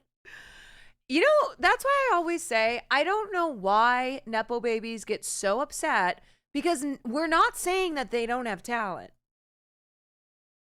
Successful Nepo babies.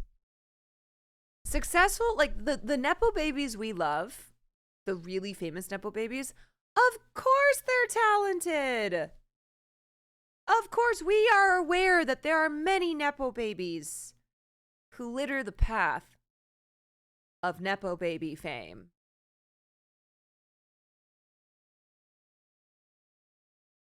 Thank you for this amazing deep dive. You guys know I'm a sucker for this stuff. I try to resist. I think some of you know by now that when I say things like, we're just gonna watch a little bit, I didn't cover any news that I meant to cover today.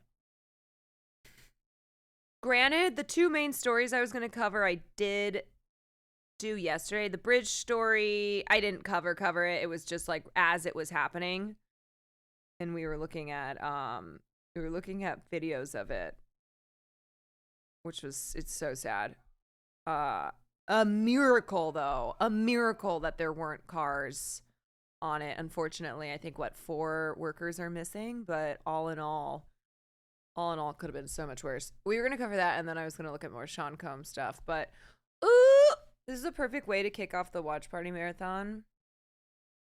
Yeah, except we watched it on YouTube. The watch party marathon was supposed to be Amazon Watch Party. Oh, there's 6 of them. Wait, how many? There were 2 that were pulled from the water. There was one who, I thought it was a total of, God, I have so many tabs open. I can't even find what I'm looking for. 8 total and 6 are missing. Okay. 2 people were pulled from the, okay, got it. Yeah. Titanic 666 is on Watch Party, so it may it might find its way onto the list. The Watch Party Marathon. What's the date? The 26th. We have officially a week. Okay, we'll consider this kicking off the Watch Party Marathon. I think tomorrow, let's see. Tomorrow I think we'll start the Watch Party Marathon. Each day, not every day, it's going to be multiple movies. I really need to figure that out tonight. That was an excellent start. Yeah, we have the JLo doc. Yep. Titanic 666, Babylon, and Bottoms. You can't have a more perfect trifecta than that. It's already midnight? Oh my god. No, I don't feel like gaming. Just a smidge.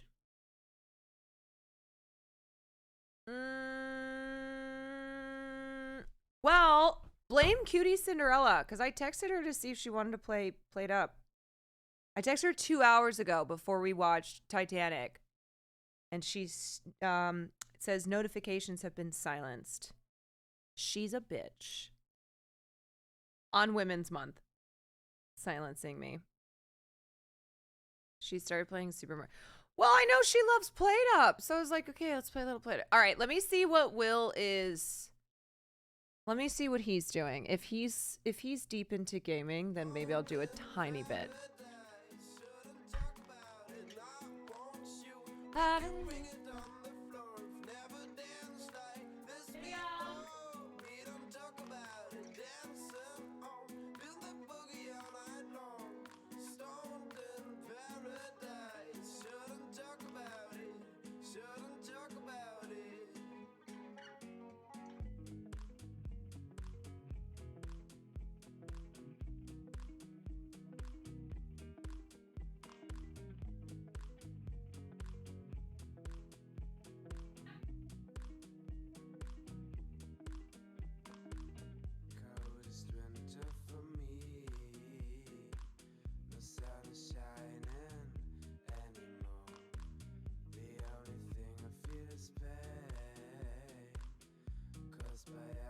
Dude, Will is so funny.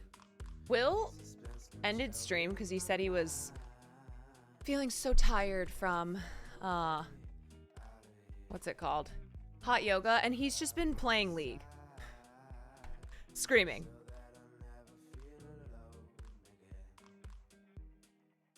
Because if he was gonna finish, then I was gonna end, so we could watch Invincible. And the latest episode of Shogun, but he's deep in League. He's playing with Ness. I know. He needs me time. It's jokes. It's jokes. Obviously, you guys know I'm the first one to be like, when you need me time, Will, take it. Cause I think for him, look, he's a gamer. And I understand. Oh, I never clicked out of Elden Ring, by the way. It was just open since last night.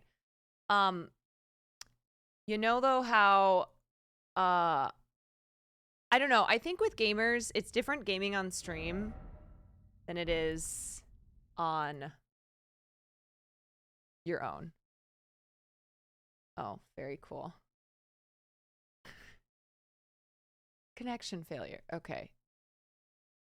I'm just gonna play a little Elden Ring. Not much.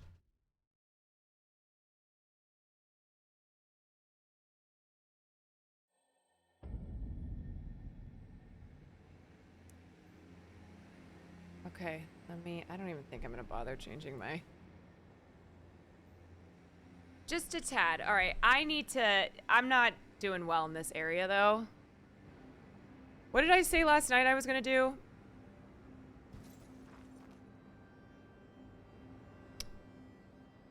Yeah, I've tried it. Exhausting to me to game while streaming. Yeah, sometimes you just want a sweaty game sesh.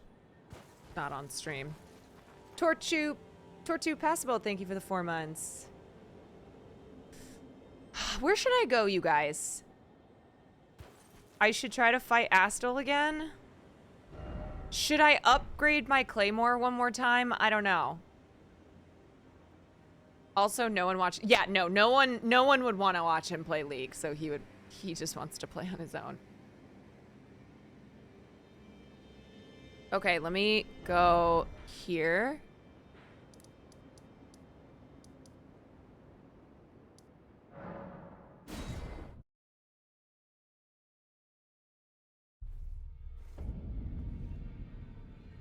Okay. Oh, I have 16,000 runes. Fuck. But I don't have anything to eat. I don't have, I'm probably gonna lose those runes.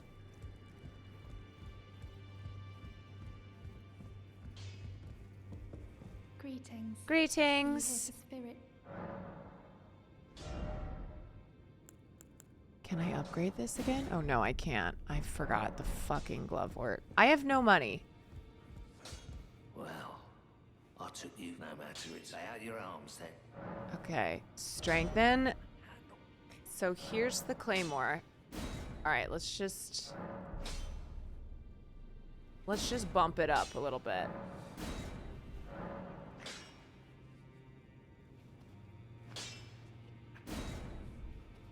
Okay. All right. No, I don't have any runes.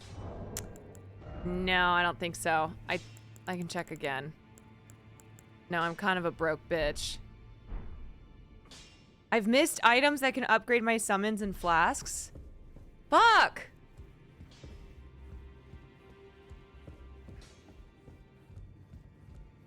Alright, I'm just gonna go try to fight this mofo.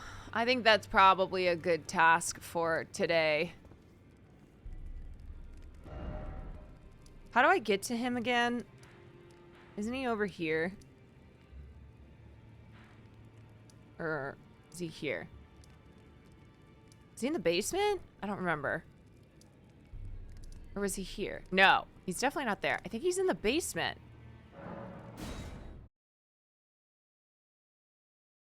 Let's see. Yeah, he's around this corner, I'm pretty sure. Is he? Wait. Yep. Fuck. This is it. Okay, I gotta pee. Hey!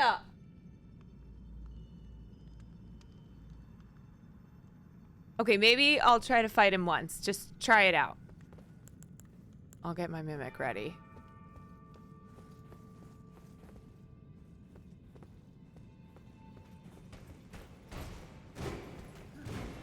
Okay.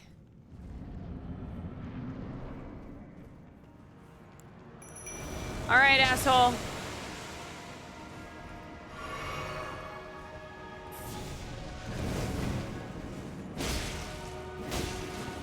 Wait, I can't see!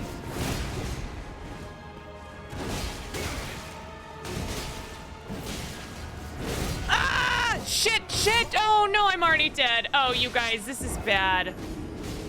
Wait, this isn't Astal? I thought this was him. Oh. Okay, that was a good one. Let me go to the bathroom and then I think I'll be... That was a warm-up. Are you done with me?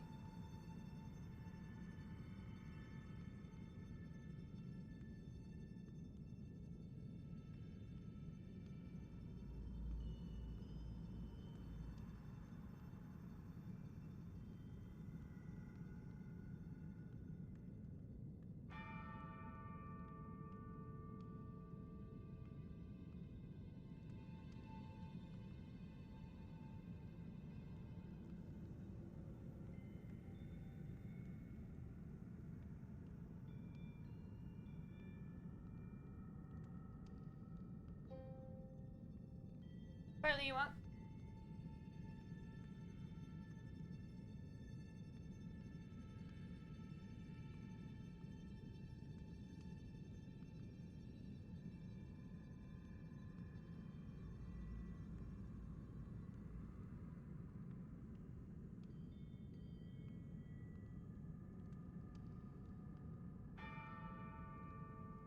Okay.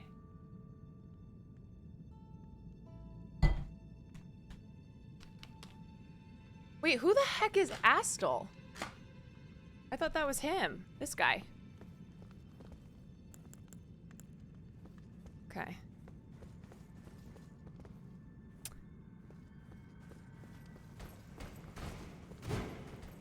Astal is later on?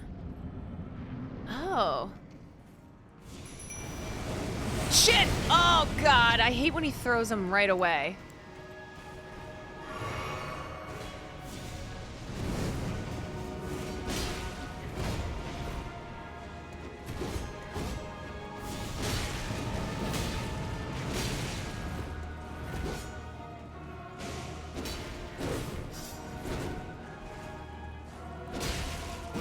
Shit! Oh, get out of there! Get out of there! What? Oh no! What is my mimic fucking doing? Why isn't he fighting? Oh, he's targeting the... Oh, he's so dumb. He's so fucking stupid. He was fighting at the door? God damn it. Alright, I'm gonna try this guy a couple times and then I'll go fight Astral. Shit, I hate when that guy gets me. What? He got me through the door? Wait, what the fuck? Wait, why can't I... Why is my where's... What's going on? Why can't I fight Mimic? Wait, my Mimic... What the fuck? Why isn't it pulling up? Not enough health? Oh! Oh, this is fucked. Oh, we are so screwed.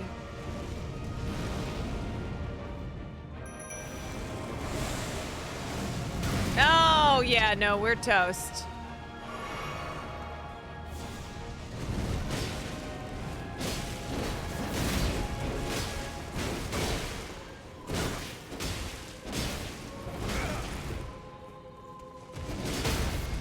Wait!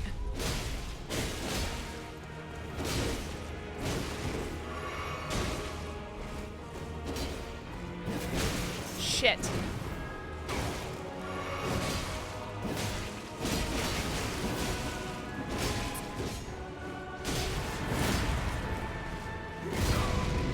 God, okay.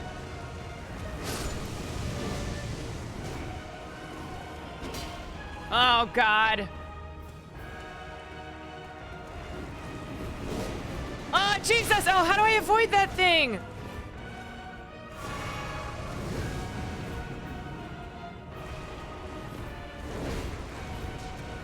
Okay.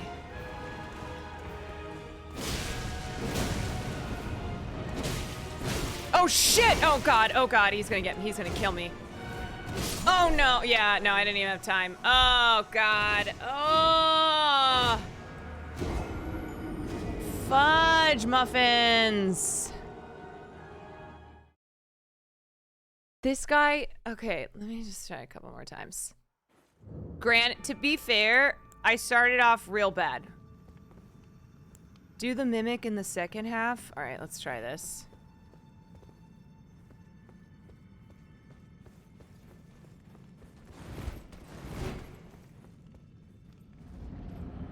Yeah, that started off not great. Oh shit, I thought that would... yeah, no. I walked right into that one.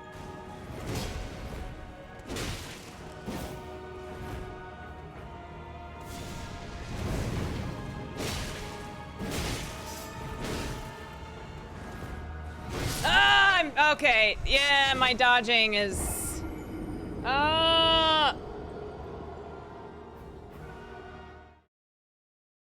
Fuck.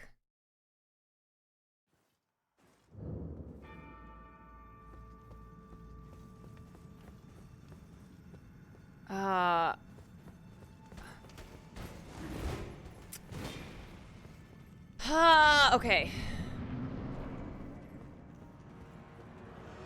So he throws the balls. Move. Ah, he got me on that one. Ah, shit,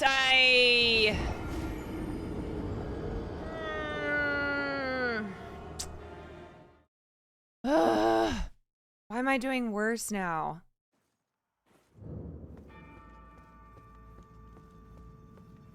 Cause the way that he fights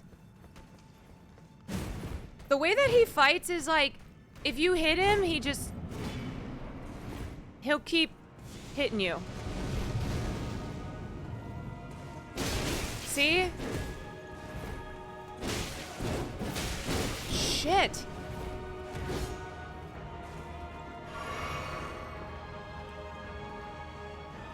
Okay.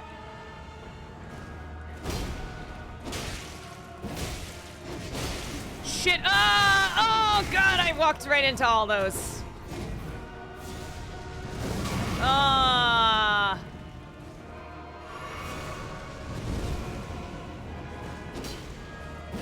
Shit. I can't get away from him because my sword swipe is so slow. I feel like, okay, here's what happens. I hit one time and I try to get away and I can't because my sword is slow. I gotta get behind him.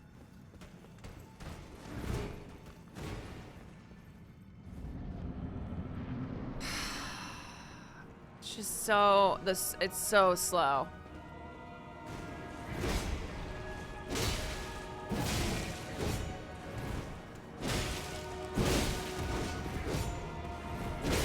Ah!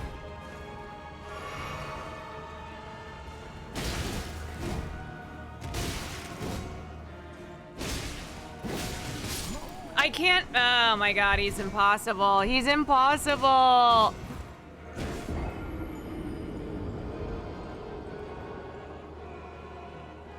I'm doing worse now.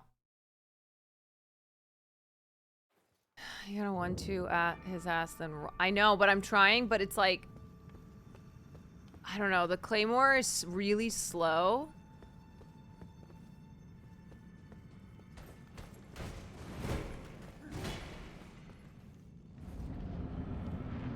All right, let me try a different strategy here.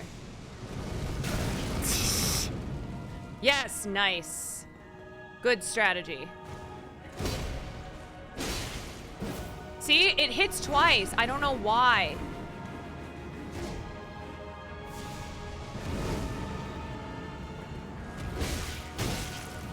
I don't know how to, okay, I don't think I can do this. I don't think I can get him. I don't understand why when I just swipe one time with the sword, it goes twice. All right, how do I get to Astel? Let me try that guy. Where do I go? This guy's so hard.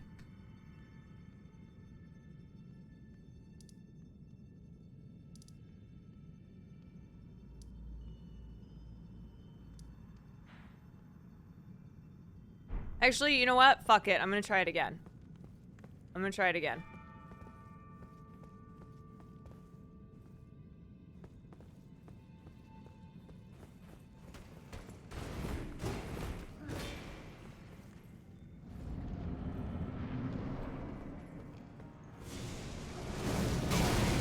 God damn it, Caroline. Okay, so...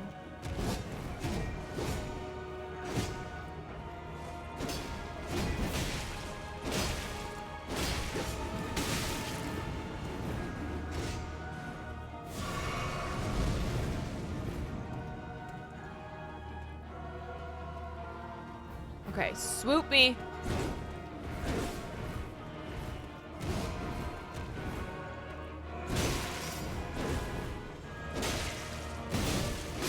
God, fuck me!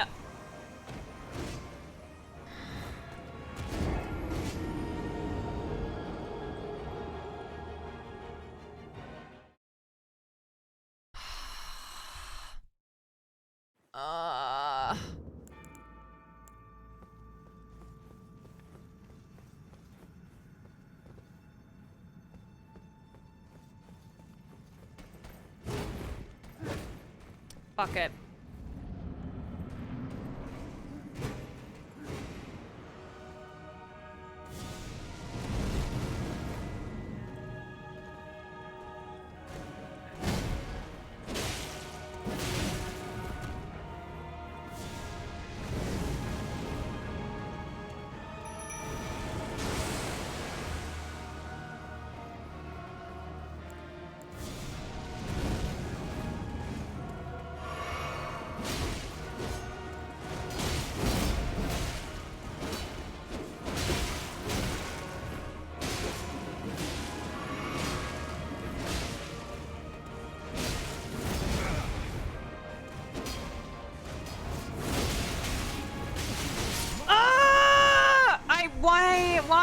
walked right into his wind.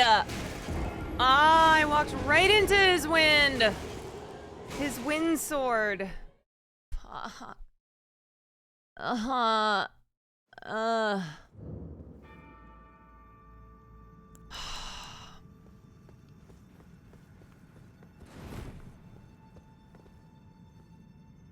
Try to let him finish the longer attacks.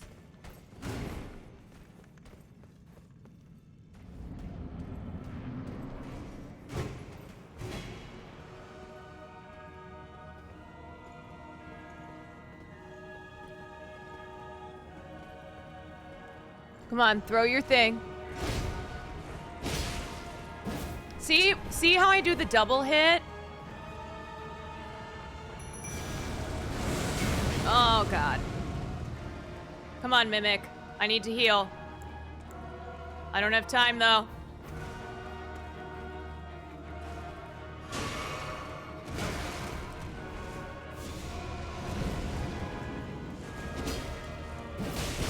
Fuck me.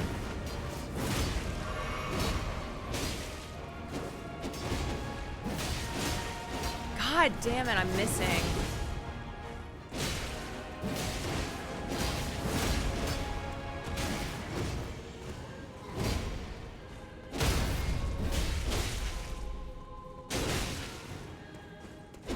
Get out of there.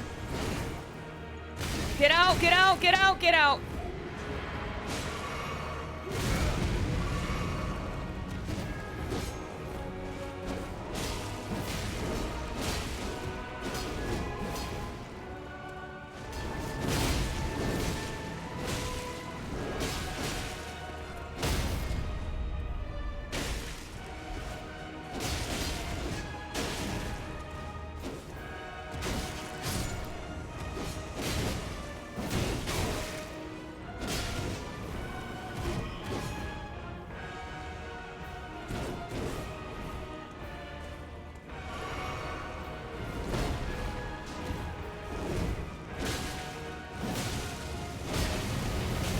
Wait, get out of there! Get out, get out, get out, get out, get out! Oh my God.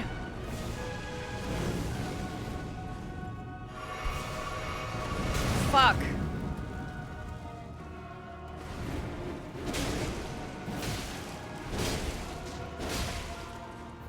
Oh my God! Oh! Ah! Ah! What happened? Wait a second. How did I just do that? How did I just do that? I was so scared to breathe.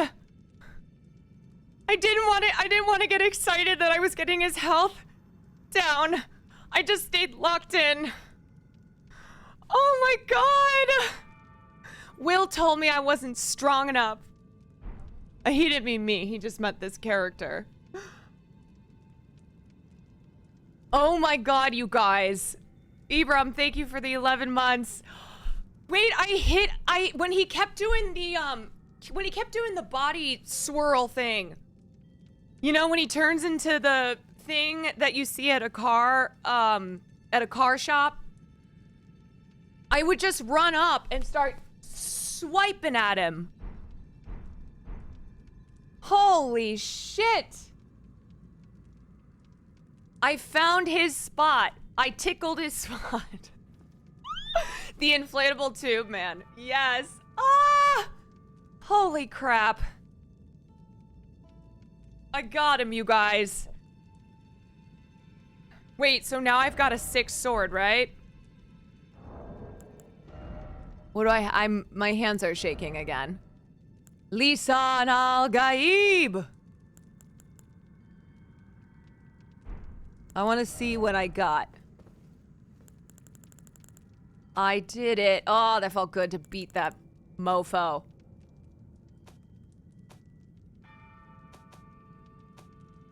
I beat that mofo. Okay, what did I get from him? Wait, the sword is in a... Sword's in a chest? Oh, back here. Wait. I gotta go get it here? Oh. Oh, this is where the good stuff is. The Godslayer's greatsword. Man. Ooh-wee! Oh, that was excellent. I already went pee. Remember, I tried it out once and then I got a lot of armor from beating the boss. Lis Kwan Al Gaib. Stop it. Alright, let me look at my armor. Lis Kwan Al Gaib.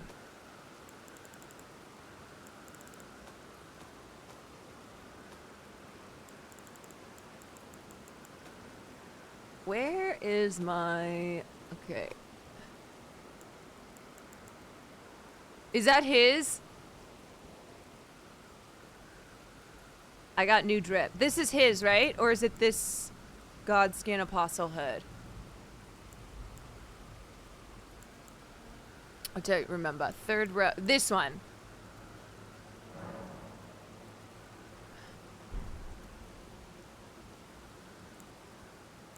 Okay, how do I use this?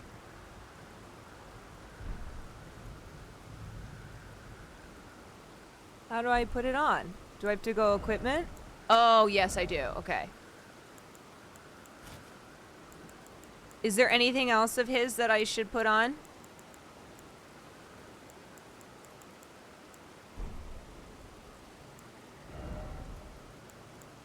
His armor, right? Godskin Apostle robe? Yeah. I don't think my other armor is better. I think I got his foreskin. Yeah, I got the full foreskin set. No, I look sick. Look at me. I look better than whatever Will put me in. No, this is sick. Look at me. Hells yeah. I'm gonna remove this and I'm gonna put the...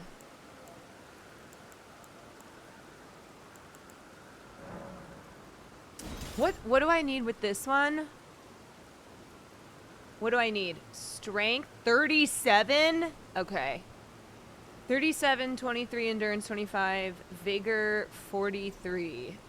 All right, I'm a little under leveled with it.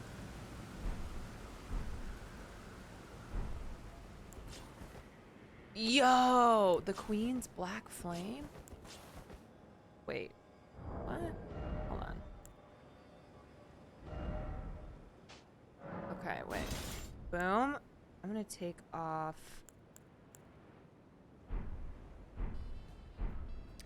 Yo, Flunky! Thank you so much for the 10. I earned that with my defeat of Mr. Foreskin. How much faith do I need? Thank you, Flunky. Here, let me hit one of these graces. You need 20 faith? Fuck! I have too many weapons equipped?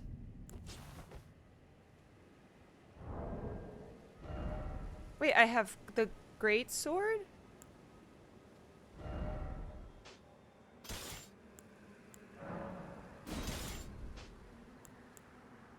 Okay, I have my claymore. I only have that one. Don't level faith. Then wait, can I not use this sword then?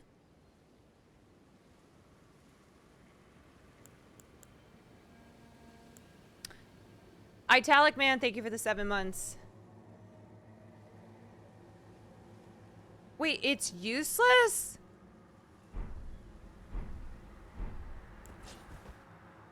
What is up with these swords? What is this? I've never seen this sword. Where's my claymore? Is that the... Am I insane or do I have swords equipped? That's my claymore. Oh, okay. The spiral one is the new one. All right, I'm going to I'm at strength that I need. Ugh, fuck, I don't know what to do because I want to try that sword out. Right now, if you choose to rebuild the stats, you may be able to. Fuck, I don't know what to do.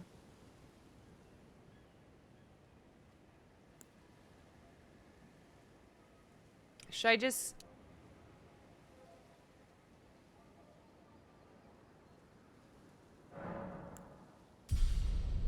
Okay, I really need to kill some things so I can level up again.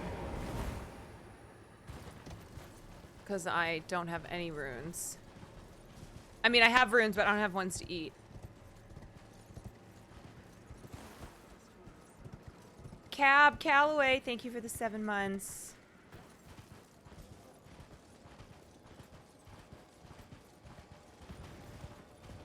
No offense, but as someone who's played all these games, watching you not understand the menus hurts me. Yeah, that's just how it goes. I only play Elden Ring when I'm on stream, and I'm a baby gamer. Okay. I'm just killing this guy so I can get some money.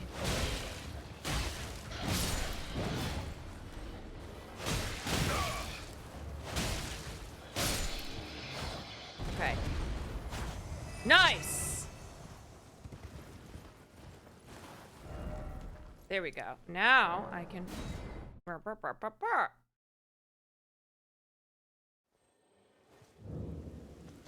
Let me rest. Let me level up. Just gonna keep pumping that. You've learned so much. I definitely have learned a lot. I know. I gotta give myself credit for what I've learned.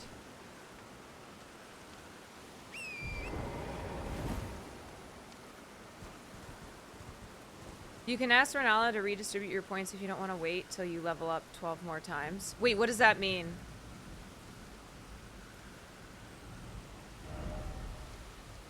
If you don't want to wait till you level up 12 more times. Wasn't trying to be mean. No, I know you weren't. It's all good. If you're new to my community, or new to watching me game, you will understand how far I have come since I first started playing Elden Ring. When I first started playing Elden Ring, I couldn't even figure out the camera movements. That means change. Oh, okay. I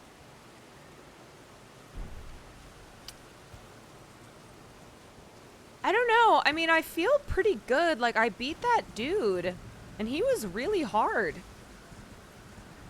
Yeah, my first death was to Cliff. I still do lose to gravity, but I do. All right, where should I go, you guys?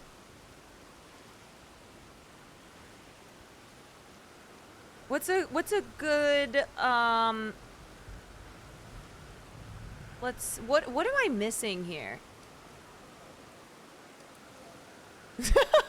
I know I'm missing a lot, but I mean, if I'm on the journey, aren't I supposed to like go under the city or stuff like that? You just be Godskin Apostle, it's a huge win.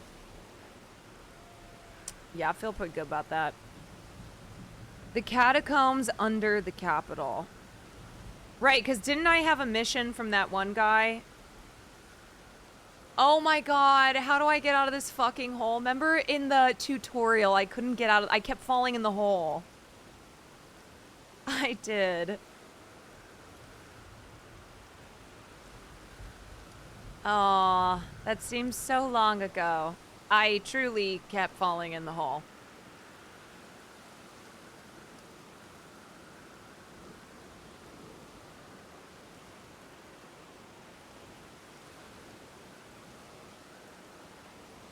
Alright, I need a good, I need a... Oh! Excuse me, sir!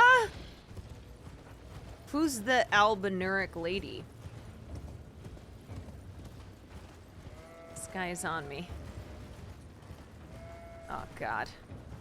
I gotta get out of... I really hate this area. I want to get far away.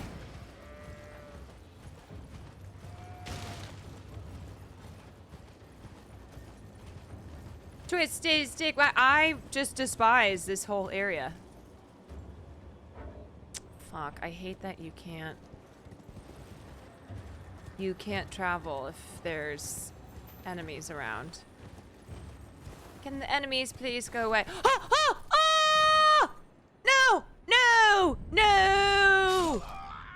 Oh, Caleb, that's what I was trying to decide.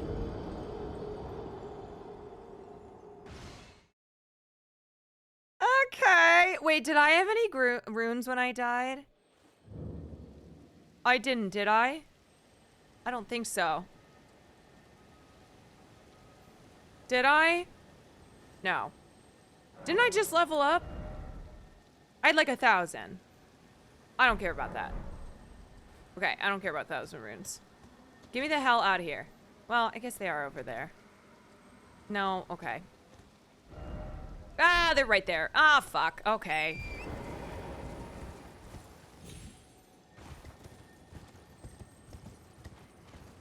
All right, get me out of here. Let me go to the. I gotta go to the catacombs, right? So here.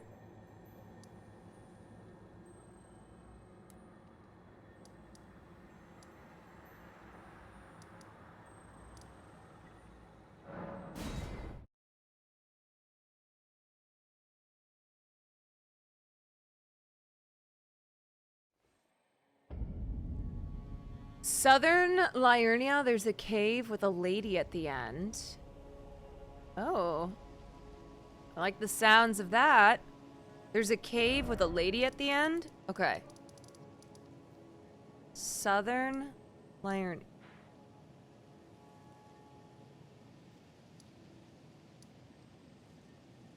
There's a cave with a lady at the end. A lady, you say? Okay, this is Liurnia. South.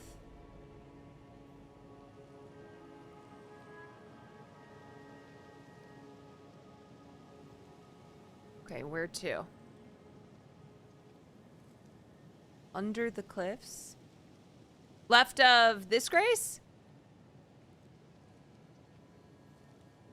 This grace. So, like, here?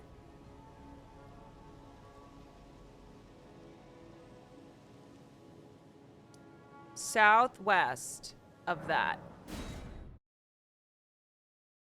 Okay, let me go find this lady in the cave. Oh. Wait a sec. Didn't I lose to this area multiple times? Wasn't this where I kept falling? I lost to gravity like 10 times. Under the big rectangle.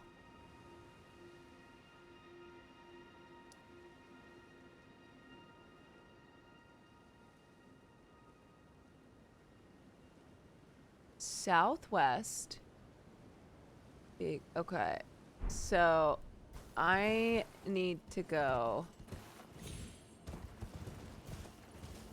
south.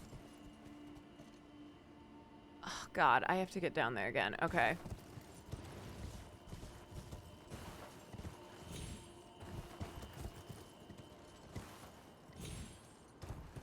Wait, is this not the same area that I lost to? No, this is different.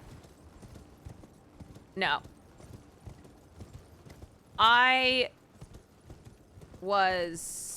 There was a different area that I kept dying in.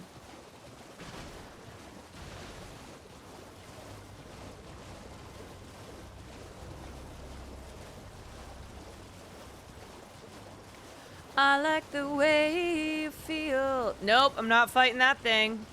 I hate those lobsters and they give you $5. Wait, go to the cliffside, Grace? Is this the correct way?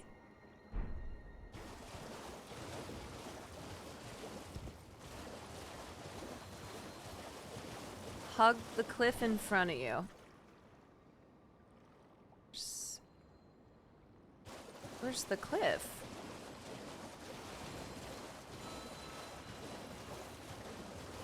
Oh, I am so going the wrong direction now.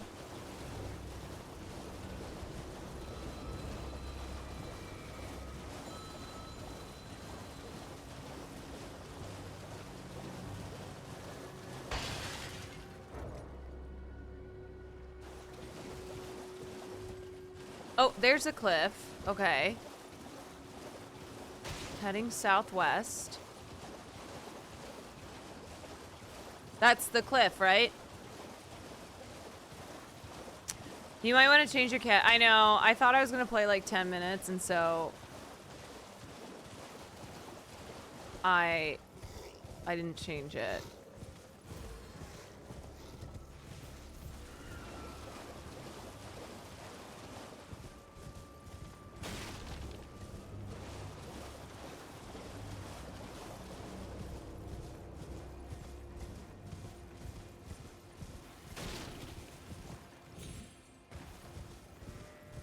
The closer you get to the cliffside. Okay, let's see where I am. Here I am. Gat, thank you so much for the tier 1. Probably...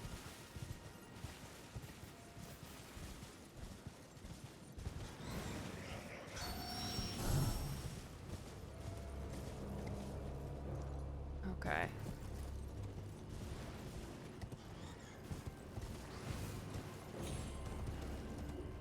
Now move south. Stay in the water? Yeah, I'm not on the right path.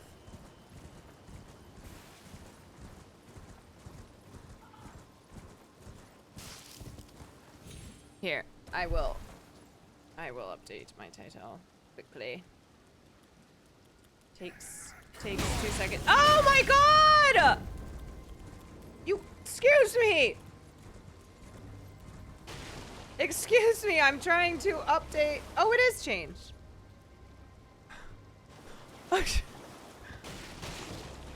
Sheesh. Okay, so oops, this is where I am. Just keep moving that way.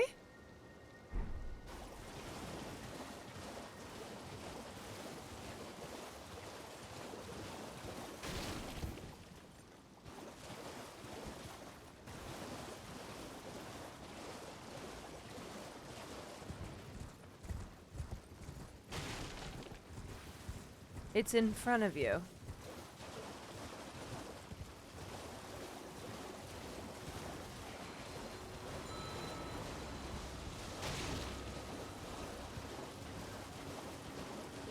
Where is...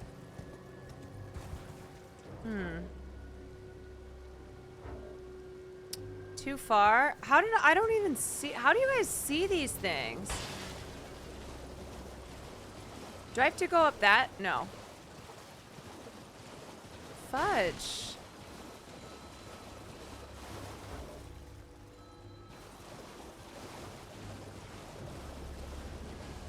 Is it right here? How the fuck does someone... Okay. Do I go this way or this way? Apparently it's a small hole.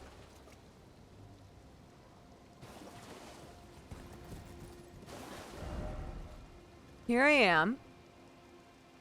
Hug the wall. Okay. But to the east or to the west?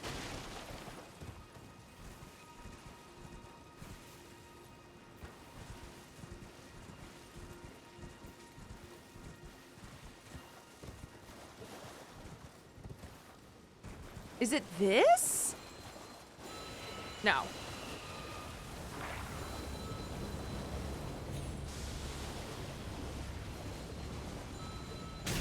Shut. This is not right. It's the other way. Okay, I'm just gonna go through these motherfuckers again. These little eggs.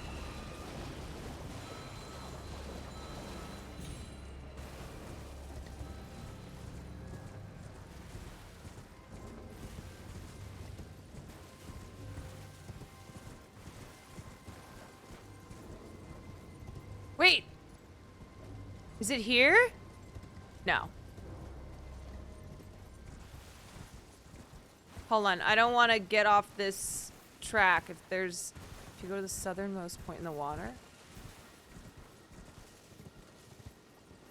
Oh my gosh. Okay, here it is. Lakeside Crystal Cave. Wow, you really do have to hug the wall or you'll miss it.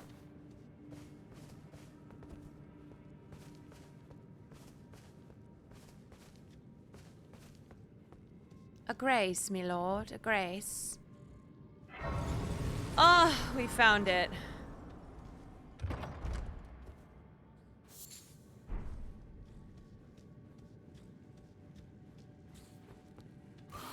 Oh!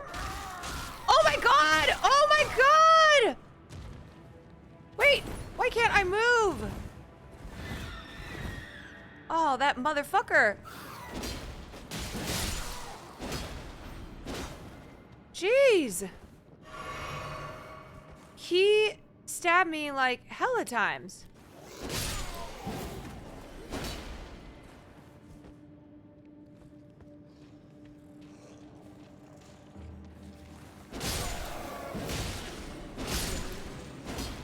Okay, I'm no match for me.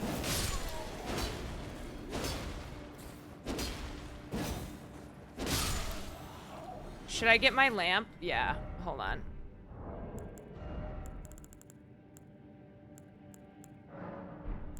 Oh, fuck, I do this every time.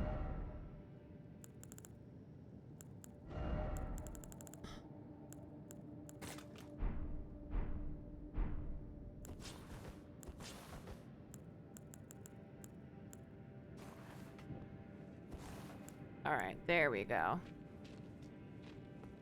Oh, that's a drop.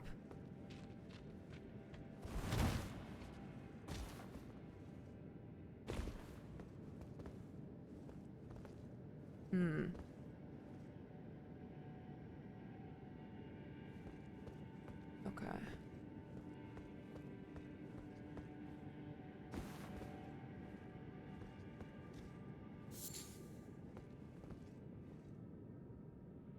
Just dropping my way down. Making my way downtown through this cave with these mold things everywhere. Ba-da-ba-ba-da-ba-bum. Oh, what's that? Slug. No.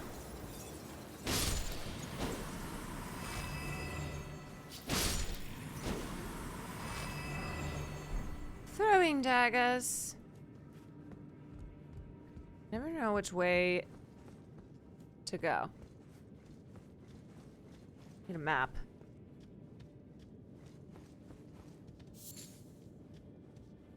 Oh. Oh. Excuse me. Just coming through.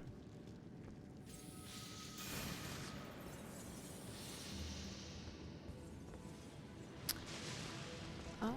Can I jump down? Yeah.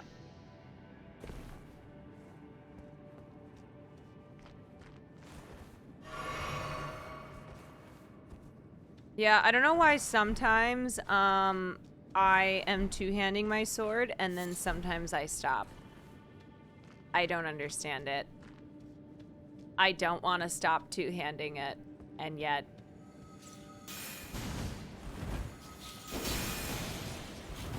You know what? I'm not even gonna bother with those guys. They're slugs. They can't come after me.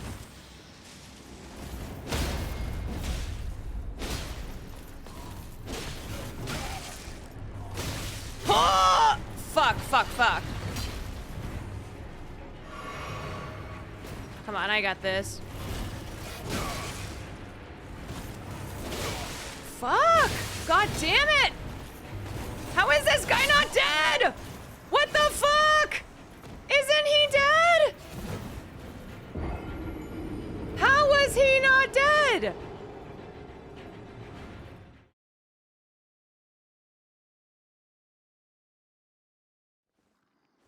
Excuse me.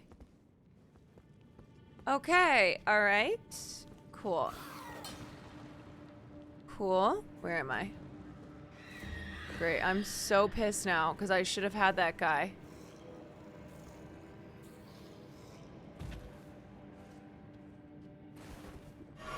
That's so annoying.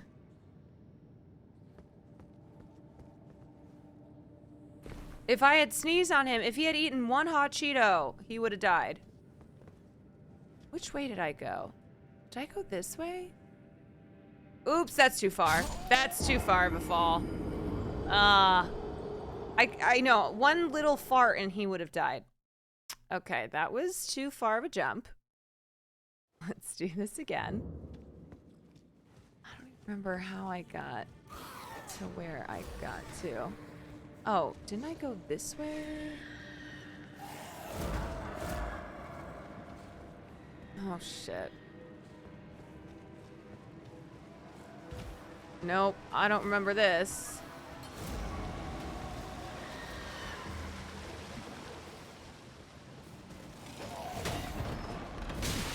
I just want, I don't even care. Okay, all right, you know what? Fuck you guys.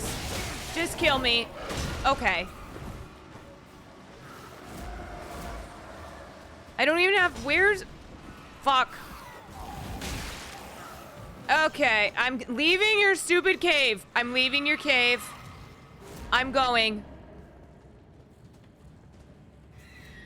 I'm out. I'm literally out of your cave.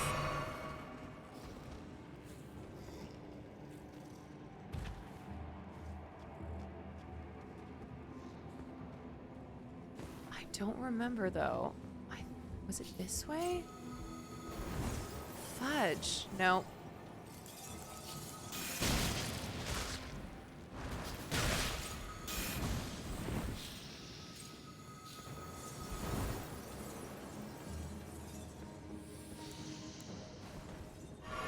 They did not want me in their hole. No, they did not. I'm leaving their hole. I'm out.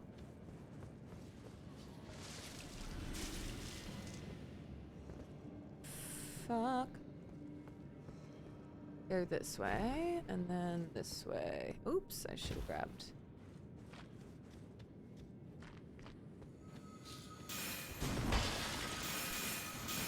What the hell? Is this gonna be that guy? Is this the guy I just fought?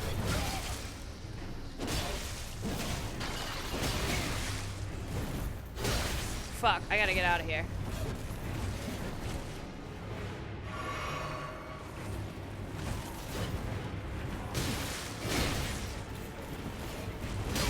Fuck, this guy's good. Okay. Oops. Fudge! Oh, blood loss. Oh, no. Oh, no. Oh, I'm gonna die. Come on, just kill this motherfucker.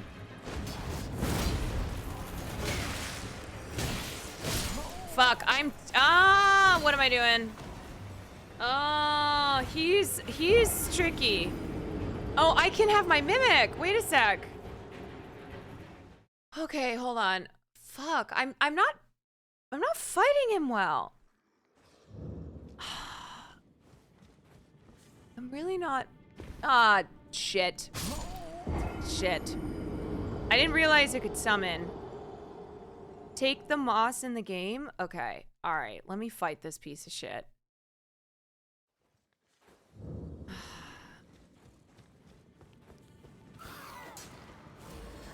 I can do this. I can do this. I wish I didn't have to go all the way back down again. It's fine. I think it was here. Yeah, okay, this way. And then this way. And then this way. Okay.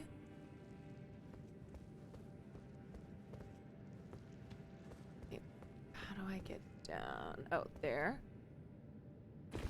Okay. Great. Let me get my mimic ready.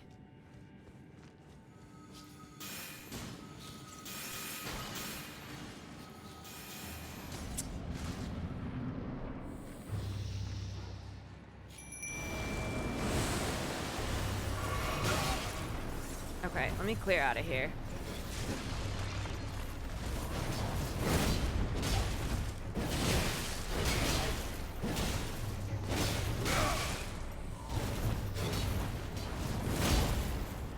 Yeah, he's a goner.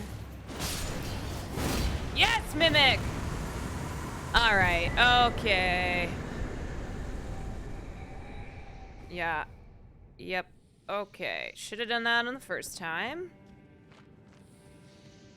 Should have done that day one. But I didn't. Wait, is that it? Where do I go? Or no. Is that my girl right there? Foul tarnished. Ah. What do you want? I told the all-hearing brute that I possess no such medallion. Or have you come to take more from me? Was my other half not enough? Oh, look at her. Oh my god, a dire wolf. I told the all-hearing brute already. The boss, the weapon that boss is one of the best in the game, but if you want to try it, you might need to unlock it by fighting him again. Was my other half not enough?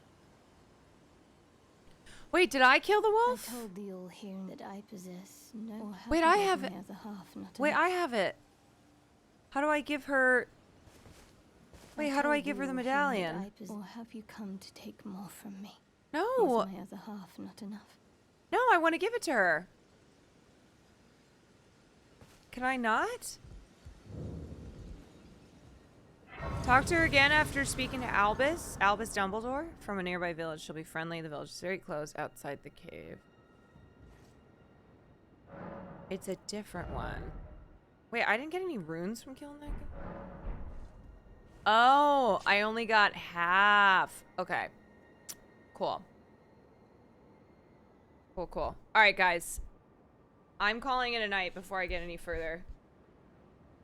Because I am at 7 hours of streaming already, and as much as I could keep playing Elden Ring, I need to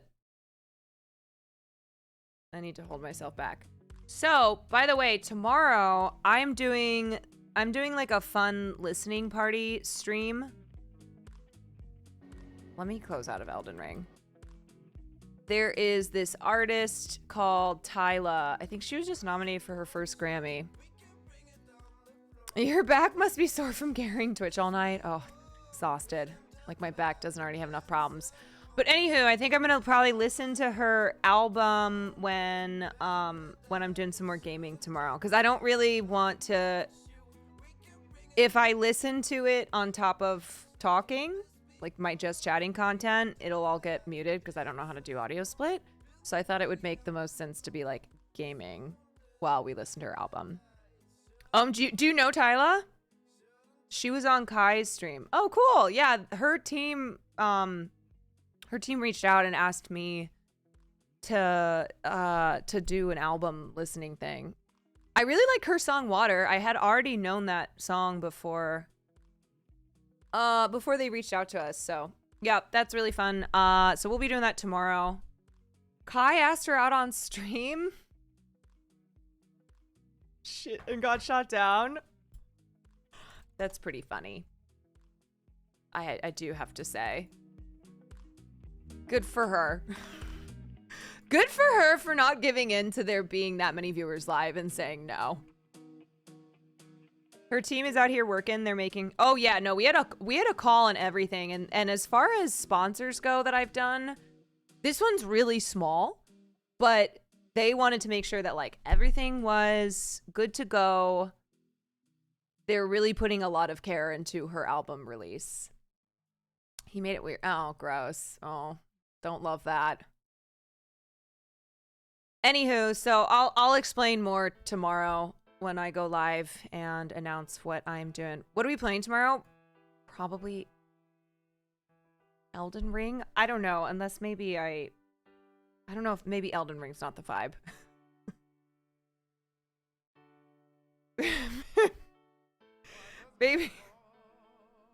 Maybe Elden Ring and the album it's not gonna mix, but we'll see.